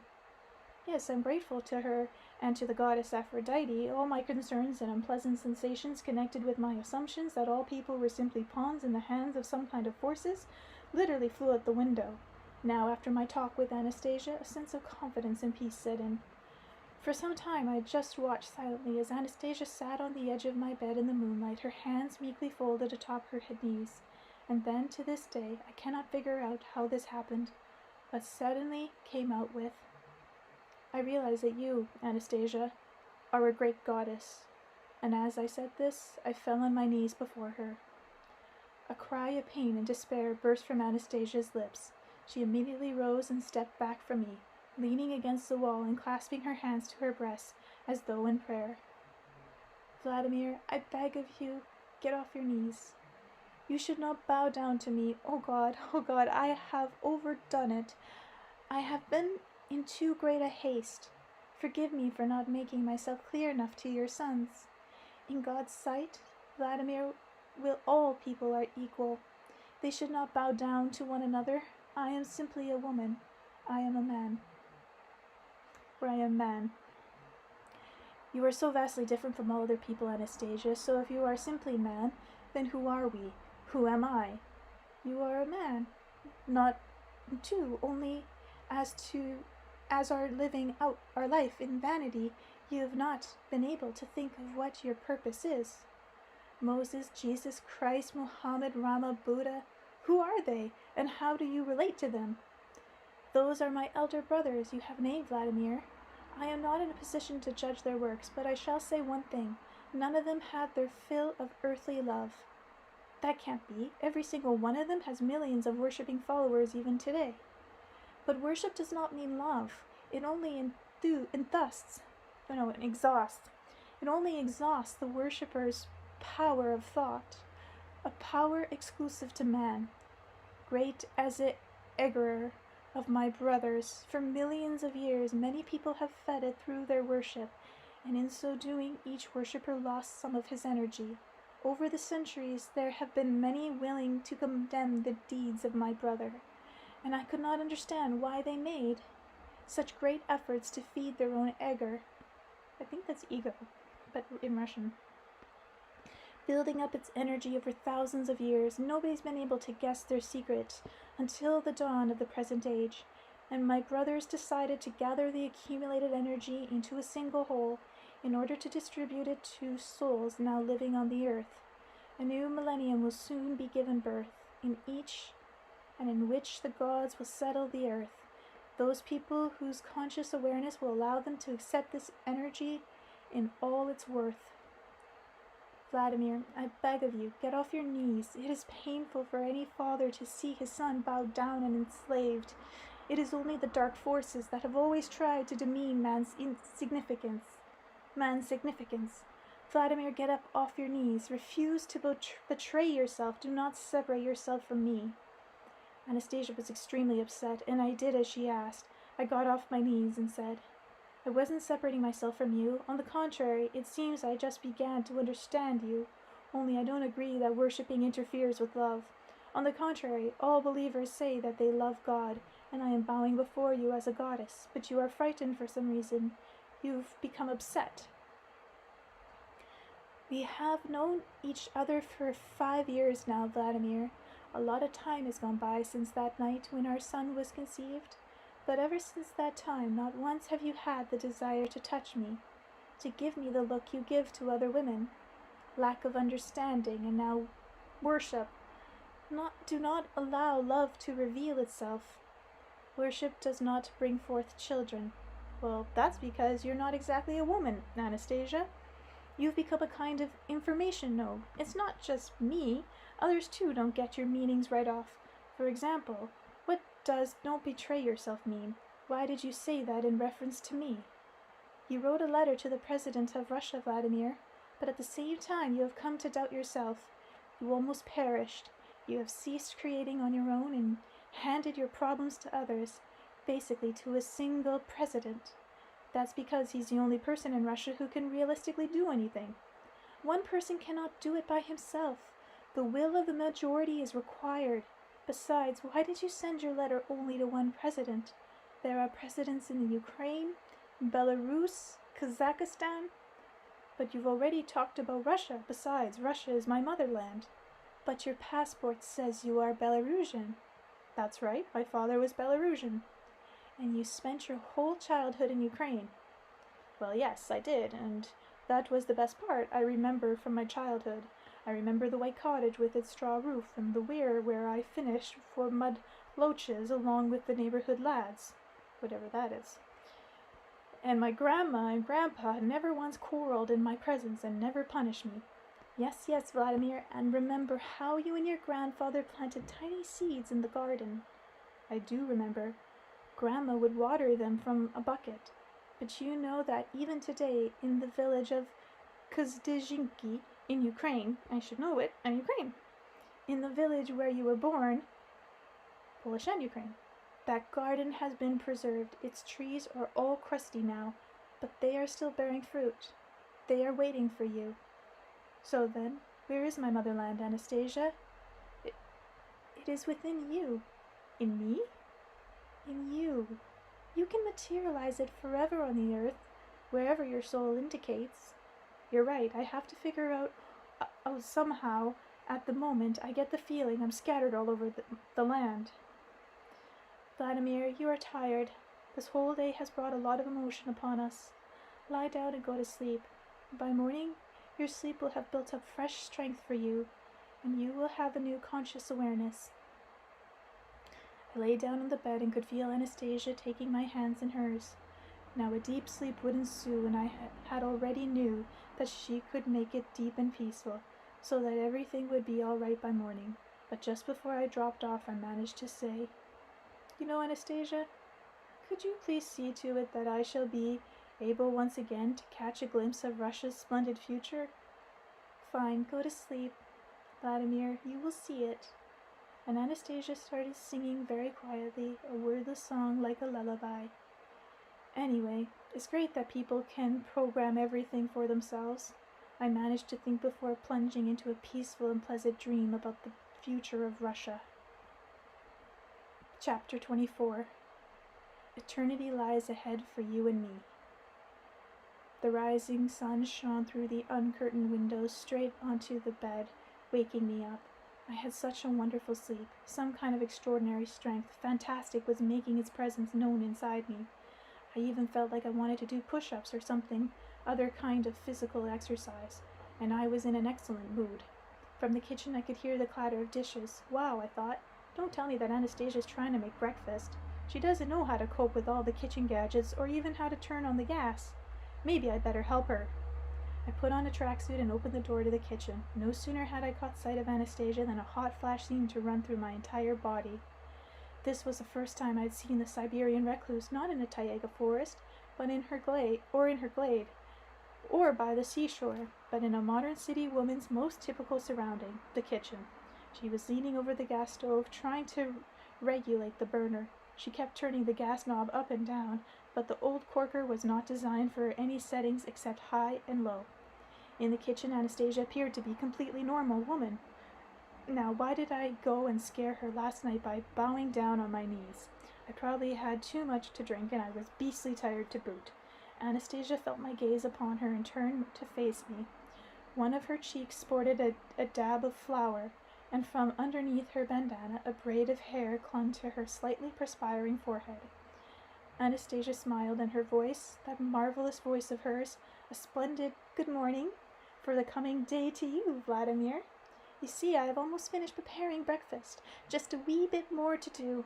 You go and wash up, and by then everything will be ready.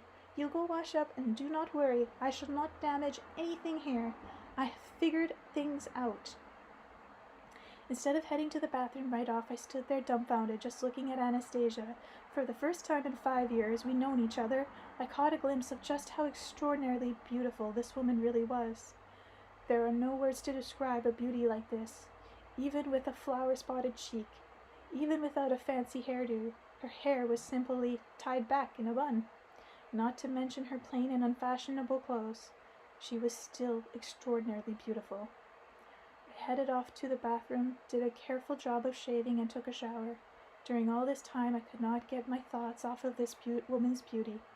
When I came out of the bathroom, I sat down on the bed, which by this time had already been made. Instead of going into the kitchen, I just sat there, my mind still racing with thoughts about Anastasia. It's been 5 years now that I've known this woman, this recluse from Siberian Taiga. 5 years. And how my whole life has changed over these 5 years. Even though we rarely get together, it seems she's always around. And it's really her. Of course it was thanks to her that I was able to patch up my relationship with my daughter. We get along famously now, and as for my wife, well, even though I haven't been home in 5 years, I have talked with her on the telephone, and I can tell by her voice that my wife now speaks to me without any sense of coldness or resentment. She tells me that everything's fine with the family.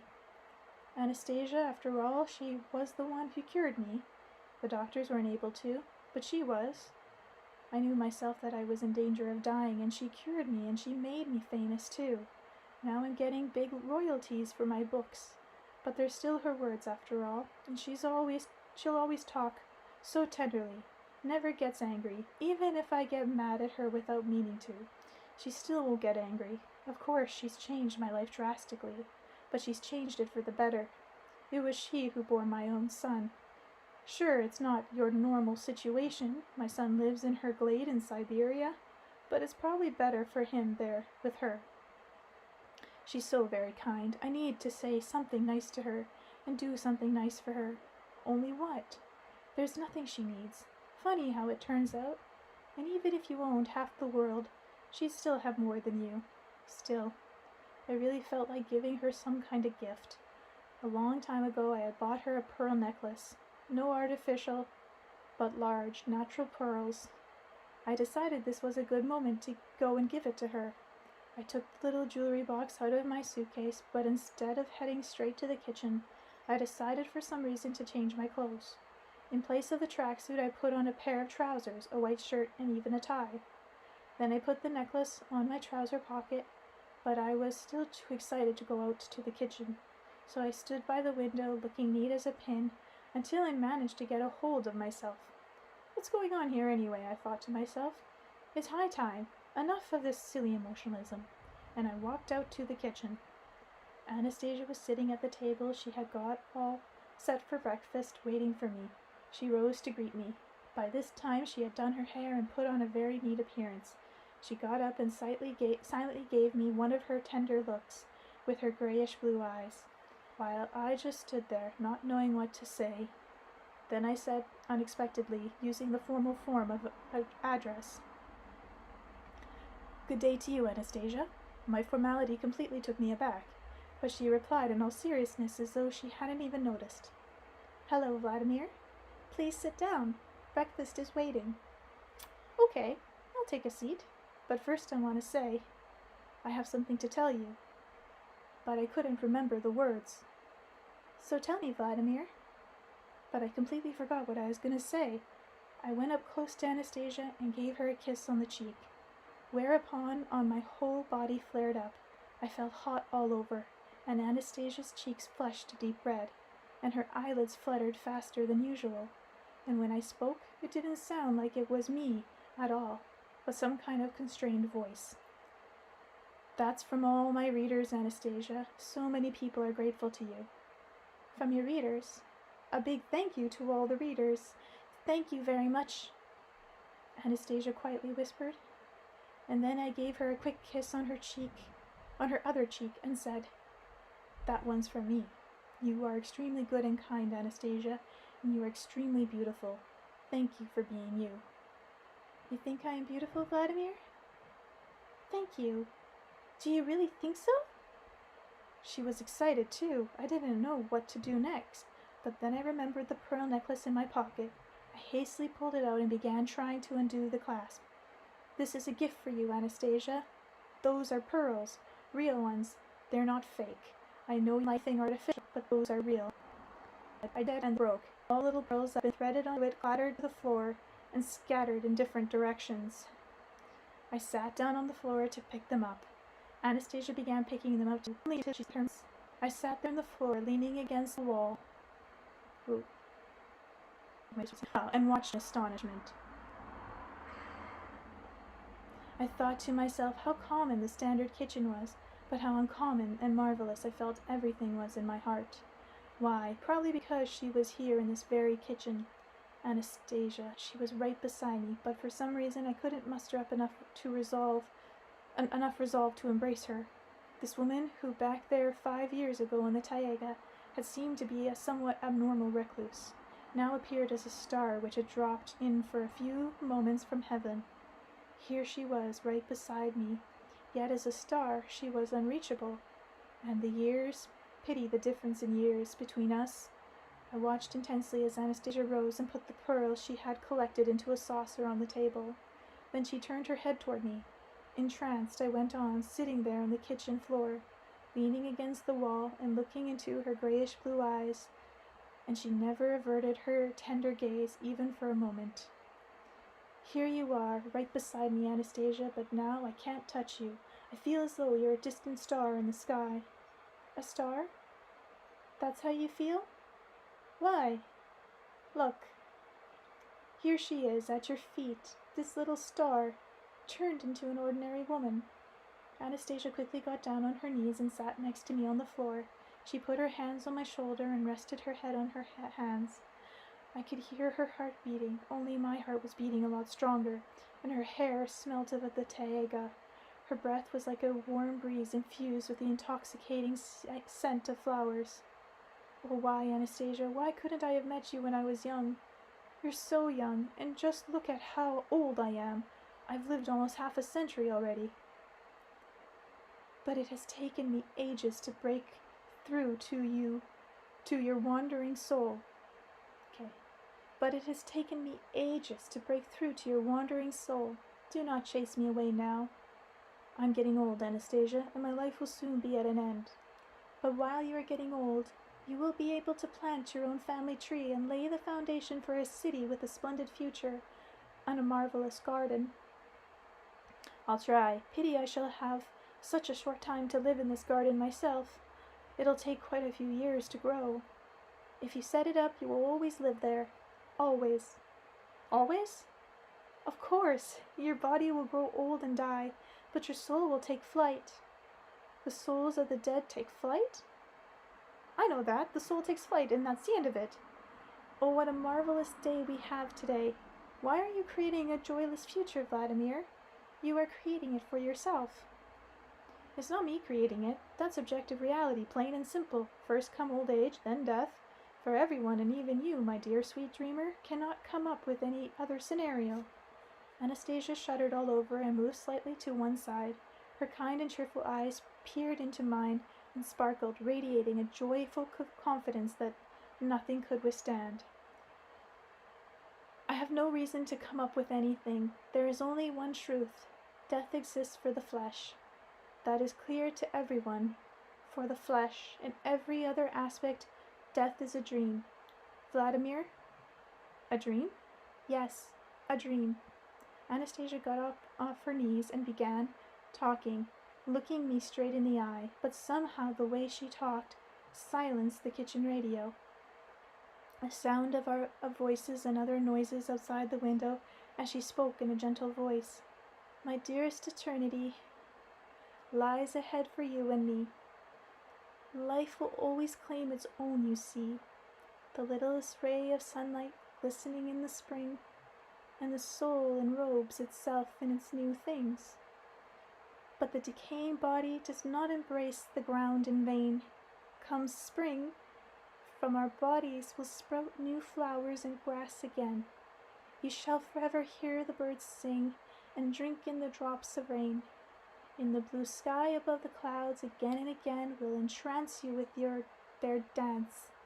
And if you, my dear, should find yourself scattered across the unfathomable universe as the little specks of dust, still refusing to believe, then for these specks of dust wandering through eternity, I shall begin to gather you up, and the tree you plant will help me to do this.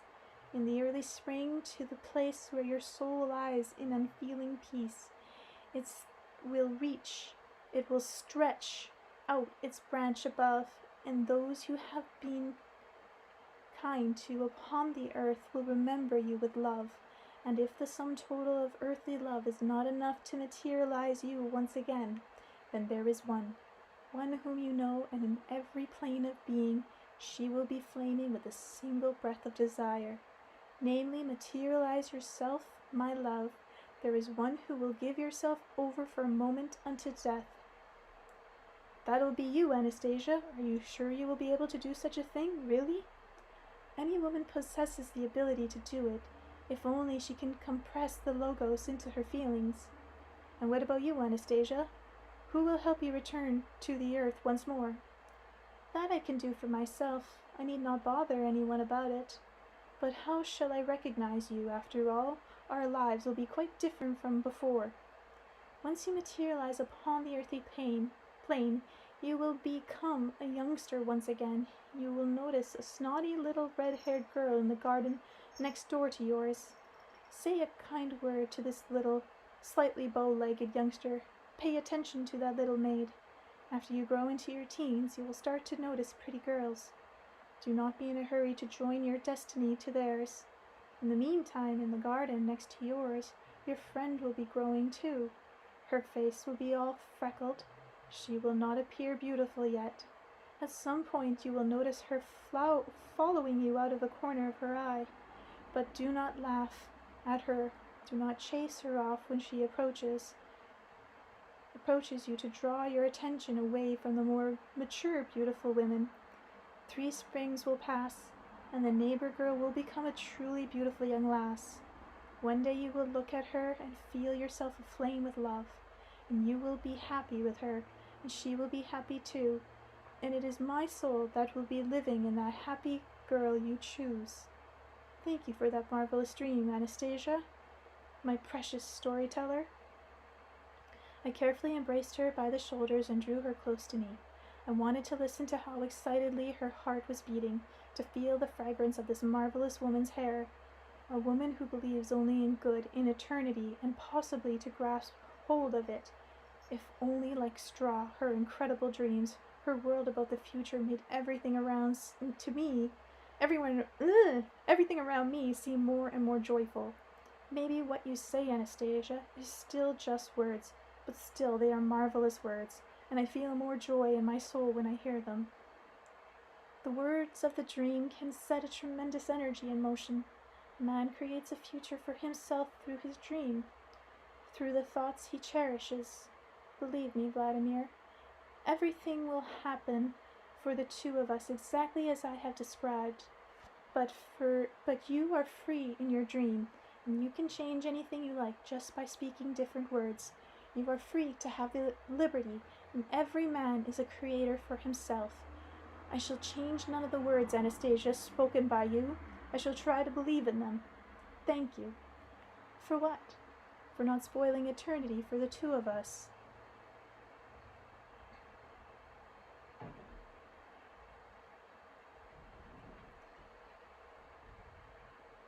On the splendid sunny day, the two of us swam in the sea and sunned ourselves in the deserted seashore. That evening, Anastasia took her departure. As usual, she asked me not to see her off. I stood on the balcony and watched as she made her way along the pavement by our building, her head covered with her kerchief, wearing the plainest of clothing and carrying her handmade cloth bag. She walked along, trying not to stand out among the other pedestrians, the same woman who had created a splendid future for the whole country, and it will definitely come. People would turn her dreams into reality and start living in this splendid world themselves. Before disappearing around the corner, Anastasia paused, turned in my direction, and waved. And I waved back in farewell. I could no longer make out her facial features, but I was sure she was smiling. She is always smiling, because she believes in and creates only good. Perhaps it has to be that way.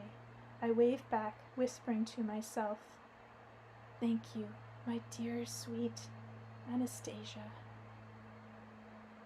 Appendix. Oh gosh, this is going to be fun to read. Desertification has affected the lands of Rostov region. Up to 50% of the Silesian steppes, the Altia territory, a third of the Klunda plain, the 13th other region within the Russian Federation. Altogether, 6.5 million hectares of Russian farmland have now been taken over by blowing sands, the largest single segment being in the Caspian lowlands, covered as much as 10% of their total area. The overall area of Russian farmland subject either actually or potentially to desertification approaches 50 million hectares. According to agrochemical indicators, Russia's agriculture lands are on average not very productive, especially outside the Jezerian belt. The layer of topsoil does not contain a sufficient quantity of nutrients for proper cultivation. Nitrogen, phosphorus, potassium, calcium, magnesium, micronutrients, especially cobalt, molybdenum, and zinc. At least a third of the farmlands have acid soil, and soil containing low concentrations of available phosphorus and potassium amount to 30% and 10% respectively. Ugh. Only over 43% of arable lands have low humus content. In 15% of them, 45% out of the Chernozem belt. The proportion is critical. More than 75% of the farmland of the Kuluga, Smoleskin, Ashkeran, Volgograd regions, as well as the republics of Kilimaki, Adri, Burdati, and Tuva, oh my gosh, are low. What's the point of this? Are low in humus. Experts believe that on average, with irregular and insufficient applications of organic fertilizer and improper cultivation practiced, a significant depletion has taken place in Russia's soil content. Humus levels, I don't think it's humus. Humus levels have been reduced to a minimum of 3.5 to 5.0 of topsoil in centralized Chernozem regions, and only 1.3 to 1.5 outside the Chernozem belt. Animal humus losses in farmland topsoil are pegged at 6 to 7, 0.6 to 0.7 tons per hectare. As much as it's not a tone, it's a ton, dork.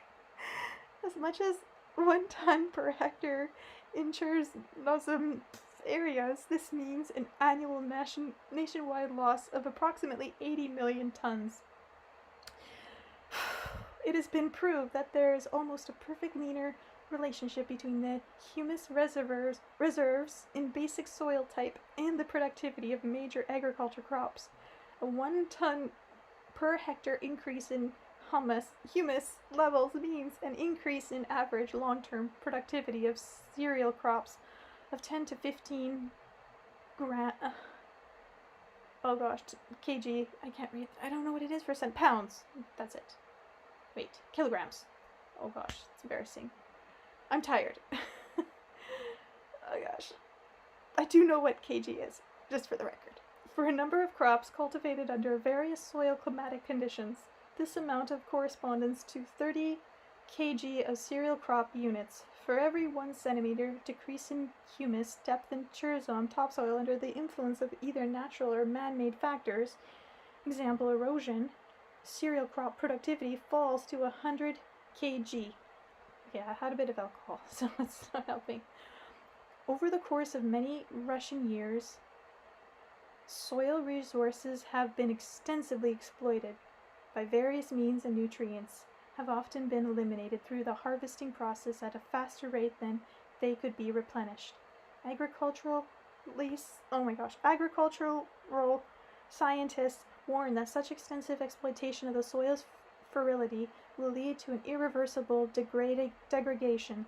Trends in overall cereal output are cited as evidence of this. The annual manure application required to maintain constant humus levels on the soil should amount to between 7 and 15 tons per hectare. This means adding to the soil a minimum of 1 billion tons of organic fertilizer every year. Russia today employs only about 100 to 120 million tons, or approximately 10 times less than is required. What is the current situation with regard to conservation of soil resources? Centralized financing of soil improvement projects has been completely cut off, and the scope of the projects has been drastically reduced. Financing now comes out of local budgets since 1993 out of the land taxes and 30% of the conservation program expenses to be paid by land users. As a result, from 1994 to the present, all projects for applying peat manure compost in non-char-zone areas, as well as lime treatment of acidic soils, delivering of liming materials, and bone meal and phosphate applications are pretty well ceased on most Russian territory because local authorities do not have funds for carrying out agrochemical projects. This has contributed to the failure of practically all comprehensive federal soil improvement and agricultural development programs initiated by the Russian government and the Military of Agriculture and Food. In view of the above, we can now speak of the escalating degradation of Russia's topsoil, which threatens its ecological and food security, as well as the national security as a whole. Whew, okay, I made it. And that's it. The end of Book 5.